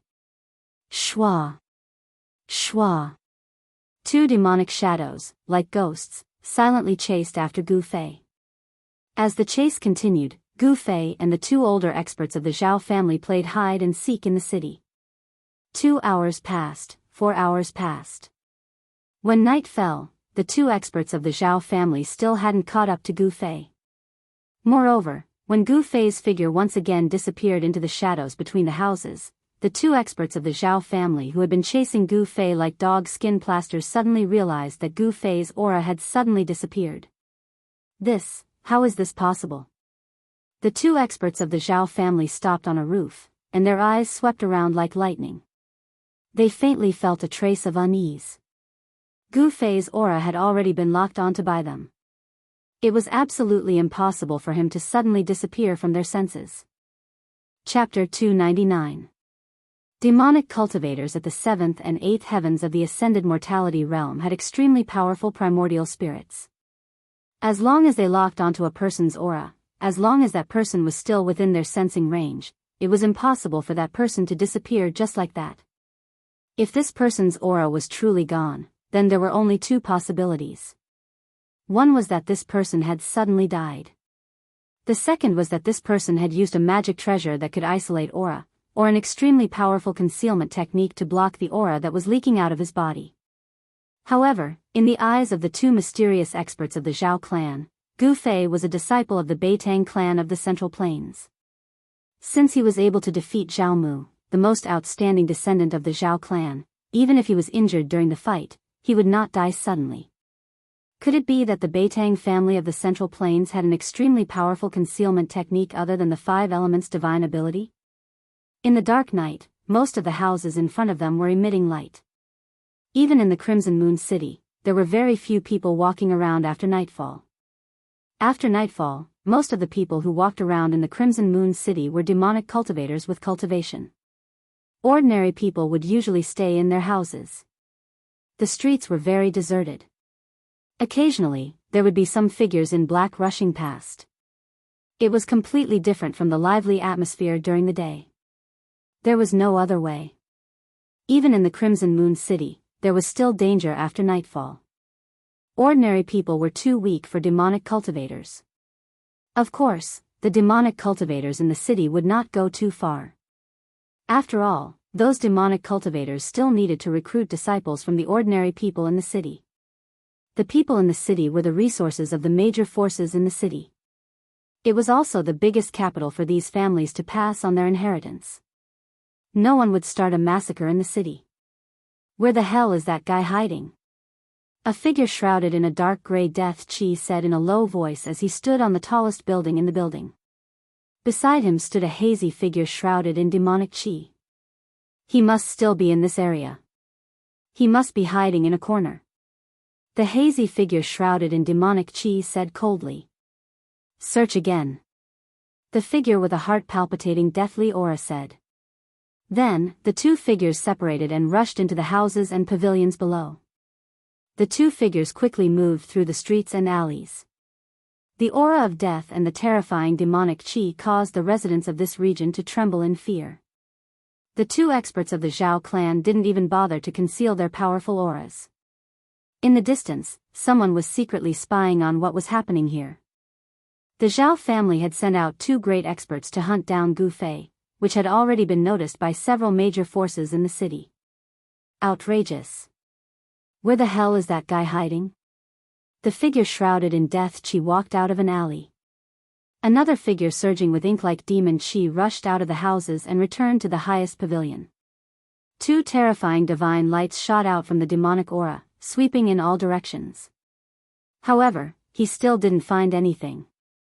The young expert from the Beitang clan seemed to have disappeared into thin air. He was shocked to find that he couldn't sense any aura in the void.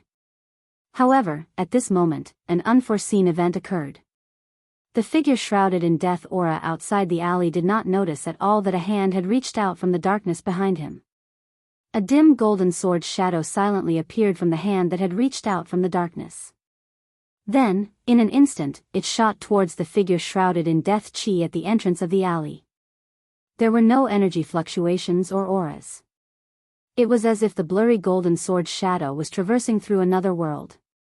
The expert from the Zhao clan didn't notice anything strange behind him at all. He wanted to meet up with his companion on the pavilion.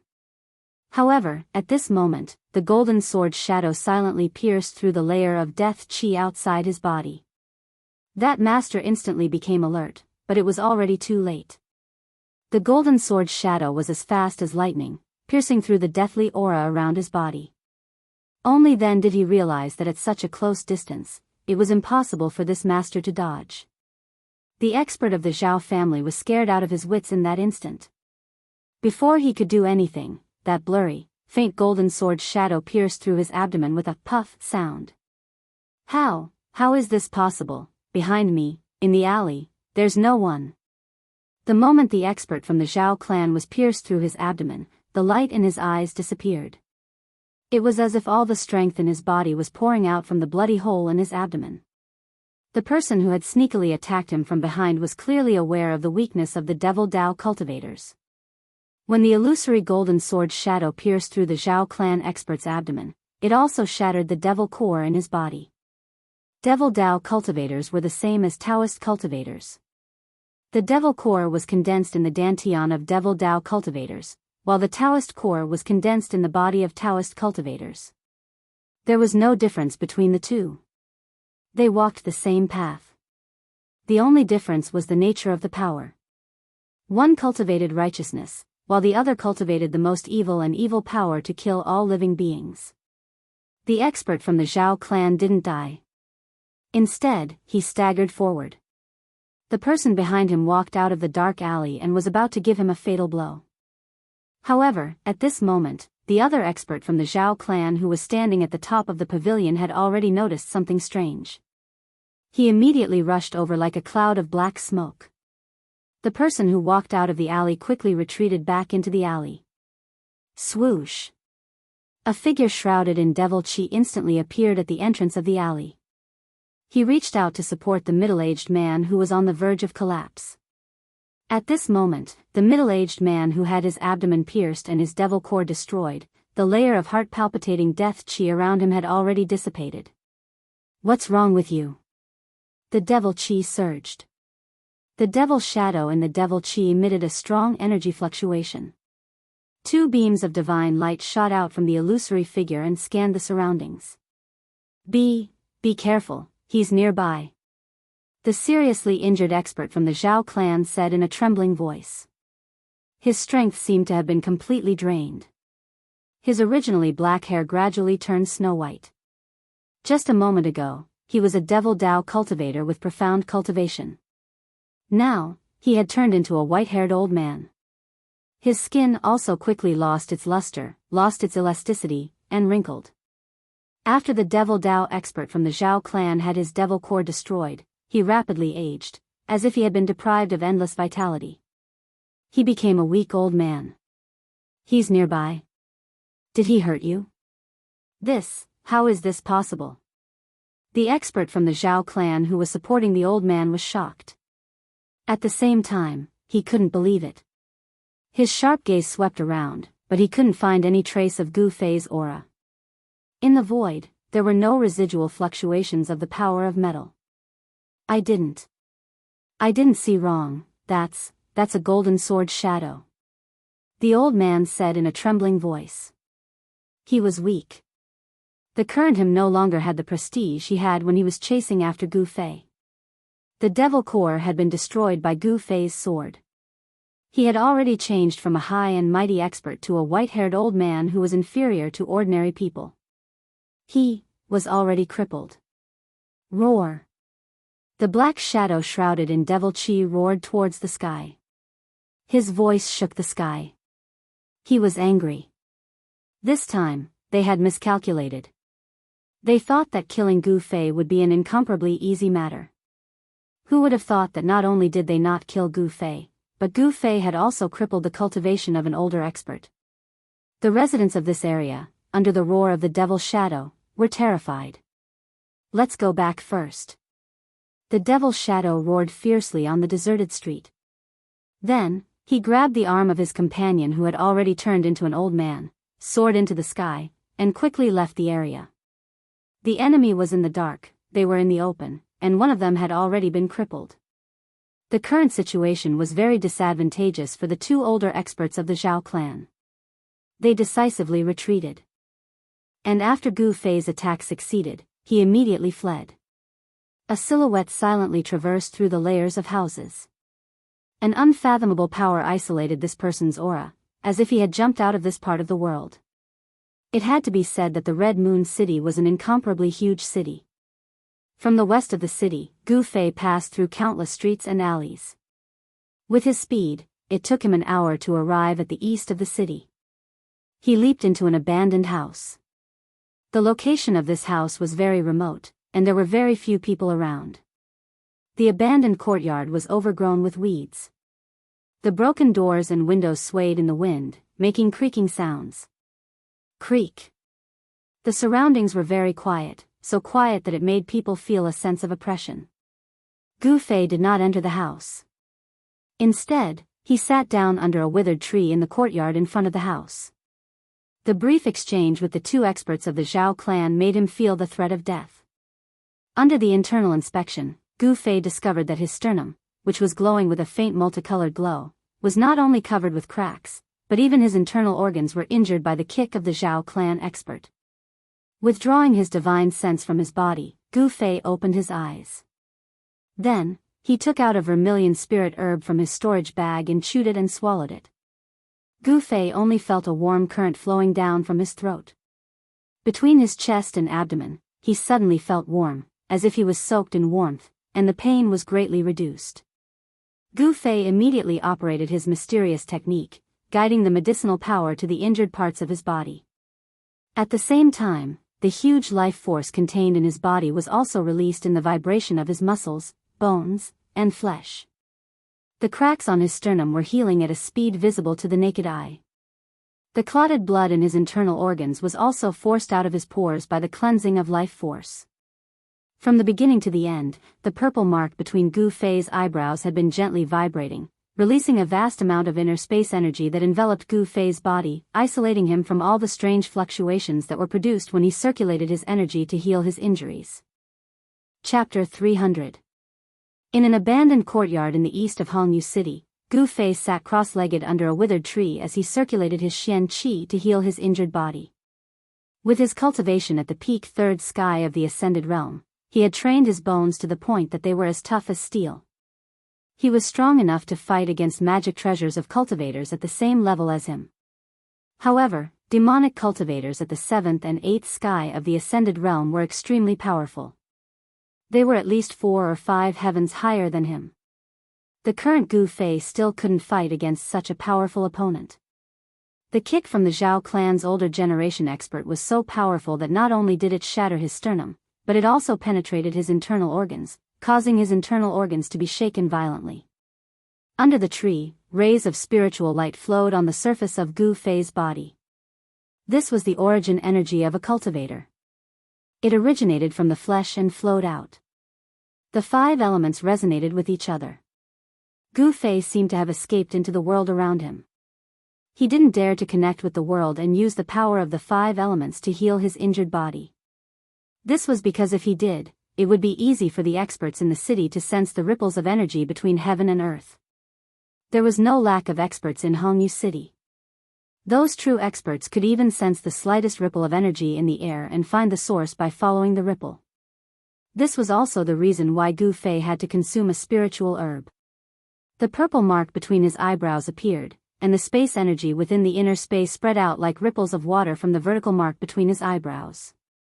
Under the cover of the power of the inner space, Gu Fei seemed to have jumped out of the 3 realms. Although he didn't enter the inner space, it was as if he was inside it. His aura and energy fluctuations were completely isolated, sealed in the void around him, unable to benefit in the slightest. Just now, he had used this ability to successfully ambush the elder from the Zhao family. Under the cover of the inner space, not to mention cultivators at the Ascended Realm, even those at the void-controlling realm who had a basic understanding of Dao, wouldn't be able to sense Gu Fei's existence. This skill that came from Gu Fei's inner space was more useful and powerful than any concealment technique. This was a skill that only those who had opened up their own inner space could have. Gu Fei was not the kind of great divine ability that could open up an inner world. It had to be said that the fact that he could possess such a technique was a complete exception. Perhaps he was unique, an exception that had never been seen before or since. One had to say that Gu Fei's physique had reached an unbelievable level.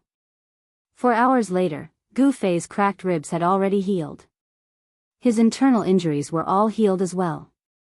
Wave after wave of powerful energy washed through his flesh, blood, tendons, and bones, causing Gu Fei to feel as if he was cast from steel, giving off a powerful pressure. The medicinal power of the spirit grass was completely absorbed by his body and transformed into a huge amount of energy that was stored in his body. Looking inside himself, he could see that every inch of his flesh and blood, every piece of his muscles and bones, was emitting a faint 5-colored glow. His cultivation seemed to be purer than before he was injured. However, his cultivation didn't break through because of this. He was still at the peak of the 3rd sky of the Ascended Realm. When can I break through to the 4th sky of the Ascended Realm? Gu Fei opened his eyes and stood up from under the tree. He habitually lifted his head to look at the sky, only to find that there was no starlight in the dark sky. He couldn't tell the time at all. If it was in the Central Plains, he could use the strength of the starlight and the position of the moon to tell the approximate time. However, in the extreme northern demon region, this method didn't work. In the extreme northern demon region, seeing the stars and the moon was a luxury. It's time to find some trouble for the Zhao family. Gu Fei muttered to himself. A sharp light flashed in his eyes and the entire deserted courtyard suddenly lit up. Then, Gu Fei's figure disappeared into the darkness. The deserted courtyard seemed so quiet and desolate in the darkness. The night wind blew and the broken doors and windows made creaking sounds. In this dark night, it was especially creepy. After daybreak, the various demon sects in Jianghu City were in an uproar. Some people found high-leveled cultivators lying on the streets or dead in their residences. A demon master of the Ascended Realm from the Zhao family was killed in his residence. When his servant woke up in the morning, he found that the bedroom door was unlocked. The servant didn't dare to disturb the demon master and waited outside for half a day. However, the bedroom was very quiet. There was no sound at all, so the servant carefully walked into the bedroom. The scene in the bedroom almost made the servant faint. The demon master died a horrible death. His chest and abdomen were pierced through. His head was smashed by something and the blood that splattered had already dried up. The experts of the Zhao family who received the news rushed over. After seeing the demon master's corpse, their faces became extremely ugly. They seemed to have seen something but they didn't say anything. In the Meng family of Hongyu City, a demon master's corpse was lying on the street. There were only 2 wounds on his body and they seemed to be caused by the finger force. One was on his forehead. His brain was shattered and his head was pierced. The other was on his abdomen. Even the demon core in his abdomen was broken into thousands of pieces.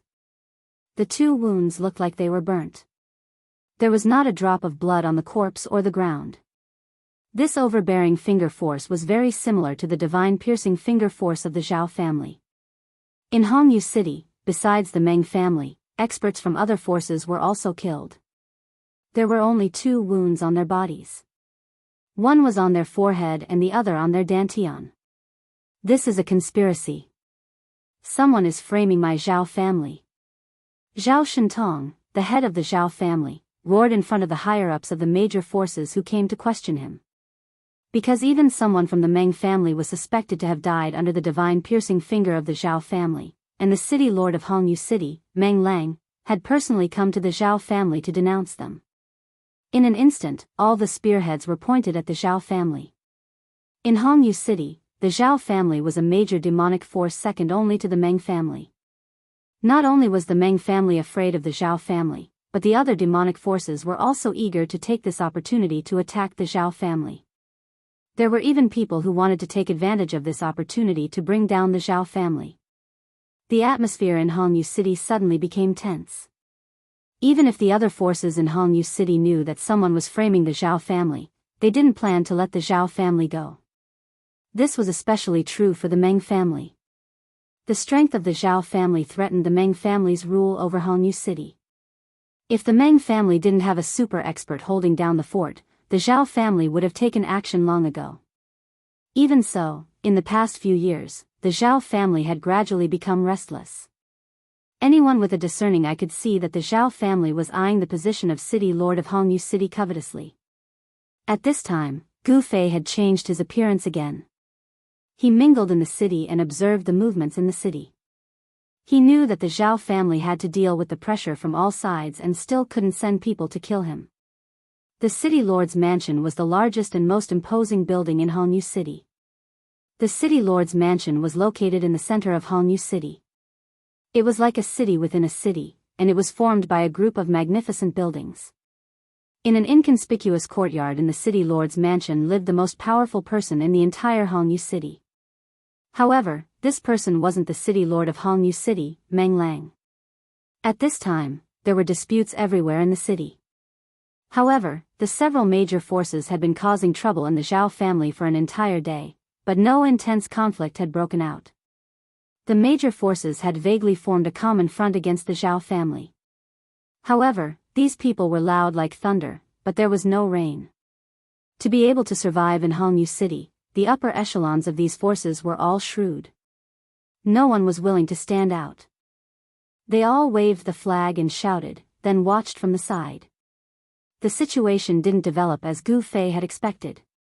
It was dusk again. The sun shone through the dusky sky, but it wasn't able to penetrate the dark sky and shine into the northern demon region. No one knew what caused such an abnormal phenomenon to appear in the northern demon region.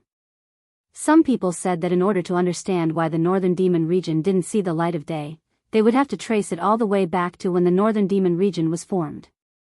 However, no one knew how the northern demon region was formed, and no one knew when the northern demon region had appeared.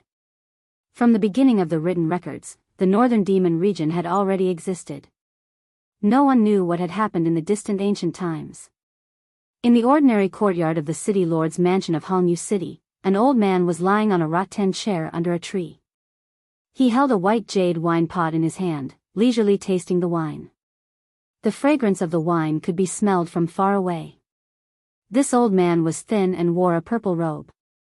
He had white hair and a youthful complexion. The bright red nose on his face was extremely conspicuous. This unprepossessing and somewhat wretched-looking old man was the old man who had gotten drunk on the 9th floor of the Red Moon restaurant yesterday. Just as the old man's eyes were slightly closed and he was gently rocking the rattan chair, enjoying the leisurely time, a red-faced man wearing a black robe and a purple crown on his head hurriedly walked in from outside. "What matter has made you so impatient?" The red-faced man walked closer. The old man's eyes were still slightly closed, but he had already opened his mouth to speak. There seemed to be a hint of reproach in his tone. "Father, I'm afraid you'll have to take action this time." The red-faced man wearing a purple gold crown stood respectfully beside the old man as he spoke. If anyone saw this scene, they would probably be so shocked that their jaws would drop to the ground. The middle-aged man wearing a purple gold crown and a face that seemed to be smeared with a layer of cinnabar was none other than the city lord of Hongyu City, Meng Lang. It was obvious who Meng Lang called his father. This somewhat wretched-looking old man who loved wine as much as his life was Meng Lang's father, the true ruler of Hongyu City, Meng Changkong. Chapter 301. In another half a month, it would be the 500th birthday of the city lord's father, Meng Changkong. It was precisely because of Meng Lang's father's existence that his position as the city lord was stable. Otherwise, how could Meng Lang, who was at the 9th layer of the void-controlling realm, suppress the other major forces in the city? "You want to make a move against the Zhao family?" Meng Changkong was still as calm as ever. "Father, as long as you are willing to make a move." Meng Lang hesitated. "It is still not the time to make a move against the Zhao family. Let them cause trouble first. We will wait and see." Meng Changkong seemed to be living a leisurely and carefree life in seclusion. However, he still knew everything that happened in the city like the back of his hand. Yes. Although Meng Lang was unwilling, he had no choice but to accept Meng Changkong's decision. Meng Changkong was his father, so Meng Lang could not object to Meng Changkong's decision. "All right, you may leave," Meng Changkong said indifferently. From the beginning to the end, Meng Changkong's eyes had never truly opened. It was as if he was talking about something insignificant. However, every word and every decision he made could cause earth-shattering changes in the city. If Meng Changkong supported Meng Lang, the Devil Dao forces in the city would immediately be reshuffled. Meng Lang left the most inconspicuous courtyard in the city lord's mansion. No one knew that someone had just decided the fate of the Zhao family in this courtyard. As long as you were strong enough, you could control everything. You could control the life and death of those weaker than you, and even the destruction of a family. This was a world where the strong preyed on the weak. Cause trouble, cause trouble. It seems like the city of the Red Moon hasn't been this lively in a long time. The little old man sitting on a rattan chair with his eyes closed gently rocked the chair as he murmured. The little old man looked somewhat wretched and had a rosacea nose. From his appearance, he looked like an ordinary old drunkard. No one would have thought that this little old man was the true ruler of the city of the Red Moon. As night fell, darkness once again enveloped the world. The night in the northern Devil region was even darker than the other places in the Tinglong continent. This referred to the darkness in the light, because there were no stars or moon in the sky, only cold and desolate. Gu Fei, who had changed his appearance, did not look for Chu Tian again, because at this time, there was definitely someone watching Chu Tian's every move. Last night, after he had fully recovered from his injuries, he killed a few transcending mortality stage demon cultivators. He even killed someone from the Meng clan. The hands of these demonic path cultivators were stained with endless blood. They had stepped over the corpses of others in order to reach their current cultivation and achievements. Gu Fei would not be lenient towards these demonic cultivators who exuded an incomparably intense killing intent and an incomparably evil aura. Exterminating them was the same as eliminating a scourge for the common people. Demons had always been the greatest enemy of the world. After nightfall, Gu Fei went to an ordinary restaurant in the east of the city. He ordered a few dishes and drank by himself while listening to the customers in the lobby talking loudly. What happened last night did not affect the lives of the ordinary people in the city at all. It was as if the matters of the city's cultivation world had nothing to do with these ordinary people. Gu Fei realized that the residents of Hongyu City were no different from the people of other places in the Tinglong continent. Cultivators and ordinary people were simply people of two different worlds. Gu Fei had already completely concealed his aura and completely suppressed the power in his body. In the eyes of outsiders, he was just an ordinary person. Changing his appearance was just another adjustment of his muscles, bones, and flesh. With his current cultivation, as long as he wanted to, he could change into any appearance. Moreover, this was not a disguise technique, nor was it an appearance created by magic. It was the movement of muscles, and no one could see through it. In this kind of small restaurant, it was impossible to find out anything about the cultivation world, because this was the circle of ordinary people. Even though there were cultivators around, the world of cultivators was too foreign to ordinary people. In front of powerful cultivators, ordinary people were too weak. They were not much stronger than ants. Cultivators did not need to pay attention to these ants. There was an insurmountable distance between them. However, compared to the cruelty of the cultivation world, the world of ordinary people made Gu Fei feel peaceful. It made him temporarily forget the bloodshed in the cultivation world. Gu Fei realized that he seemed to enjoy this temporary peace. This peace was rare, and it made Gu Fei's state of mind calm. The peaceful time was very short. As time passed, the lively small restaurant began to quiet down. When it was late at night, there was basically no one drinking or chatting in the restaurant. When the last few men, who were swaying from drinking and could barely walk, walked out of the restaurant holding each other's arms, Gu Fei knew that it was time to make a move. On the counter of the restaurant, a young waiter was lying on the counter looking at Gu Fei, who was still pouring and drinking by himself. The shopkeeper was tapping on the abacus, calculating the day's income. When the young waiter took a nap and raised his head, the last customer had disappeared. Are my eyes playing tricks on me? Where did that guy go? The young waiter was taken aback. He had been staring at that customer for a long time, but when he was not paying attention, he did not know where that person had gone. That guy did not pay for the food and drinks. The young waiter wailed. That guy actually dared to eat and dash. My salary for this month is gone. That bastard, I'm so screwed over by you. Sure enough, the shopkeeper next to him stopped and scolded the young waiter. Kid, what are your eyes doing? You can't even look at a living person. That guy ate all night. I was afraid that he dared to eat and dash. Look, deduct the money for that guy's food and drinks from your salary. Boss, please don't. If you deduct it, I won't have money to eat next month. I have parents and a wife at home. A lot of people are waiting for my salary to eat. The waiter begged with tears and snot on his face. Go to hell, don't cry here. The shopkeeper kicked the young waiter out of the counter. Hurry up and clean up the dishes. Do you believe that I won't even deduct your salary for next month? The young waiter dejectedly walked towards the table where Gu Fei had just sat. When he approached, the young waiter suddenly noticed that other than the leftover food and drinks, there was also a piece of yellow paper on the table. He walked forward and took a look. How was this yellow paper? It was a gold note. Moreover, it was a gold note with a face value of 100 yuan. The young waiter's heart suddenly beat wildly. Gold note. The young waiter carefully turned his head to look at the shopkeeper behind the counter. Stinking brat, do you have nothing to do with this? Hurry up and clean up that table. What are you still dilly-dallying for? The shopkeeper yelled at him again.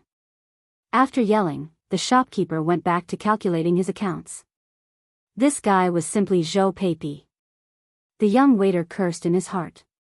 Then, taking advantage of the fact that the shopkeeper surnamed Zhou wasn't paying attention, he grabbed the 100 gold note on the table with lightning speed and put it into his sleeve.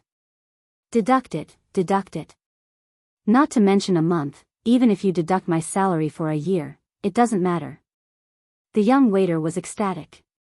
He was so nervous that his whole body trembled. A 100 gold note was definitely a windfall for him. Damn. You're like a woman. Just a few words and you're pissing your pants. At this time, shopkeeper Zhou raised his head and saw the young waiter slightly twitching back. He thought that the young waiter was crying because of his scolding. There weren't many people on the street. Occasionally, he would see someone, but those people would just pass by in a hurry. Lanterns hung on both sides of the street. The dim yellow light illuminated the street.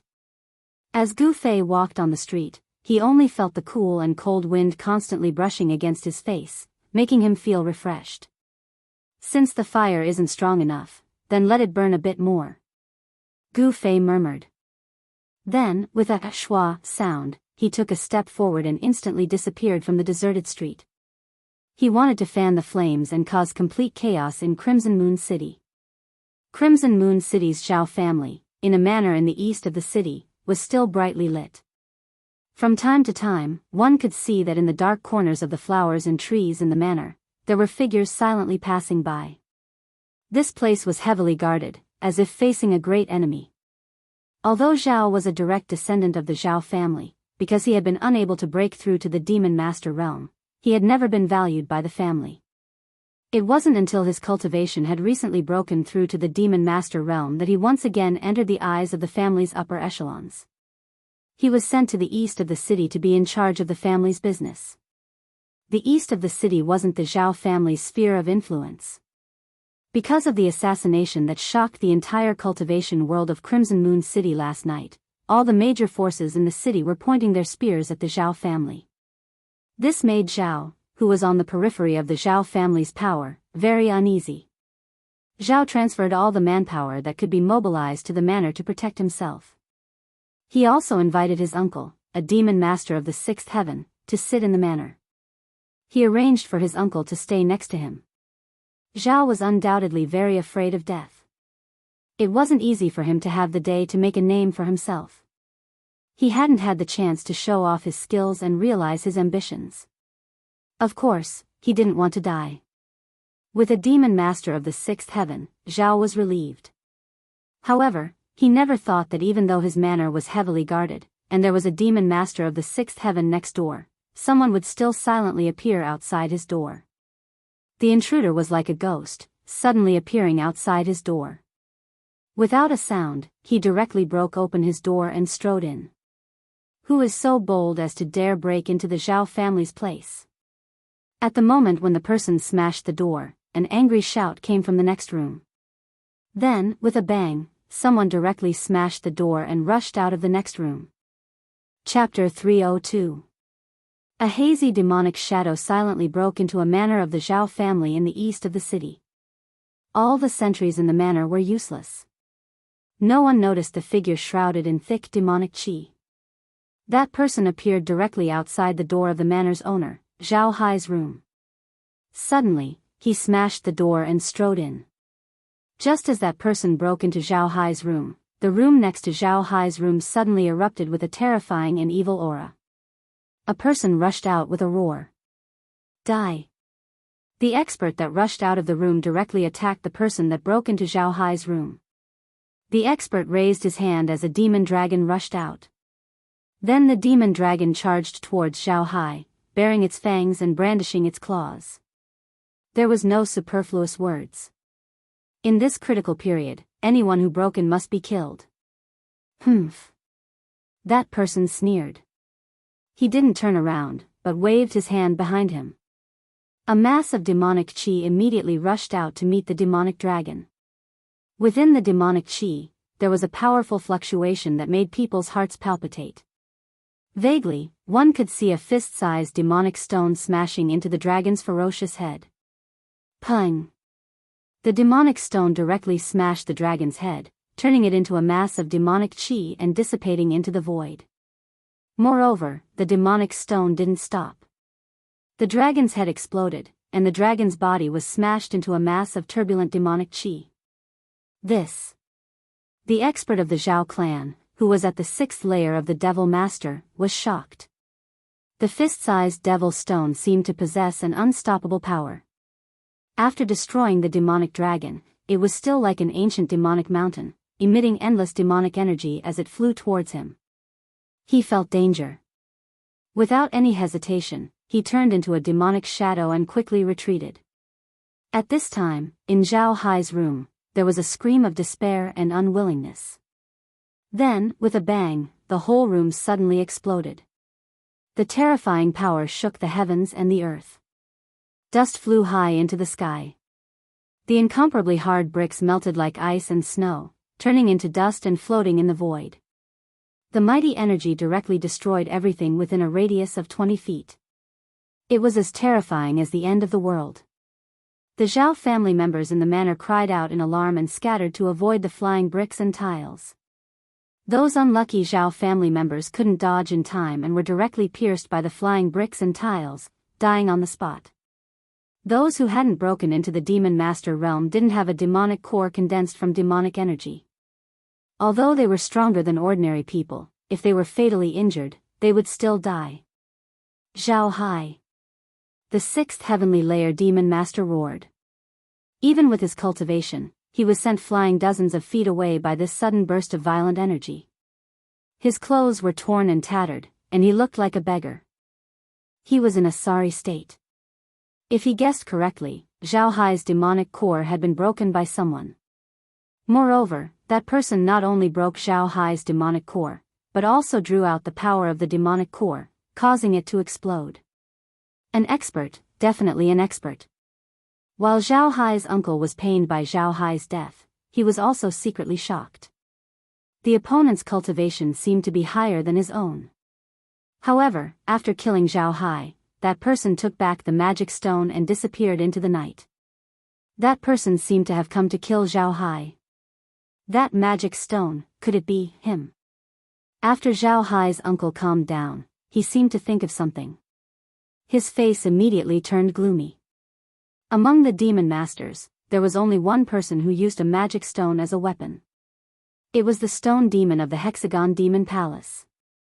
All of this, could it be a plot by the Hexagon Demon Palace?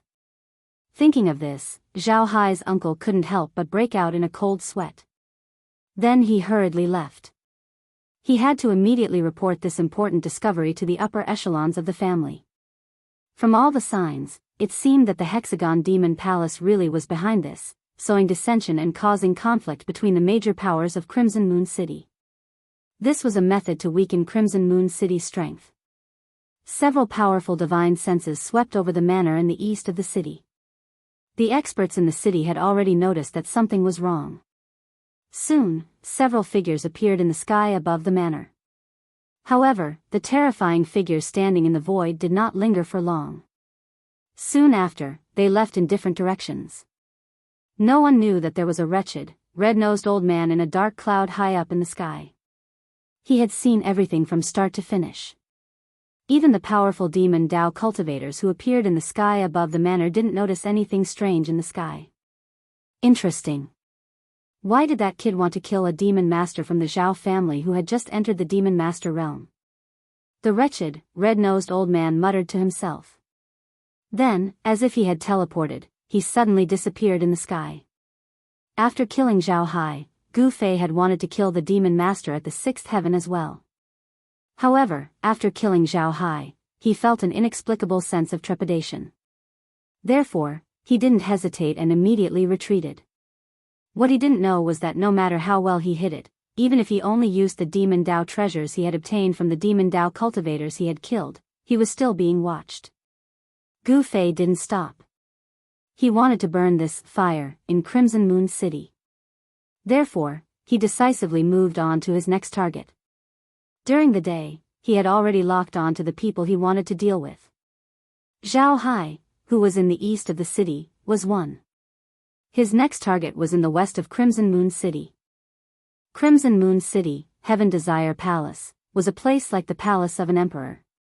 There were many palaces, and it was brightly lit 24 hours a day. This was a gentle place with the most beautiful women in Crimson Moon City. This was a money-squandering den. In order to get intimate with a woman, one would spend 1,000 gold. This place had the most fragrant wine and the most delicious delicacies. As long as you have a large amount of money, you can do whatever you want in this free and unfettered land, happy and unfettered. Gu Fei quietly stood on top of a magnificent palace, coldly scanning the richly ornamented pavilion in front of him. Inside the pavilion, the lights were brightly lit. There was lights singing and dancing inside, and the melodious sound of bamboo and string instruments could be heard. Above was the dark night sky that made one's heart palpitate, and below was the mortal world of material desires. Gu Fei's heart was calm. His body was in the mortal world, but his heart was incomparably empty. On the path of martial arts, one not only had to train the body, but also the mind. Great power needed to be controlled by the corresponding state of mind. In the mortal world, sometimes one had to do as one pleased, and ignore all obstacles and restraints. Sometimes one had to coldly look at all things in the world, and observe the various states of life. Come out of the world, enter the world, train the body, cultivate the mind, advance bravely, and advance courageously. Gu Fei had already adjusted the strength of his body to its peak state. Shwa! He took a step forward, leaving behind an afterimage in the night sky. Without a sound, he stepped into the opposite pavilion. A thick devil chi enveloped Gu Fei's body, causing his figure to become blurry. The devil chi originated from a devil core, which was taken from the owner of the devil stone. The power contained within the devil core was guided out by Gu Fei, completely concealing his aura. Without any hesitation, he strode forward. Stop! A low shout came from the pavilion, and the melodious music immediately stopped. The beautiful women who were singing and dancing in the pavilion also stopped their graceful dance.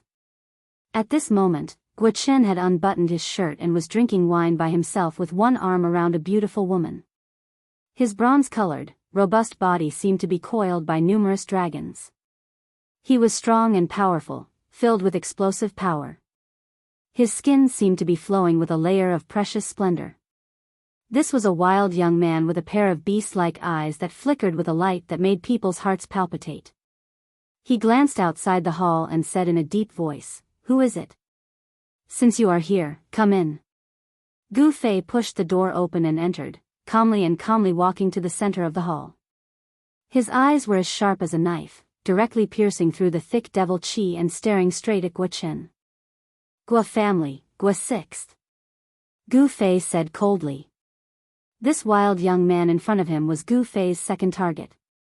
Guo Chen he was ranked sixth in the family, but he hated it when people called him Sixth Guo, because it was a look of contempt for him.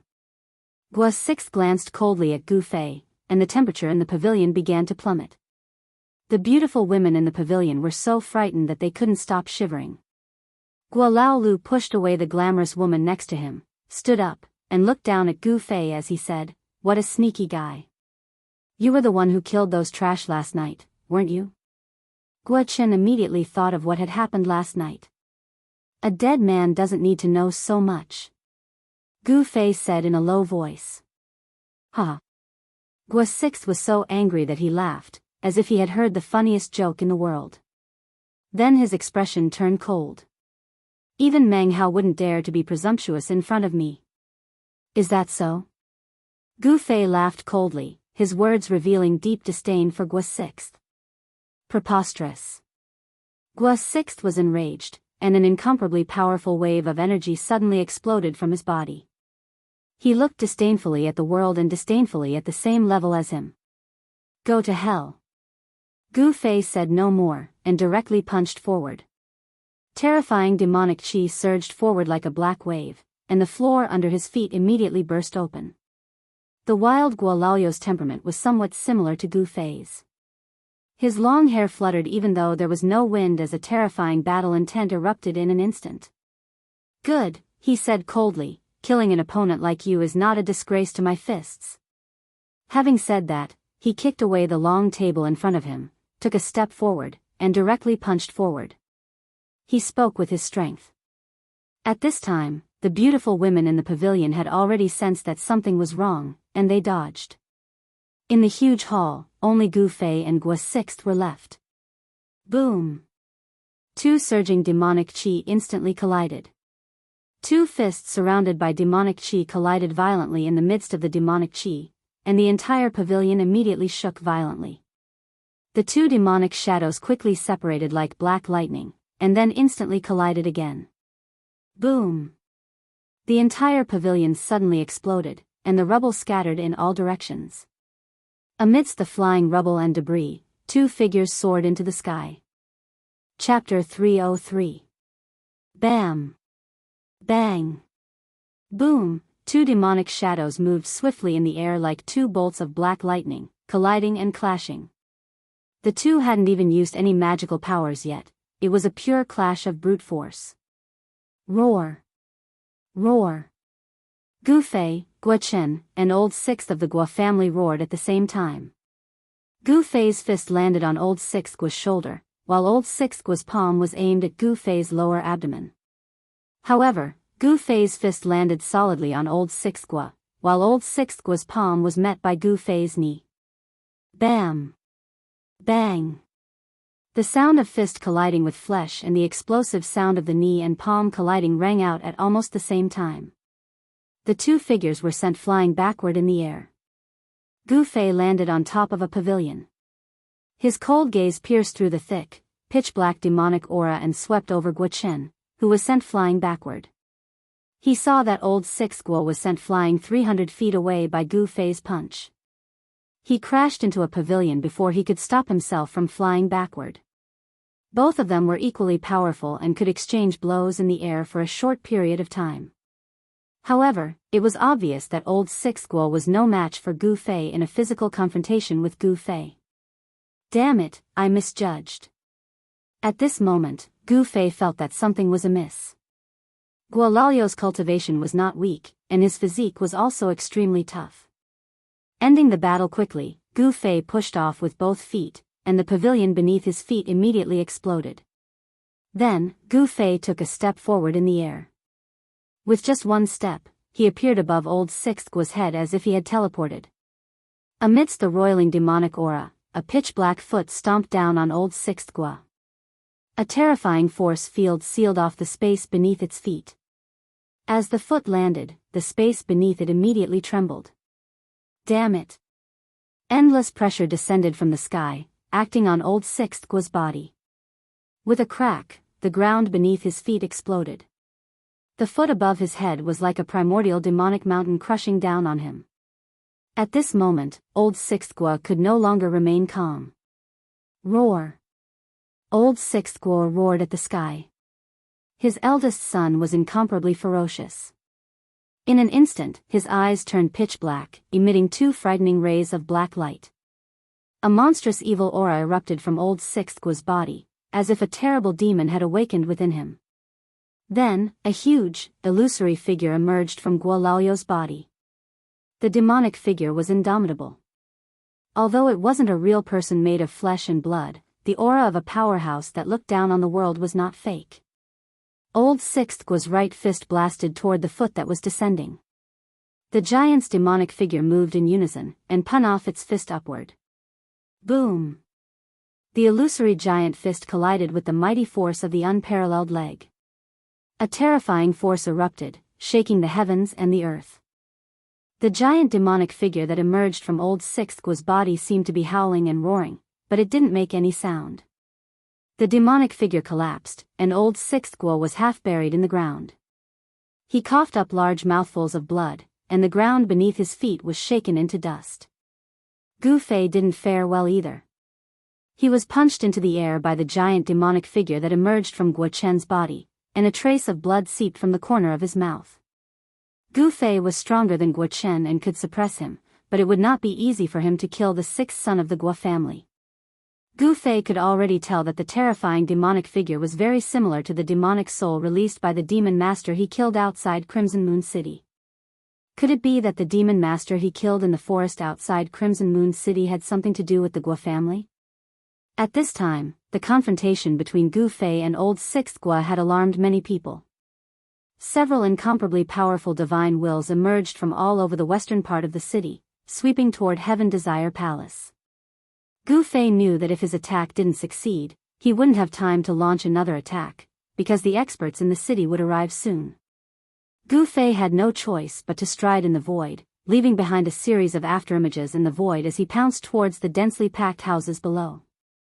Hiding in the dark corners of the streets and alleys, no one could find Gu Fei. Just as Gu Fei left, a person shrouded in demonic aura appeared in the sky above Heaven Desire Palace. His powerful divine will spread out, covering a radius of more than 10 kilometers in an instant. This was a demonic cultivator of the void controlling realm at the level of a demon general. How is this possible? A shocked voice came from within the demonic aura. This was because the demon general realized that within the range of his divine wills, he couldn't find any trace of the person who had just fought with old Sixth Gua. At this time, a few more demonic figures suddenly appeared in the sky above Heaven Desire Palace. The few demon generals flying in the void also couldn't find any trace of Gu Fei. Gua Laolu crawled up from the ground. He realized that he had been defeated by that mysterious person. This made Gua Laolu go mad with anger. In fact, the number one expert among the younger generation of Crimson Moon City was not the son of the city lord, but Gua old Sixth Gua of the Gua family. The Gua family's soul refining technique could be said to be a strange demonic cultivation method.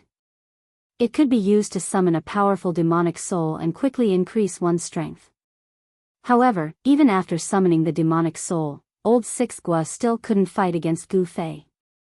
Old Gua Lu roared in the air, but reality was reality. His defeat was his defeat. A faint, illusory demonic shadow appeared from his body once more.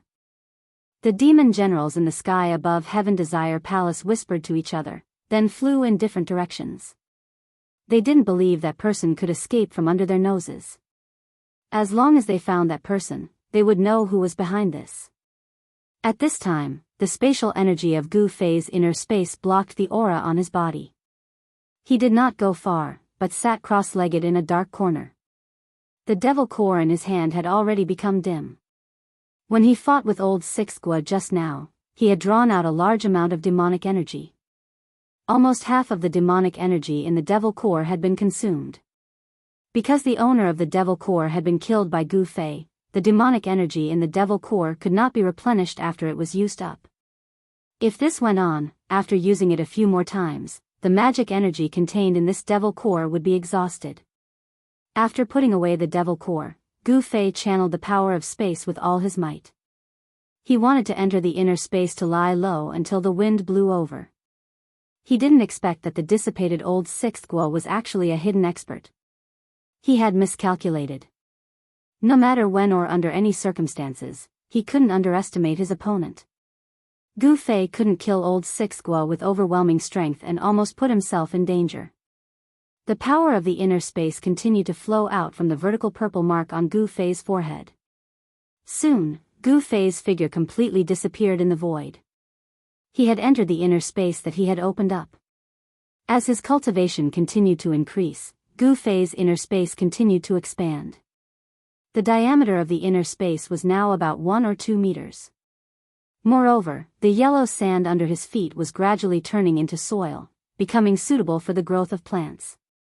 If Gu Fei was able to find a spiritual spring and move it into the inner space, this place would definitely be filled with greenery and be suitable for the growth of plants and animals. It would become a rare abode. Just as Gu Fei disappeared in the void and entered the inner space, in an inconspicuous courtyard in the city lord's mansion, the red-nosed old man who was lying on a rattan chair under a tree suddenly opened his eyes. Disappeared? How is this possible? Could it be that those old farts secretly made a move? Otherwise, why would he suddenly disappear? The wretched red-nosed old man was also a little nervous at this moment. He had planted a trace of a spiritual mark on Gu Fei's body. As long as Gu Fei was still in the Red Moon City, or even in this world, he wouldn't be able to escape from his grasp. However, Gu Fei had disappeared. His disappearance was so abrupt and without any warning. The wretched red-nosed old man was the father of the Red Moon City city lord, Meng Changkong. When Gu Fei killed Zhao Hai, Meng Changkong had secretly left a spiritual mark on Gu Fei's body. Then, this Meng Changkong had returned to the city lord's mansion. A spiritual mark was a peculiar existence. Whether it was thousands of miles away or within an aura-isolating formation, as long as the person was still in this world, the person who left the spiritual mark would be able to sense it. However, Gu Fei had entered his own inner space, which was equivalent to entering another world. No matter how high Meng Changkong's cultivation was, he couldn't sense the fluctuations of the spiritual mark that he had left on Gu Fei's body. If those old farts really come to the Red Moon City, then it will be troublesome. Meng Changkong's expression became incomparably solemn. Then, he suddenly soared into the sky and arrived above the Red Moon City in an instant. His powerful divine sense spread out in all directions. Soon, the entire Red Moon City was enveloped by Meng Changkong's divine sense. At this moment, all the demonic cultivators in the city who were above the void-controlling realm felt an extremely powerful pressure from the void. It was as if there was a pair of terrifying eyes staring at them from the void. All the demonic cultivators in the Red Moon City who had the cultivation of a demonic general felt a dangerous aura at this moment, causing them to tremble with fear. They knew that there was a peerless demonic figure using his divine sense to scan the entire Red Moon City. Such a peerless expert was in existence that they could only look up to. Could it be that I guessed wrong? Meng Changkong muttered to himself as he retracted his terrifying divine sense. He didn't sense the aura of an expert at the same level as him in the Red Moon City. This made Meng Changkong secretly heave a sigh of relief. In the next moment, Meng Changkong's petite figure disappeared high up in the sky. What Gu Fei didn't know was that his sudden disappearance had startled the true ruler of the Red Moon City, causing him to think that a peerless expert was going against him. Let me recommend my friend's books, Indestructible Golden Body, and Legend Equal to the Heavens. Those who like fantasy should go and take a look. Chapter 304. Gu Fei sat cross-legged in the inner space and used his heart to feel the pulse of this space. He had a strange feeling, as if he had melted into this space and become a part of it. His mind spread throughout the entire space. He did not need to see with his naked eyes to clearly sense everything in this space. A grain of sand, a speck of dust, and even the air in the void that could not be seen with the naked eye, could be clearly seen by him. It was as if he had become a part of this space. He could control everything in this space, and the power of heaven and earth was at his command. In this place, it seemed that as long as he wanted to, he could tear the void and collapse the world with a single thought. He was the ruler of this space, and the absolute ruler at that. If he fought in this space, and someone was swallowed into this space, the result could be imagined. However, Gu Fei did not have the ability to swallow a living person into the space for the time being. Even if he wanted to enter this space, he would have to prepare and spend some time. If it was an enemy, they would definitely not stand still and let Gu Fei swallow them into the space. Gu Fei's mind withdrew from the spiritual realm and opened his eyes. The first thing he had to do was to take inventory of the items in his storage bag and then organize them. In this short period of time, he had killed many practitioners of the same level and obtained a lot of spoils of war. In addition to the 3 9-colored longevity grass, there was also a 9-leaf ginseng. The 9-colored longevity grass and the 9-leaf ginseng were the 2 best spirit materials of heaven and earth among the dozen or so treasures of heaven and earth. They also contained the largest amount of grass and with spiritual energy. With Gu Fei's status in the Taishan sect, it was difficult for him to know the magical uses and effects of the 9-colored longevity grass. Only the higher-ups of the 3 great Taoist sects or some old monsters on the Tinglong continent knew about the existence of this heaven-defying spirit material of heaven and earth.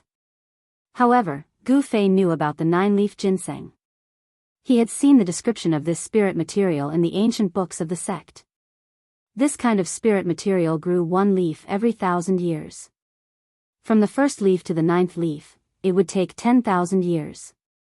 Even if it was an ordinary spirit herb, after growing for more than 10,000 years, even if it didn't develop intelligence and became a plant spirit, it would still be a rare spirit herb of heaven and earth. Gu Fei knew that if he consumed the 9-leaf profound ginseng, he might be able to break through his current cultivation bottleneck with the help of its spiritual effects. However, he would not do that. He felt that even if he did not consume the 9-leaf mysterious ginseng, he would be able to break through his current bottleneck in the near future. Unless it was absolutely necessary, he did not want to waste such a rare heaven and earth spirit herb. Heaven and earth spirit herbs were very rare, and a 10,000-year-old heaven and earth spirit herb was even rarer. Moreover, it took a long time to grow a heaven and earth spirit herb. Gu Fei put away the 9-colored longevity grass and 9-leaf mysterious ginseng, then divided the remaining heavenly resources into 2 portions. One portion was stored in his magic treasure pouch, and the other was planted in his inner space. The soil in the inner space was already suitable for the growth of plants. 5 or 6 spirit herbs were planted in the soil, and each branch and leaf had traces of spiritual energy flowing on it. That was the essence of plants. The hazy spiritual energy lingered around each spirit herb, causing the entire inner space to have a trace of vitality out of nowhere. After dealing with the matter of the spirit herbs, Gu Fei sorted out the other things in the magic treasure pouch.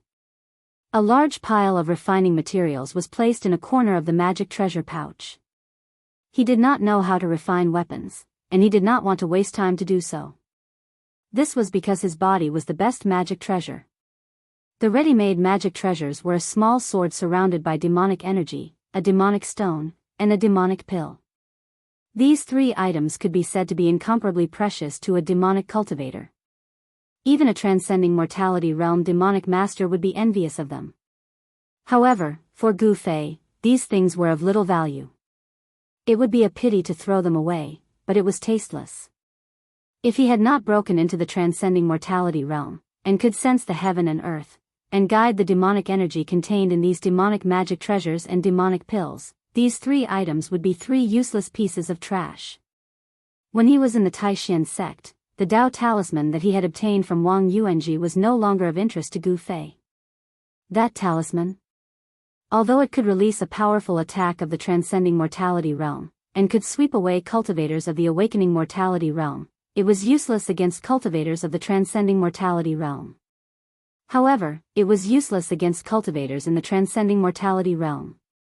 The most it could do was create some trouble for them. It was impossible to injure them. Only then did Gu Fei realize that he was completely poor. There were not many magic treasures that he could use, and they were all consumables. These demonic magic treasures had not reached the stage where they could gather the spiritual energy of heaven and earth, and Gu Fei was not a demonic cultivator, so he could not pour demonic energy into these demonic magic treasures. When the demonic energy contained in these demonic magic treasures was exhausted by Gu Fei, these magic treasures would become useless pieces of trash. Only the nameless sword spirit in his body was Gu Fei's real killing weapon. The mountain river cauldron in the chaotic zone.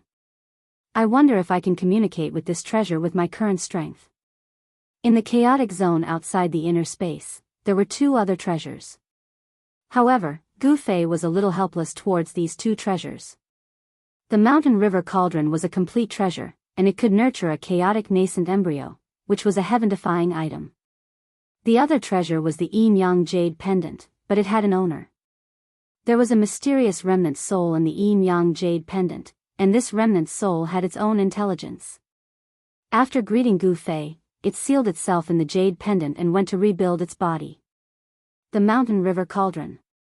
Gu Fei stared at the chaotic zone, and he saw a treasure cauldron faintly discernible in the gray chaotic qi.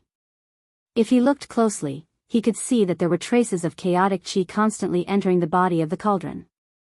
A treasure with a soul could gather the spiritual energy of heaven and earth. It was no longer an inanimate object, and it could rely on its instincts to increase its strength, and evolve to a higher level. Gu Fei wanted to communicate with the treasure cauldron in the chaotic zone, and then gradually control it. Therefore, he sat down cross-legged, closed his eyes, and adjusted his qi. When his body and mind reached their peak condition, Gu Fei carefully released his divine sense towards the mountain river cauldron in the chaotic zone. The chaotic qi in the chaotic zone was very unstable, and the moment Gu Fei's divine sense entered the chaotic zone, his body shook, and his face became solemn. The chaotic energy was weakening his divine sense, and his mind was under attack. Gu Fei's divine sense advanced with difficulty in the chaotic zone, and with his peak 3rd sky of the ascended realm cultivation, his powerful divine sense stopped after entering 20 to 30 feet into the chaotic zone. He had no choice but to stop. Gu Fei had already used all his strength, and if he advanced any further, Gu Fei's divine sense might be in danger of being destroyed by the chaotic energy. At this moment, Gu Fei's divine sense was only 30 to 40 feet away from the mountain river cauldron. Gu Fei didn't intend to give up. He retracted his divine sense, and used a large amount of yuan qi to nourish it. When his divine sense recovered, Gu Fei continued. Again and again, after being refined by the chaotic energy, Gu Fei's divine sense became more condensed and stronger. He was refining the spirit. Essence, qi, spirit. These were the three treasures of humans, and even beasts. Gu Fei's martial path focused on the cultivation of essence and qi in the early stages. As for cultivators, demonic cultivators, and beast cultivators, most of them focused on cultivating the spirit. Refining essence into qi, refining qi into spirit, and then refining spirit back into the void.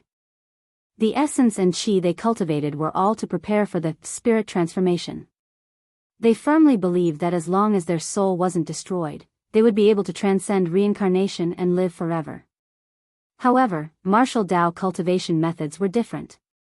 Martial artists cultivated essence and qi, but they used essence and qi to temper the martial body, causing the martial body to continuously sublimate and transform. The endless nourishment of essence and qi allowed the martial body to embark on an indestructible path. The indestructible martialist body was formed in this way.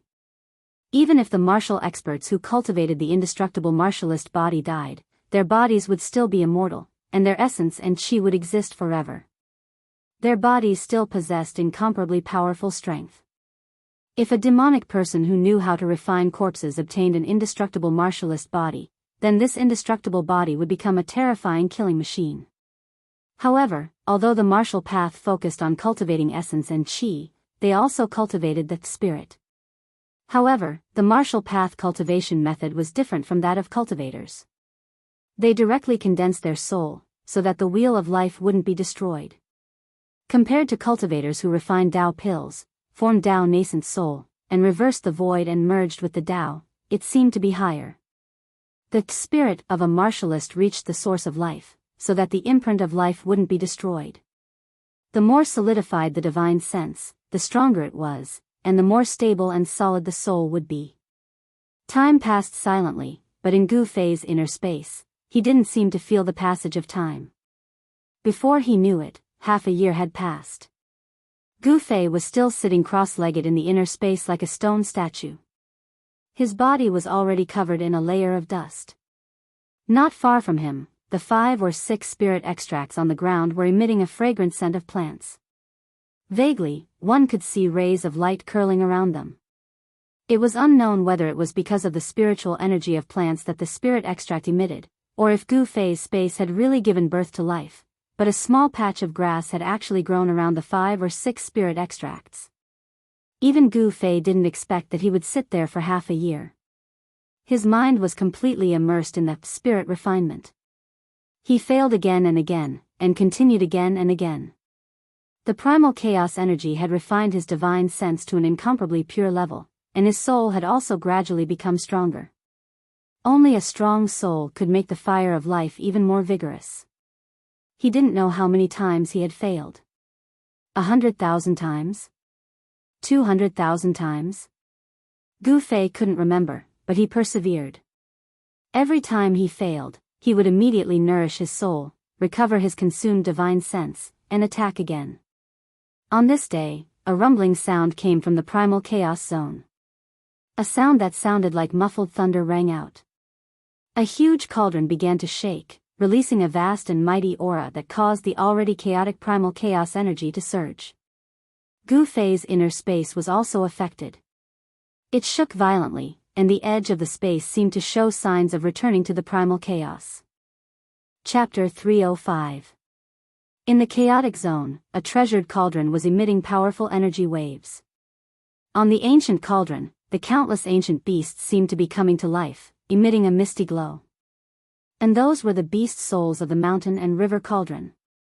The countless beast souls seemed to be awakening, and the mountain and river cauldron was emitting a terrifying murderous aura. The chaotic void around the mountain and river cauldron was boiling, and within the chaotic void, the chaotic qi was surging violently. Success. At this moment, the entire inner space shook violently. Gu Fei's body shook violently, and the layer of dust on his body was instantly blown away by the dazzling radiance. The reason why the mountain and river cauldron reacted was because Gu Fei had finally used his divine sense to envelop the mountain and river cauldron. However, the mountain and river cauldron was as heavy as an ancient sacred mountain. Even though it was enveloped by Gu Fei's divine sense, it was difficult to guide it into the inner space. What Gu Fei needed to do now was to use his divine sense to communicate with the mountain and river cauldron, and use his divine sense to probe into the mountain and river cauldron to merge with it.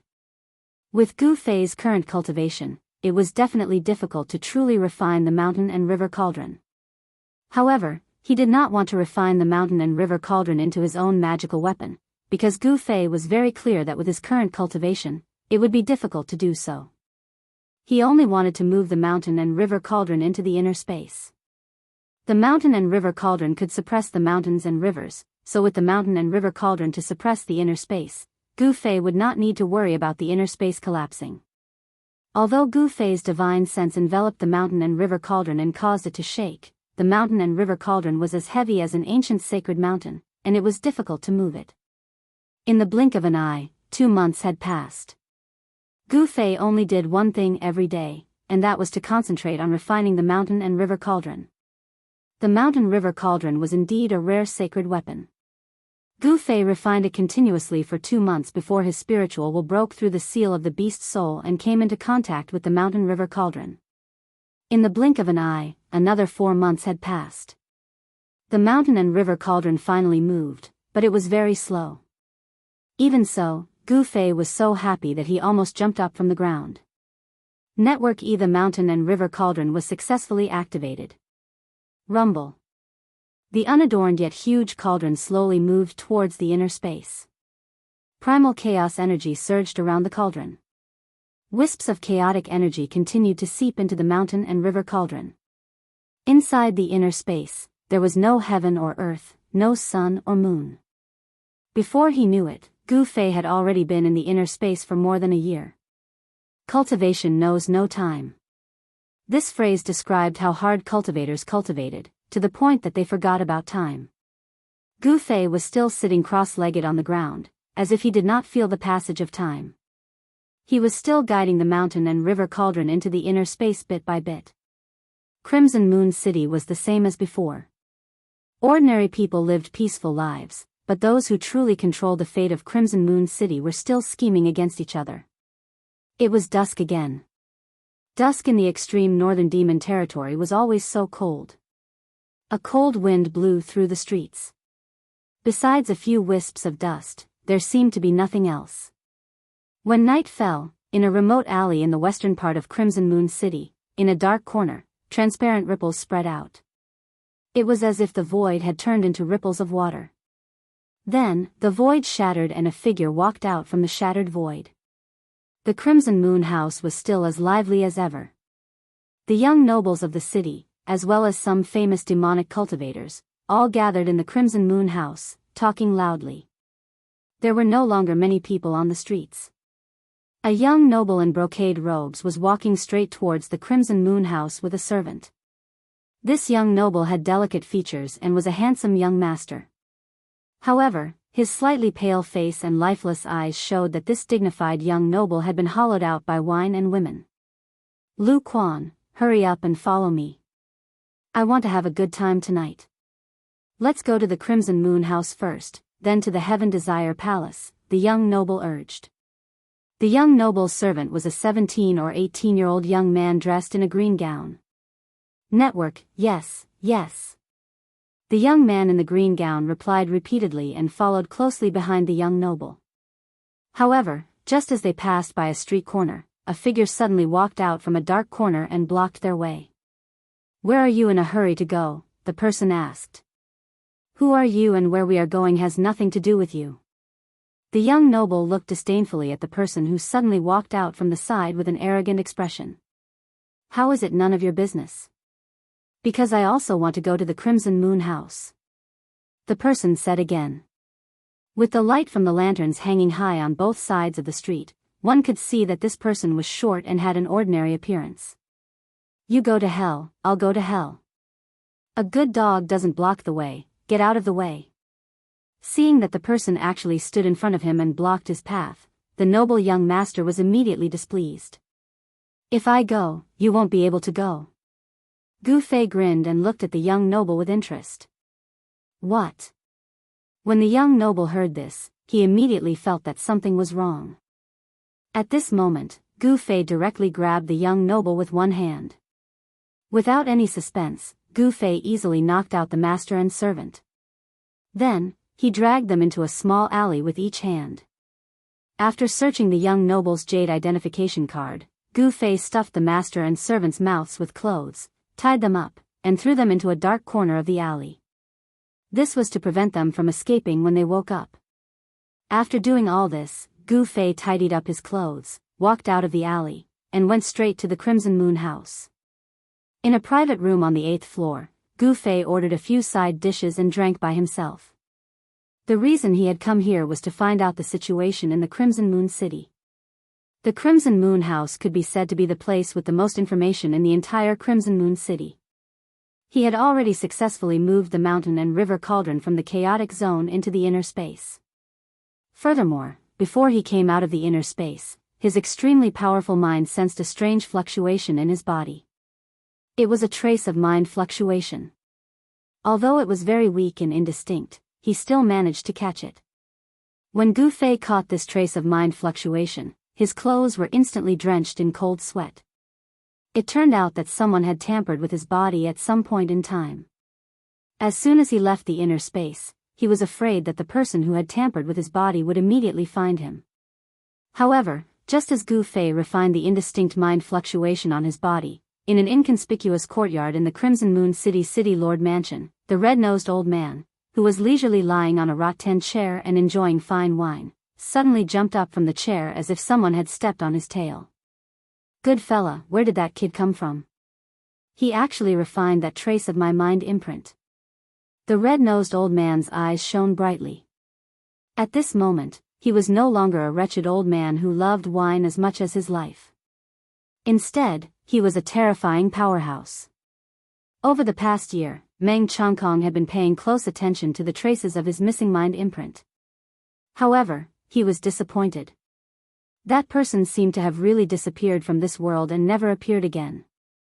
Although Meng Chongkong was unable to sense the trace of his mind imprint on Gu Fei's body, he immediately sensed it when Gu Fei refined it. Meng Chongkong immediately released a powerful mind imprint that enveloped the entire Crimson Moon City. As soon as that person appeared, he would personally take him down. Unfortunately, although Gu Fei had come out of the inner space, he had used the power of space to block off any aura from his body. Meng Chongkong's mind kept scanning the Crimson Moon City, but he still couldn't find any traces of Gu Fei. Meng Chongkong could only give up.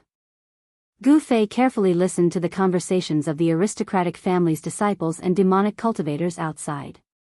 Gradually, Gu Fei found out that something important had happened in the Crimson Moon City over the past year. It turned out that after he had entered the inner space, the various powers in the Crimson Moon City had almost erupted into a huge conflict due to the incitement of some people. However, after Meng Chongkong's appearance, the various powers had all quieted down. In front of the wretched old man, Meng Chongkong, they didn't even dare to fart. Meng Chongkong was the true ruler of the Crimson Moon City. No one dared to challenge his authority because he was a peerless powerhouse in the half-devil realm. Then, there were indeed people from the 6 Demonic Paths Palace stirring up trouble in the city in an attempt to incite conflict between the various powers. Thus, things became much simpler. The people from the 6 Demonic Paths Palace who had infiltrated the Crimson Moon City were either killed or fled the city. Half a month later, it was Meng Chongkong's birthday celebration. The other 8 city lords of the extreme North Devil region sent people to congratulate him. Even the 6 Paths Demon Monarch sent people to deliver congratulatory gifts. After Meng Chongkong's birthday celebration, the third son of the 6 Paths Demon Monarch couldn't find Gu Fei, so he had no choice but to return to the 6 Demonic Paths Palace with his subordinates. In the end, the Meng family of the Red Moon City didn't make a move against the Zhao family. The Zhao family's influence in the Crimson Moon City was very deep. Even if the Meng family had an expert like Meng Chongkong overseeing it, if they were to start a war with the Zhao family, even if the Meng family managed to annihilate the Zhao family, they would still suffer heavy losses. After weighing the pros and cons, Meng Changkong and his son gave up on the idea of making a move against the Zhao family. Although the Meng family didn't make a move against the Zhao family in the end, the infighting in the Crimson Moon City continued without end. After finding out what he wanted to know, Gu Fei went down to the Crimson Moon House. The people from the Six Demonic Paths Palace had retreated, so it was time for him to leave the Crimson Moon City. Although he had been cultivating non-stop for a year in the internal space, his cultivation base hadn't broken through to the fourth sky of the transcending mortality realm. His soul had become much stronger. Although the barrier of cultivation had loosened, and Gu Fei could feel that he could break through at any time and advance to the fourth sky of the transcending mortality realm, it was just a feeling. It seemed like he could take that step at any time, but he just couldn't take it. This made Gu Fei extremely depressed. Chapter 306. The sun was high in the sky. The weather was abnormally oppressive. In the sky above, one could only see the outline of the sun emitting light. In the extreme northern demon region, being able to see the outline of the sun was already considered good weather. On the main road, there was a caravan of several hundred people slowly moving forward. The merchants and guards were chatting along the way, and sometimes they would even burst into hearty laughter. In the caravan, there was a youth wearing a straw hat. He was riding an enviable tall horse, swaying forward on the official road. This was a fine horse. Its entire body was black and shiny, without a single strand of hair. It was as if there was a layer of glossy black light flowing around it. In the extreme northern demon region, such a fine horse would cost at least 100 gold coins. However, the youth on the back of the horse didn't dare to compliment him. Not only was his appearance ugly, but he was also wearing coarse gray clothes, as if he was a country bumpkin that had never seen the world before. But he was riding an expensive horse. Such a strange combination made people feel uncomfortable, and it was impossible not to attract the attention of others. However, no one had any designs on the horse that the youth was riding. This was because every single one of them clearly remembered the scene that happened before. Not long ago, this youth had caught up to this caravan. He was riding a tall horse, and as he passed by the caravan, several guards in the caravan saw that the youth was alone. They thought that he was easy to bully and wanted to steal the horse that the youth was riding. However, that youth only used a casual punch, a kick, and a palm to send those guards flying, dying on the spot. In the extreme northern demon region, the death of a few people was nothing more than a trivial matter. But the youth's methods had stunned everyone in this caravan. No one dared to attack again. Moreover, what made the people in this caravan feel uneasy was that after this youth killed those guards, he blended in with the caravan and didn't leave. No one dared to approach that man and horse. The young man riding on the tall horse was Gu Fei, who had changed his appearance. He had left Red Moon City early in the morning. Now, he was already 300 or 400 miles away from Red Moon City. He had not yet left the range of Red Moon City. The area within 1,000 miles of Red Moon City was like an oasis on the barren land of the extreme northern demon region. In this area, the climate was not bad, unlike the barren land thousands of miles away that was not suitable for living. Even birds, beasts, flowers, and trees found it difficult to grow. However, as soon as he left this area, the climate immediately became extremely bad. It seemed that there was an unpredictable force, with Red Moon City as the center, covering thousands of miles of land. No one knew why a place with a giant city was suitable for living creatures to grow. A place without a giant city was a cold and barren land. Did the giant city have a mysterious power? Or maybe there was a dragon vein or something under the huge city, thus forming such a strange phenomenon in the far north demon region. I've been away from the sect for too long. I wonder if Chui Ling Peak has been taken over by the other branches of the sect.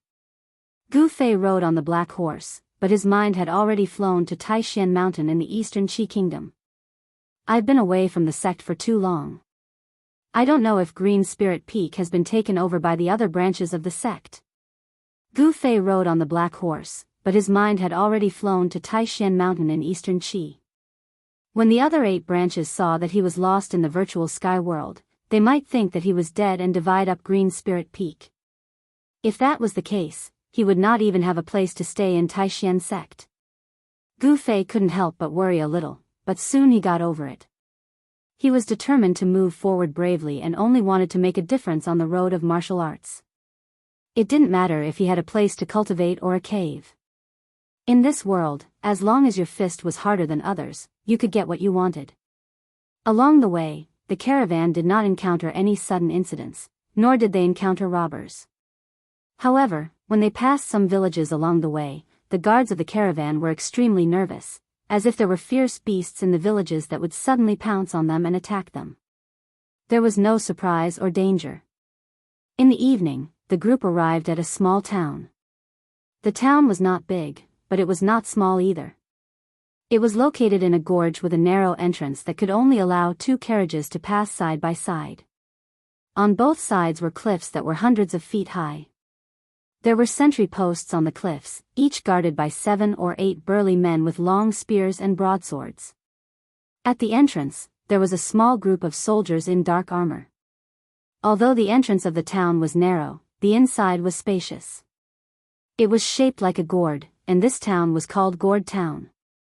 The terrain of Gourd Town was definitely easy to defend and difficult to attack. It was the only place to go to Honghua City. However, for a cultivator like Gu Fei, no matter how tight the defense or how steep the terrain was, it was useless. Of course, such a tight defense was not used to deal with cultivators. It was used to guard against the demonic creatures that came from the barren land from time to time. From time to time, the surrounding towns were attacked by demonic creatures that came from the barren land. These demonic creatures did not have much intelligence, but they hunted humans. Fresh flesh and blood were the favorite of the demonic creatures.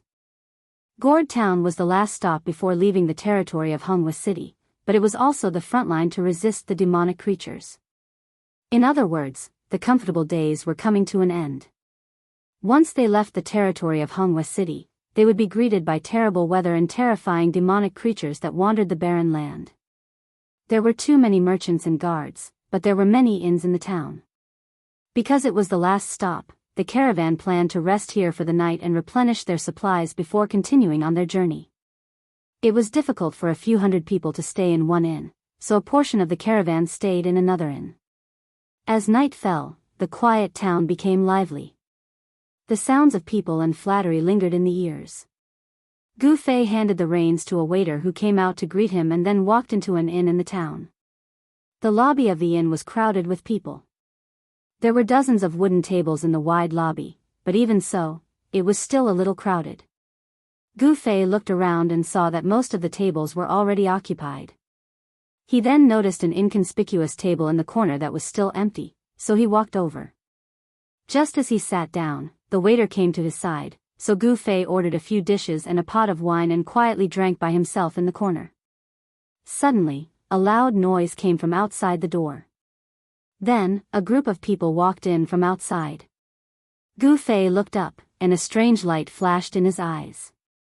He saw that this group of people was led by a burly man who was at least 10 feet tall. Behind this burly man were more than 10 fierce-looking men. These people's bodies were covered in blood, and they were more or less injured. The leader of the group was a man who looked like an iron tower. His beard was like steel needles that pierced into his flesh. The ferocious aura he emitted made everyone anxious. This person, why does he look so familiar? When Gu Fei saw this burly man, he felt like he had seen him somewhere before. As soon as this group of people entered, the chatter in the lobby immediately weakened. Hey! Isn't this Boss Tai? How did he end up in such a sorry state? In the lobby, someone stood up and said loudly. Boss Tai, over here. Brother Wei, so you're here too. The burly man called Boss Tai also saw that person at this time, and then walked over with a group of his subordinates. When Gu Fei's gaze came into contact with the giant black axe in the hand of the bearded man, he suddenly had a flash of inspiration. He knew why this burly man's appearance was a little familiar. This sturdy man, who was like a black iron tower, was one of the 5 fellows he had encountered in the Lost Forest. Such a figure, and also wielding a giant axe. Such a person, even if one saw him once, it would not be so easy to forget. After Boss Tai and the others sat down, the middle-aged man surnamed Wei asked with a face full of surprise, "Boss Tai, looking at you, it seems like you fought with someone." "Wrong." Boss Tai's voice was like a great bell, and everyone in the lobby could hear him clearly.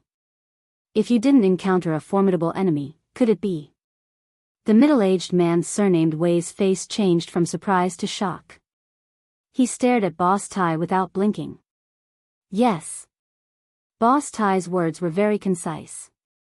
He paused for a moment and then said, "We encountered a monster. Damn it, today is really unlucky. We didn't go far from the town, and we already encountered a monster. I don't know what day it is today, but even the monster that usually comes out at night also ran out." "No way." The lobby suddenly quieted down. The news of Boss Tai surprised everyone. They all knew what the monster in Boss Tai's mouth was. It was a creature that had been demonized in the barren land. Although this creature had no intelligence, it was still very terrible. Even if a rabbit was demonized, it would become a fierce predatory magical beast. "What's the loss?" the middle-aged man surnamed Wei finally asked. In their line of work, they lived a life of licking blood on the edge of a knife. "Don't mention it. The employer I was protecting didn't come back alive. Hundreds of people came back, but only a few came back." Boss Tai grabbed the wine pot on the table and drank it in big mouthfuls. Those who came back alive had a lingering fear in their hearts. The panic on their faces did not recede. They seemed to have encountered something terrible. Some people's hands were still trembling while holding their weapons. The middle-aged man surnamed Wei sucked in a breath of cold air when he heard this and said in surprise, "With your cultivation, you..." At this time, everyone realized that they couldn't see the cultivation of this brawny man who was covered in blood. The people in the lobby were shocked. This brawny man turned out to be an expert. Even such a character had fled back to the town. It could be imagined how terrible the monsters outside were. The situation seemed to be extremely bad. The demonic creatures outside seemed to be a bit abnormal, which made everyone deeply worried. Only Gu Fei was still calm as usual, drinking by himself in the corner. Chapter 307.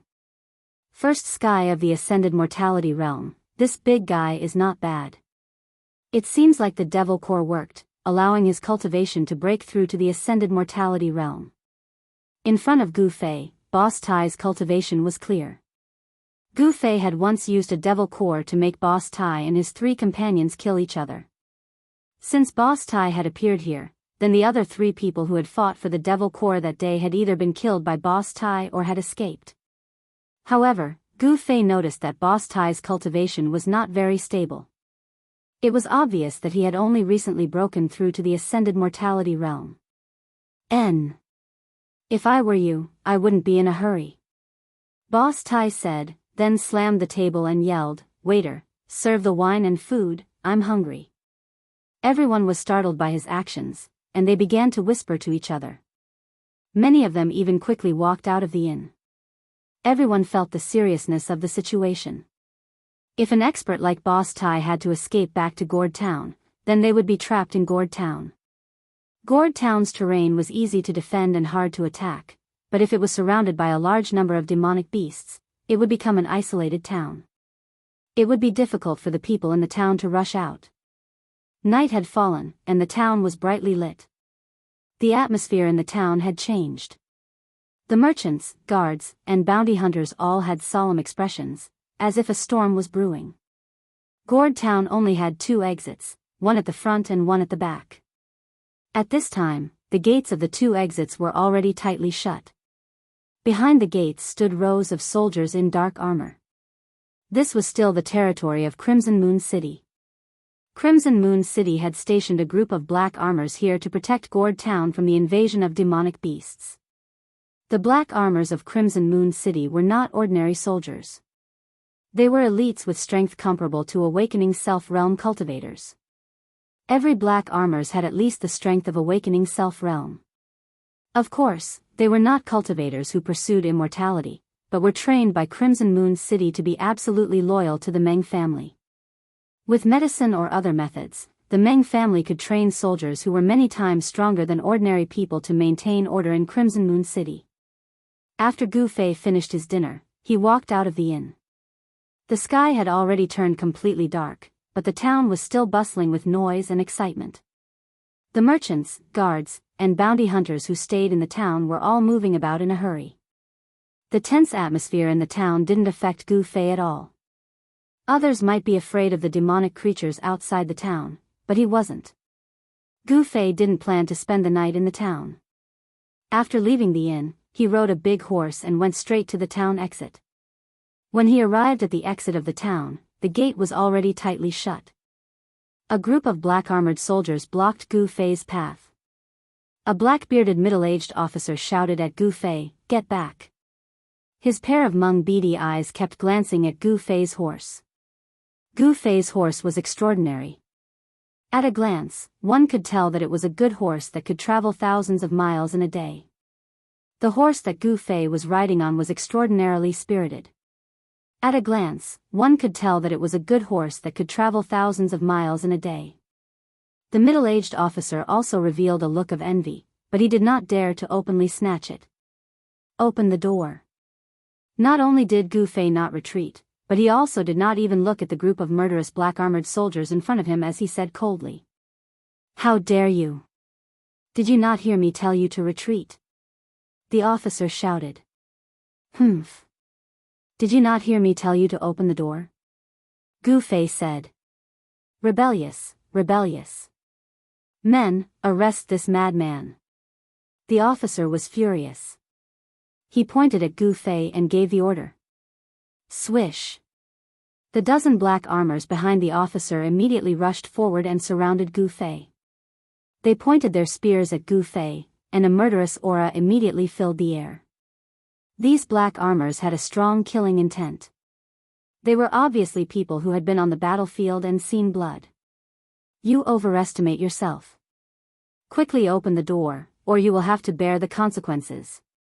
Gu Fei sneered. He did not put these soldiers in his eyes at all. Although these soldiers had the cultivation of the awakening realm, in Gu Fei's eyes, they were no different from ordinary people. Go. The officer directly ordered the black armor surrounding Gu Fei. Chi. Chi. Chi. The sound of something breaking through the air could be heard. The black armor surrounding Gu Fei thrust their spears at Gu Fei at the same time. Their movements were neat and uniform. The spears trapped Gu Fei from head to toe, wanting to stab him into a hornet's nest. Who? It was as if a strong gust of wind had appeared on the ground. The black-armored soldiers who had attacked Gu Fei were instantly sent flying, their long spears flying out of their hands as they screamed in pain. No one could clearly see what had happened. Gu Fei did not seem to have moved at all, but the dozen black armors were sent flying. Cold sweat flowed down the middle-aged officer's face. At this time, he realized that he seemed to have provoked someone he could not afford to provoke. What? Still not willing to open the door? Gu Fei looked at the middle-aged officer in front of the horse with a mocking smile on his face. Damn, since he had such a powerful cultivation, couldn't he just jump over the wall? Why did he have to leave through the door? Unable to understand, the middle-aged officer could not help but ponder. Gu Fei's display of strength immediately stunned the black-armored army that was guarding the gate. The door slowly opened, and Gu Fei directly rode out of Gourd Town. The soldiers guarding the door no longer dared to stop him. Even if they tried to stop such an expert, it would be useless. Outside the town, there was a road that led straight to the south. In the dark night, it seemed as if there was no end. The night wind blew, and it was very cold, bringing with it a cold air. On both sides of the road, there were dense trees. It was very quiet, and there were no roars of animals. This seemed a little strange. In the forest, it was impossible that there were no beasts. Gu Fei traveled alone. After traveling for a while, Gu Fei did not feel any signs of danger. Apart from silence, there were no demonic creatures. After riding for a while, the black horse under Gu Fei gradually became a little restless. It neighed from time to time, and sometimes even stopped, as if it did not dare to move forward. Gu Fei faintly smelled a trace of blood in the air. He frowned and continued forward. When he arrived in front of a village, Gu Fei felt that the smell of blood was getting stronger and stronger. There were no lights in the village, and it was dark everywhere. Gu Fei rode into the village and saw bloodstains everywhere. It seemed that a massacre had taken place here. However, there were no corpses, only dark red bloodstains. Suddenly, Gu Fei stopped because he heard a faintly discernible sound. Based on his intuition, Gu Fei knew that it was the sound of something gnawing, as if something was tearing flesh and bones. Not far away, Gu Fei leapt up from the back of his horse with a thought. Using the 8 desolate steps, he swept through the air as if he was stepping on air and charged in the direction of the sound. In the grass outside the village, a black shadow was lying on the ground, tearing a corpse. It was a human corpse. Swoosh! With a sound, Gu Fei's figure appeared. At this time, the unknown creature that was tearing the corpse suddenly raised its head and roared at Gu Fei. It could be seen that there was a trace of flesh on its blade-like teeth, and blood was flowing from its bloody mouth. Seeing this scene, Gu Fei couldn't help but frown. This was a creature similar to a wolf, but it had no fur. He could feel that this extremely ferocious creature was surging with a faintly discernible demonic aura. This was a demonic creature that had been demonized. Hiss! The demonic creature roared at Gu Fei, and then it used its 4 thick limbs to support itself on the ground. It turned into a black shadow and fiercely pounced towards him. You're courting death. Gu Fei pointed a finger, and a golden light suddenly shot out from the tip of his finger, instantly piercing the demonic creature's head. The demonic creature fell from the sky, and after struggling a few times on the grass, it stopped moving. Gu Fei looked at the corpse in the grass and saw that most of the corpse had been torn apart by the demonic creature, revealing the white bones. Could it be that the entire village had become demonic creature's food? Gu Fei couldn't help but be alarmed. At this time, he already knew why there were no corpses in the village. Suddenly, a scream came from not far away. This scream was so abrupt that even Gu Fei was startled. When Gu Fei rushed over, he found that the scream came from a large house in the village. The houses in the village were all built with hard stones, and most of them were short and crude. When Gu Fei arrived in front of the house, there was already a creepy gnawing sound coming from inside. Obviously, a survivor hiding in the house was found by the demonic creature and was eaten alive. This was a terrible thing. In the dark of the night, humans became demonic creatures' food. At this time, a mournful neigh of a horse came from the street of the village. Damn it! Gu Fei immediately rushed over, but when he rushed to the street, he just happened to see 2 humanoid demonic creatures shrouded in pitch-black demonic energy tear his mount into 2 halves.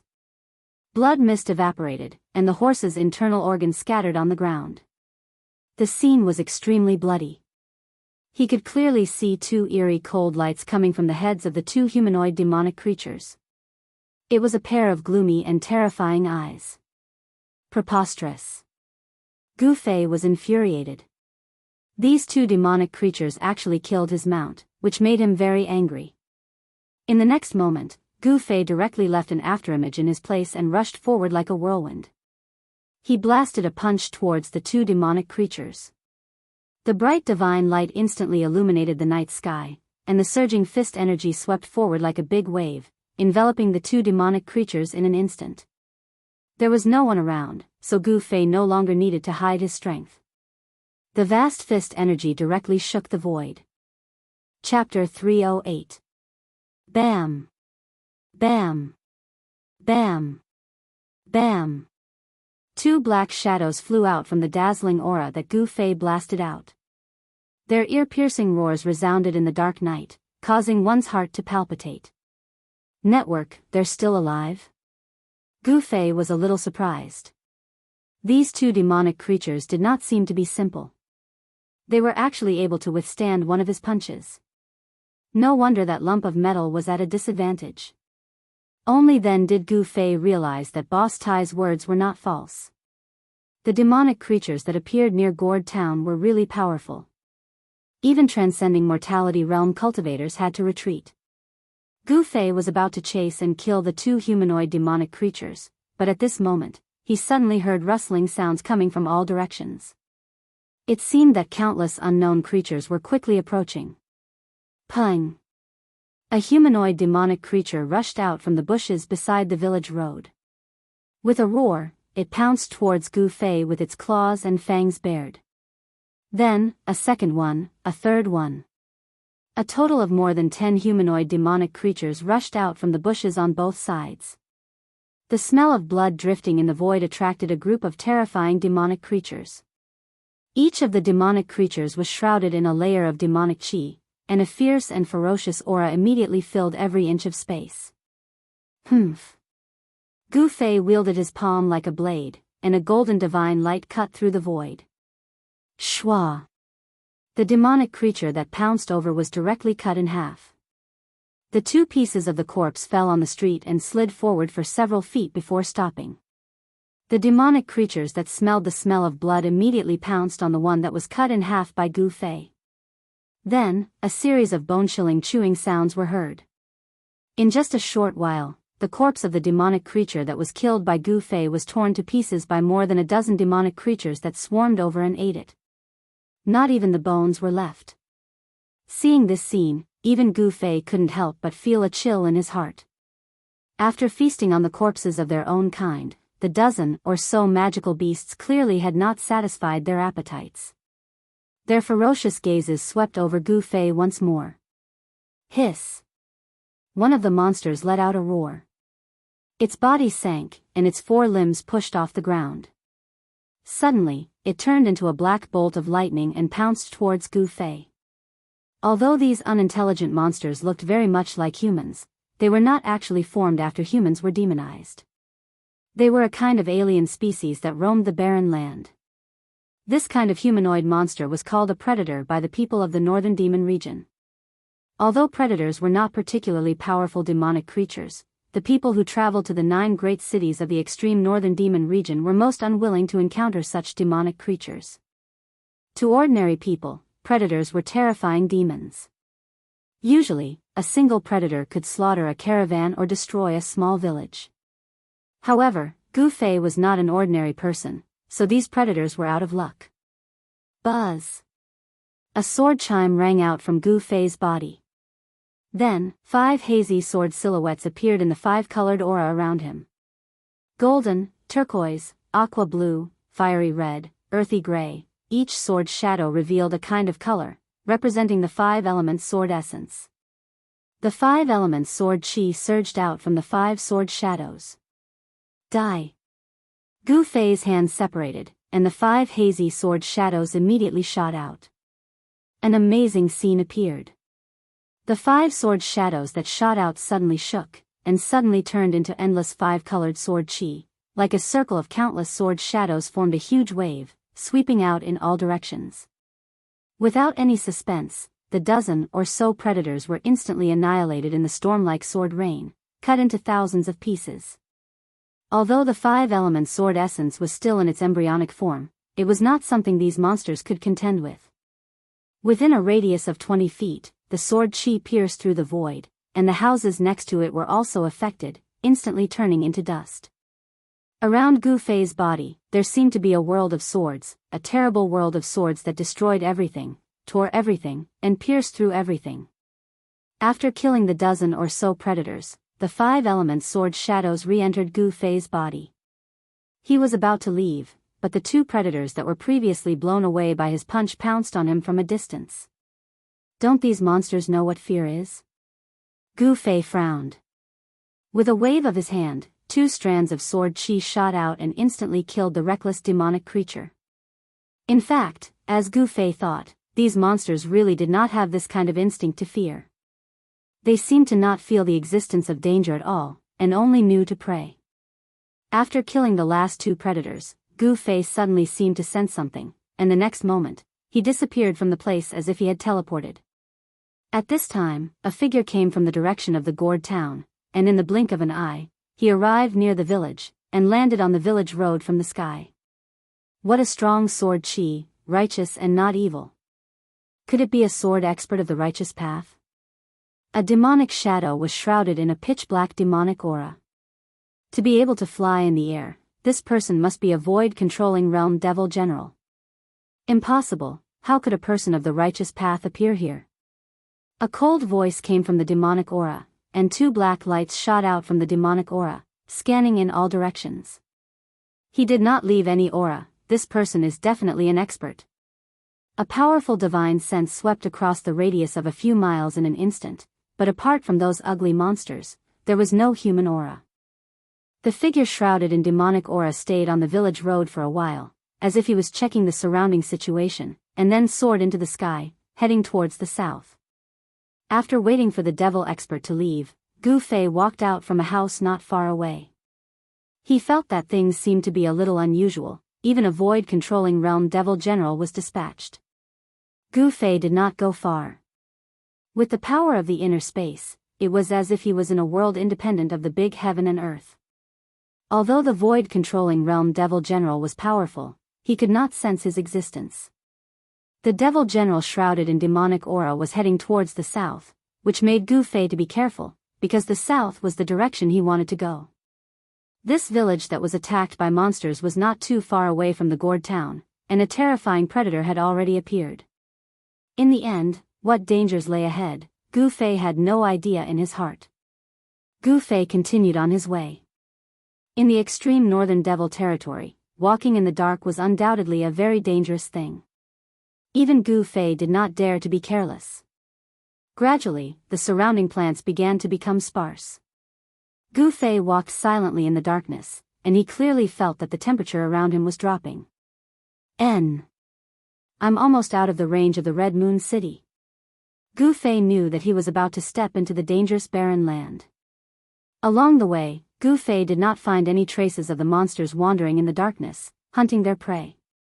Could it be that the devil general had already cleaned up the monsters on the road? The answer soon appeared. When Gu Fei set foot on the dark brown land of the barren land, he saw a two-headed, elephant-like magical beast lying in a pile of rocks. The two hideous heads of this magical beast were pierced, and its blood had gathered in a large pool on the ground. As he continued to move forward, Gu Fei found several terrifying magical beasts one after another. However, these magical beasts had been killed, and looking at the appearance of their deaths, it seemed that they had been killed in an instant. There was no sign of struggle or fighting. In other words, these magical beasts did not have any power to resist in front of the person who killed them. On the barren land, there was no longer any vitality. Between heaven and earth, there was a deathly atmosphere. Apart from the cold, it was still cold. There was a trace of demonic nature that came from the dark, which made Gu Fei a little irritated. In the thousands of miles area where the giant city was located, the omnipresent demonic nature was blocked outside. Gu Fei knew that ordinary people could not walk in the barren land, unless they wore a kind of talisman called the mysterious Yang Jade Talisman and protected their body with pure Yang energy. Only then could they walk in the barren land of the extreme northern devil territory. The mysterious Yang Jade Talisman could resist the trace of demonic nature that came from the dark, and it could also block the cold outside the body. This kind of jade talisman could be bought in some shops in Jianghu City that sold magic weapons and elixirs. However, Gu Fei did not buy this kind of jade talisman. He was very confident in his own cultivation. Even if he did not wear the jade talisman, he could still walk freely in the barren land. There was no road on the ground, so Gu Fei just went south. After walking for about 200 miles in the barren land, Gu Fei suddenly felt a faint energy fluctuation in front of him. He immediately used the 8 desolate steps and rushed in the direction of the energy fluctuation. In front of him, there was a valley dozens of miles away. At this time, the valley had been shrouded in a thick devil energy, and a terrible aura came out of the valley. When Gu Fei came nearby, he was immediately shocked by the scene in front of him.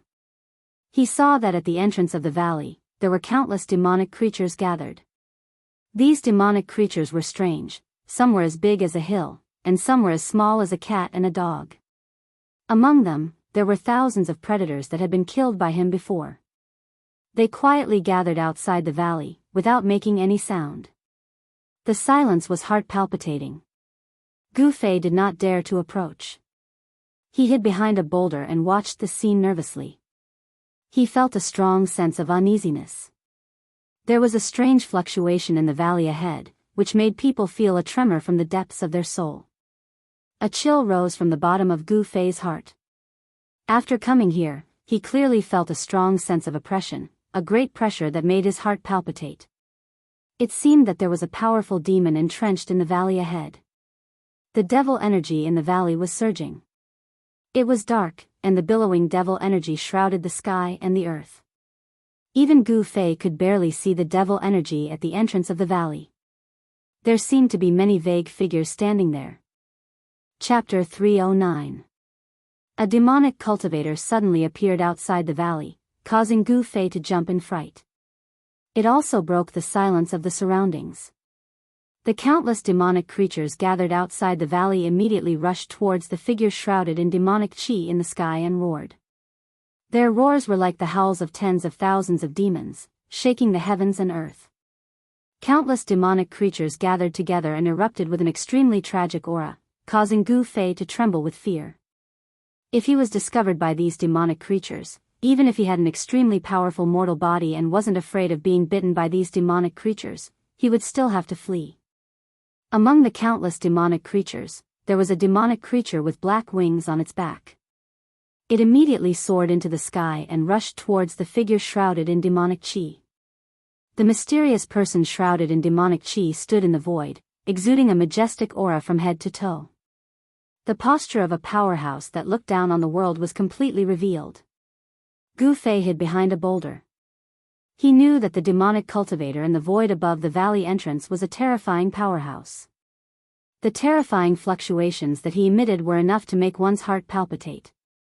A demonic light shrouded the area, and all the flying demonic creatures that rushed towards the demonic path powerhouse collapsed into a mist of blood, drifting down from the sky. After the demonic light destroyed the demonic creatures, it didn't disappear. It continued to envelop the area below. The terrifying demonic light expanded outwards, enveloping the entire world. Countless demonic creatures, under the shroud of the demonic light, silently collapsed. It was like snow and ice meeting the sun. This was a terrifying light of slaughter, a light of destruction. In just a moment, the countless demonic creatures gathered outside the valley entrance were completely annihilated. Only a few powerful demonic creatures didn't collapse under the terrifying demonic light. But their bodies were torn apart, their flesh and blood were mangled, and they were on the verge of death. Outside the valley entrance, blood flowed everywhere, but not a single piece of flesh or blood could be seen. This was because the bodies of all the demonic creatures had been destroyed, not even their bones were left behind. This was a bloody slaughterhouse. Blood soaked every inch of the dark brown soil. The pungent smell of blood wafted over, causing Gu Fei to feel nauseous. Roar! Just at that moment, a deep roar rang out from within the valley. Then, 13 demonic figures walked out from the surging demonic aura. Each demonic figure gave off a heart-palpitating aura. Gu Fei, who was hiding behind the boulder, was shocked to see this. He could sense endless death chi and demonic chi surging from those demonic figures. Those 13 figures weren't humans, but they didn't seem to be pure devils either. They didn't have any life auras, and seemed to be evil beings that were half corpses and half devils. Humph! You're playing tricks on us. The demonic figure in the sky above Ku Ko sneered. Then, a huge palm surrounded by demonic aura rushed towards the 13 terrifying figures that walked out of the valley. Rumble. Violent power surged forward, like 10,000 horses galloping, shocking people's hearts. Under the cover of the demonic palm, the void shook violently. Without any suspense, the Devil Path powerhouse displayed a great demonic might, and the 13 figures shrouded in death chi and devil chi were blasted away into the valley. Roar! Another roar came from within the valley. The person in the valley seemed to be very angry. His roar shook the heavens and the earth, and the demonic aura that shrouded the valley surged violently, as if a ferocious devil was about to rush out of the valley. Who is it, who dares to disturb my refinement? An angry roar came from within the valley. Humph! I didn't expect the corpse devil to brazenly refine a demonic corpse. How arrogant. Outside the bone, the figure shrouded in demonic aura said. You. Who are you? The person in the valley was obviously shocked. I'm here to kill you. After saying that, the demonic figure outside the valley turned into a black lightning, broke through the surging demonic aura that shrouded the valley, and directly rushed into the valley. Immediately, a roar of shock and anger came from within the valley. Vast energy fluctuations suddenly erupted, causing the entire valley to shake. Boulders kept rolling down from the surrounding mountains. The valley was shrouded in demonic aura, and Gu Fei couldn't see the situation inside clearly. However, he vaguely saw figures flashing inside, and there seemed to be a lot of people in the demonic aura. Demonic devour the heavens and earth. An emotionless and suffocatingly cold voice came from within the valley. Then, Gu Fei felt an extremely powerful energy fluctuation coming from the valley. The demonic aura that shrouded the entire valley immediately receded into the valley like a tide. All the demonic aura quickly gathered towards a black hole. The black hole emitted an evil and terrifying aura, as if it was connected to the netherworld. It emitted a powerful suction force that continuously devoured the demonic aura. Even though Gu Fei was outside the valley and far away, he still felt as if there was an unfathomable suction force that wanted to devour his mind. What a terrifying demonic technique. Gu Fei was secretly shocked. Not only was the evil black hole devouring demonic aura, it seemed to be able to devour one's mind as well. Shintuhong, so it's you. I'll remember this. An unwilling roar came from within the valley. Then, a mass of demonic aura wrapped around a dozen black figures soared into the sky, and instantly rushed out of the valley. Want to escape? Leave your life behind. The person called Shintuhong seemed to have come for the mysterious person that cultivated some sort of demonic divine ability in the valley, and he wanted to kill that person. Energy fluctuations that were heavy like a mountain swept out mightily. The terrifying black hole within the valley that could devour the heavens and the earth expanded explosively, and it wanted to devour the person that charged out of the valley. But unfortunately, his movements were too slow. The mass of demonic aura that wrapped around a dozen figures swiftly flew towards the west. In an instant, it had charged out 300 m, and it avoided being devoured by the black hole. Shintuhong cursed in a low voice, and then he soared into the sky. He combined with the black hole in the sky, and transformed into a dark light that chased after the mass of demonic aura that fled ahead. Both of them were swift to the extreme, and in an instant, they'd vanished beneath the night sky. Along with the departure of the two demonic experts, the terrifying pressure within the valley vanished as well. Even the surging demonic aura that enveloped the heavens and the earth was devoured by the person called Shintuhong into the black hole. The surroundings quietened down. After Gu Fei had ascertained that there was no danger, he walked out from behind the boulder. He walked forward, and saw that the ground was covered in blood. Countless demonic creatures were almost completely annihilated by a single attack from the demonic expert called Shintuhong. Their bodies had shattered into blood that sprinkled onto the dark brown ground, and seeped into the soil. In the desolate region, the climate was extremely harsh. Bitter cold was everywhere, and the dark red blood on the ground had long since frozen.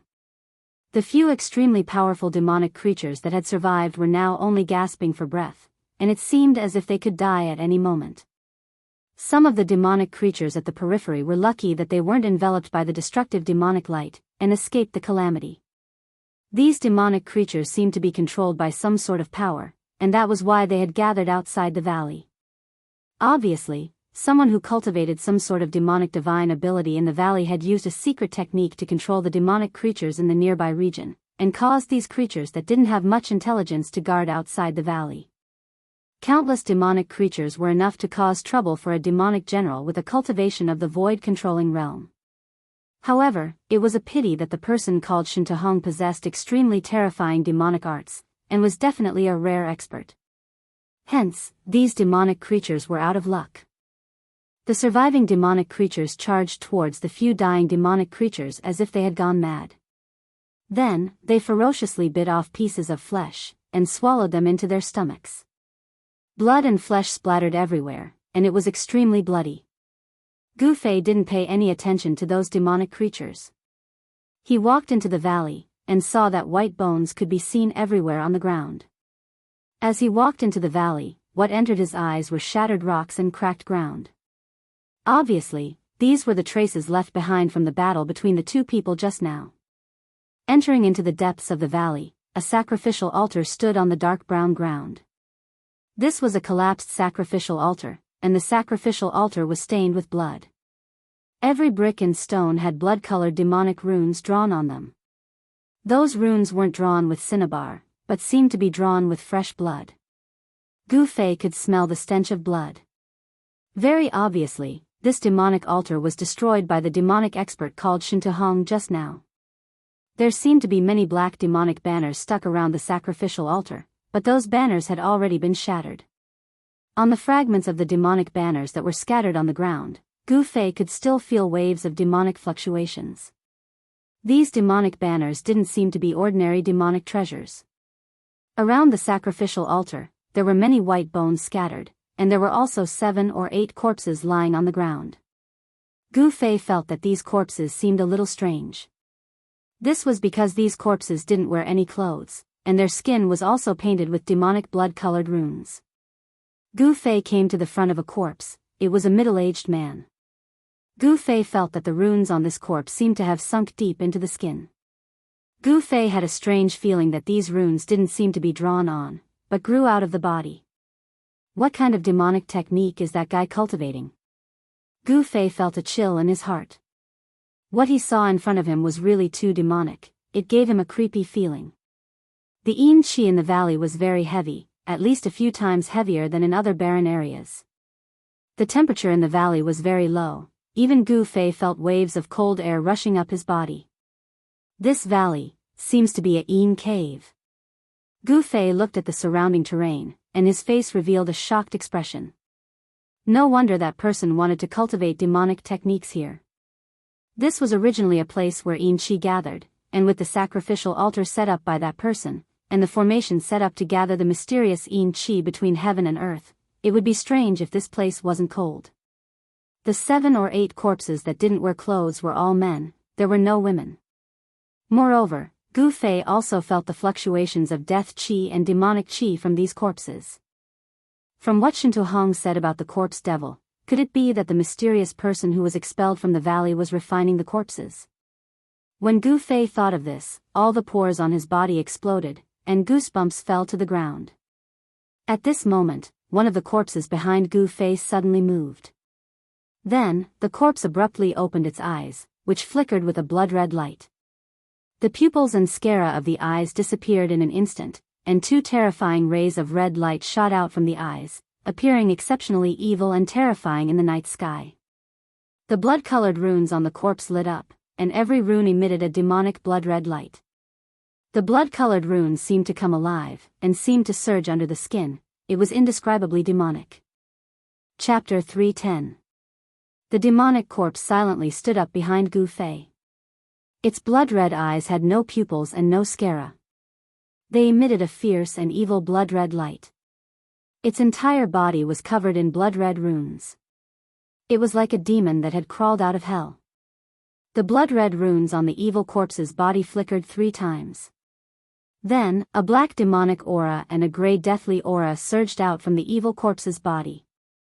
The evil corpse spread its arms and pounced towards Gu Fei. At this time, Gu Fei had already felt something strange behind him. He didn't think and took a step forward. His body suddenly disappeared from where he was standing. In the next moment, his figure appeared again. He was already more than 10 feet away. In terms of agility, no one at the same level could compare to him. Once he used the 8 desolate steps, even the experts of the older generation would find it difficult to catch up to him. The demonic corpse that was extremely evil immediately pounced on empty air. Gu Fei turned around. He was extremely shocked. He had never thought that a corpse without any signs of life would stand up and attack him. The corpse let out a low roar from its throat when it missed.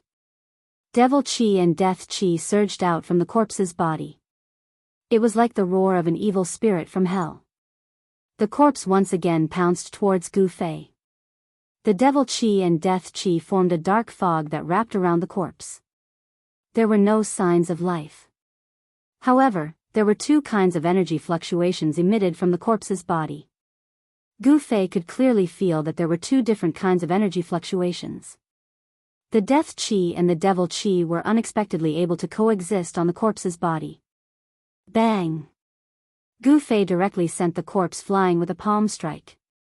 The corpse wasn't scary, but what surprised Gu Fei was that the corpse's body seemed to be comparable to refined iron. It unexpectedly didn't collapse under the power of his palm strike. At this time, the valley was filled with a layer of gray fog. This was the dark fog that was a mixture of death chi and devil chi. In the darkness, Gu Fei found that the corpses scattered around the altar began to move. Then, the naked corpses covered with evil blood-red runes staggered up from the ground one by one. They weren't resurrected, but they were being controlled by an evil force. Even the dead aren't spared. Gu Fei couldn't help but suck in a breath of cold air when he saw this scene. He had already vaguely guessed that the mysterious person in the valley was practicing some kind of devil path divine ability. This devil path divine ability was too evil. It unexpectedly refined the corpses of dead experts into terrifying devil corpses that only knew how to kill. Within the hazy underworld mist, a blood-colored light was emitted. Those lifeless demonic corpses stood up from the ground and coldly stared at Gu Fei. There was not a trace of human emotion in them, only an aura of destruction and deathly stillness. It was like a pair of eyes of death that came from hell. In the valley, the death chi and devil chi lingered. The bodies of the devil corpses began to emit powerful energy waves. Then, they roared and charged at Gu Fei. Chi! Gu Fei casually pointed with a finger. A dazzling golden light tore through the void like a golden rainbow. It instantly hit the forehead of the devil corpse that had already pounced in front of him. The devil corpse flipped and rolled on the ground. However, Gu Fei frowned. He realized that the sharp power of his finger that could pierce through stone and gold was actually unable to penetrate the head of the devil corpse. The devil corpse that had been knocked down crawled up from the ground again. This really surprised him. It should be known that even if it was a piece of iron, with his current skill, he could still make a hole in it with a point of his finger. It could be seen that the bodies of the devil corpses were as hard as iron. It was as if they were no longer made of flesh and blood. It was hard to imagine what kind of secret technique the mysterious person who refined the devil corpses had used to refine the bodies of the corpses to become so strong. After sending the devil corpse that had pounced at the front flying, the other devil corpses had already pounced in front of him. Gu Fei immediately retreated. At the same time, a golden sword shadow appeared in his hand. With a wave of his hand, the sword light was like a rainbow. It drew upon the power of metal in the void and swept towards the devil corpses that were pouncing at him. Chi! Chi! Chi! The faint and illusory sword shadow swept across the bodies of the devil corpses. It was like cutting through tofu, easily cutting through their skin and flesh. Their heads were either cut off or their waists were cut into two. The metal element's sword intent seemed indestructible. However, Gu Fei knew that this was due to the remnant soul of the divine weapon that had been refined into the blood and chi in his body. That was why his 5-element sword intent was so powerful.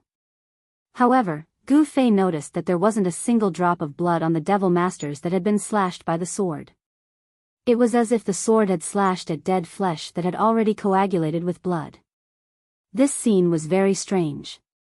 Gu Fei could already confirm that these devil corpses were corpses that didn't have any signs of life. However, he couldn't understand. Hadn't the devil Dao expert called Shintuheng already destroyed the sacrificial altar and chased away the mysterious person who was refining the devil corpses in the valley? Why were these devil corpses still able to move without anyone controlling them? In the instant that the devil corpses were slashed by the sword's shadow, the energy within their bodies rapidly dissipated. Their flesh and blood also shriveled up, turning them into dried corpses that were only skin and bones. The reason why the devil corpses could move and attack Gu Fei seemed to be because of the death chi and devil chi within their corpses. This place wasn't suitable for him to stay for long. Gu Fei hurriedly left the valley that was lingering with Yin Chi. Since these devil corpses could still undergo corpse transformation, then the mysterious person who had been chased away by Shintohong would return. Sure enough, not long after Gu Fei left, a ball of devil cloud flew over from the horizon and directly landed in the valley. Immediately, a furious roar resounded in the valley. Shintohong, I'm not done with you. That person was enraged. Then, he rode the devil cloud and soared into the sky, flying back in the direction he came from with a murderous aura. Gu Fei carefully moved forward in the darkness. The nearby Devil Dao expert Shintohong had almost completely annihilated all of the Devil Dao experts that were summoned to the outside of the valley. Therefore, Gu Fei didn't discover any traces of Devil Dao experts along the way. Very soon, Gu Fei was far away from that region. After getting his bearings, he continued to head south. His walking speed had also clearly increased by quite a bit. It had to be said that the extreme North Devil region was very vast. Gu Fei walked in the cold wilderness for 5 to 6 days before he arrived at another huge city, Antarctic City. Along the way, Gu Fei encountered many powerful Devil Dao experts. Some of them could even threaten him, but he managed to get through all of them without any mishaps. Antarctic City was a huge city in the south of the extreme North Devil region that was closest to the Central Plains. Due to its location, Antarctic City was also one of the 9 huge cities in the extreme North Devil region with the highest population. Gu Fei didn't stop at Antarctic City.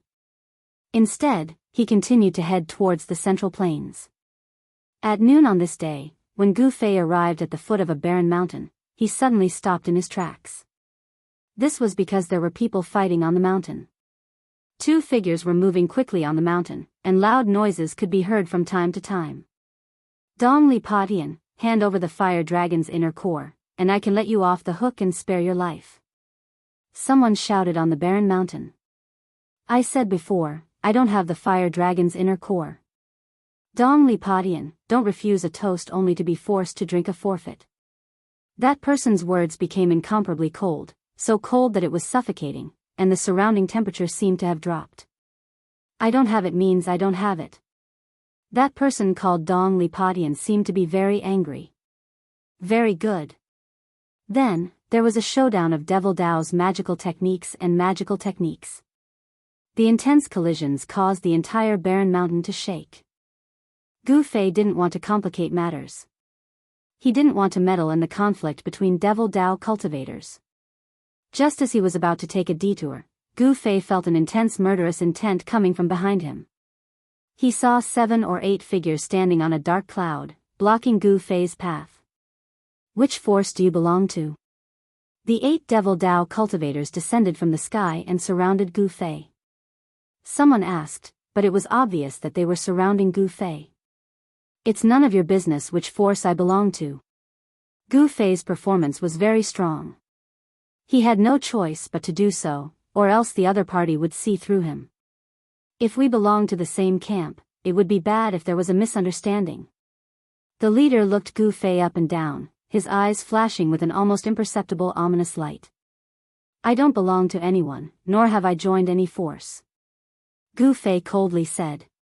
Kill him. At this moment, these words suddenly came from the top of the mountain. Then, the 8 demonic cultivators immediately dispersed. Brat, our eldest senior brother wants to kill you, sorry. A short young man said. He then raised his hand, and a dozen black lights flew out from his hand, shooting towards Gu Fei. Within each black light was a black nail shrouded in demonic qi. This was a magic treasure of the Devil Dao, the soul-chasing nail. It was said that once it was released, it would not return until it was stained with blood. Gu Fei's 10 fingers moved as he unleashed sword qi, which instantly collided with the soul-chasing spike. A sound similar to air leaking erupted, and then the soul-chasing spike dissipated. The soul-chasing spike also fell to the ground. Why do you want to kill me? Gu Fei was very calm. He could already see that although these people came on clouds, their cultivation was lower than his. The strongest one was only at the 3rd heavenly layer of the ascended mortality realm. These people were riding on dark clouds just now. It seemed that they had used flying magic weapons. Because you are Gu Fei. At this moment, another voice came from the barren mountain. Gu Fei couldn't help but be shocked. Could these people be the minions of the Six Paths Devil Palace? After leaving Hanyu City, Gu Fei had already returned to his original appearance. You are from the Six Paths Devil Palace? Gu Fei's expression changed. That's right. Obediently surrender, and we might leave your corpse intact. Ha! Among the people surrounding Gu Fei, a youth said disdainfully. Humph. Gu Fei sneered. It was still unknown who would leave whose corpse intact.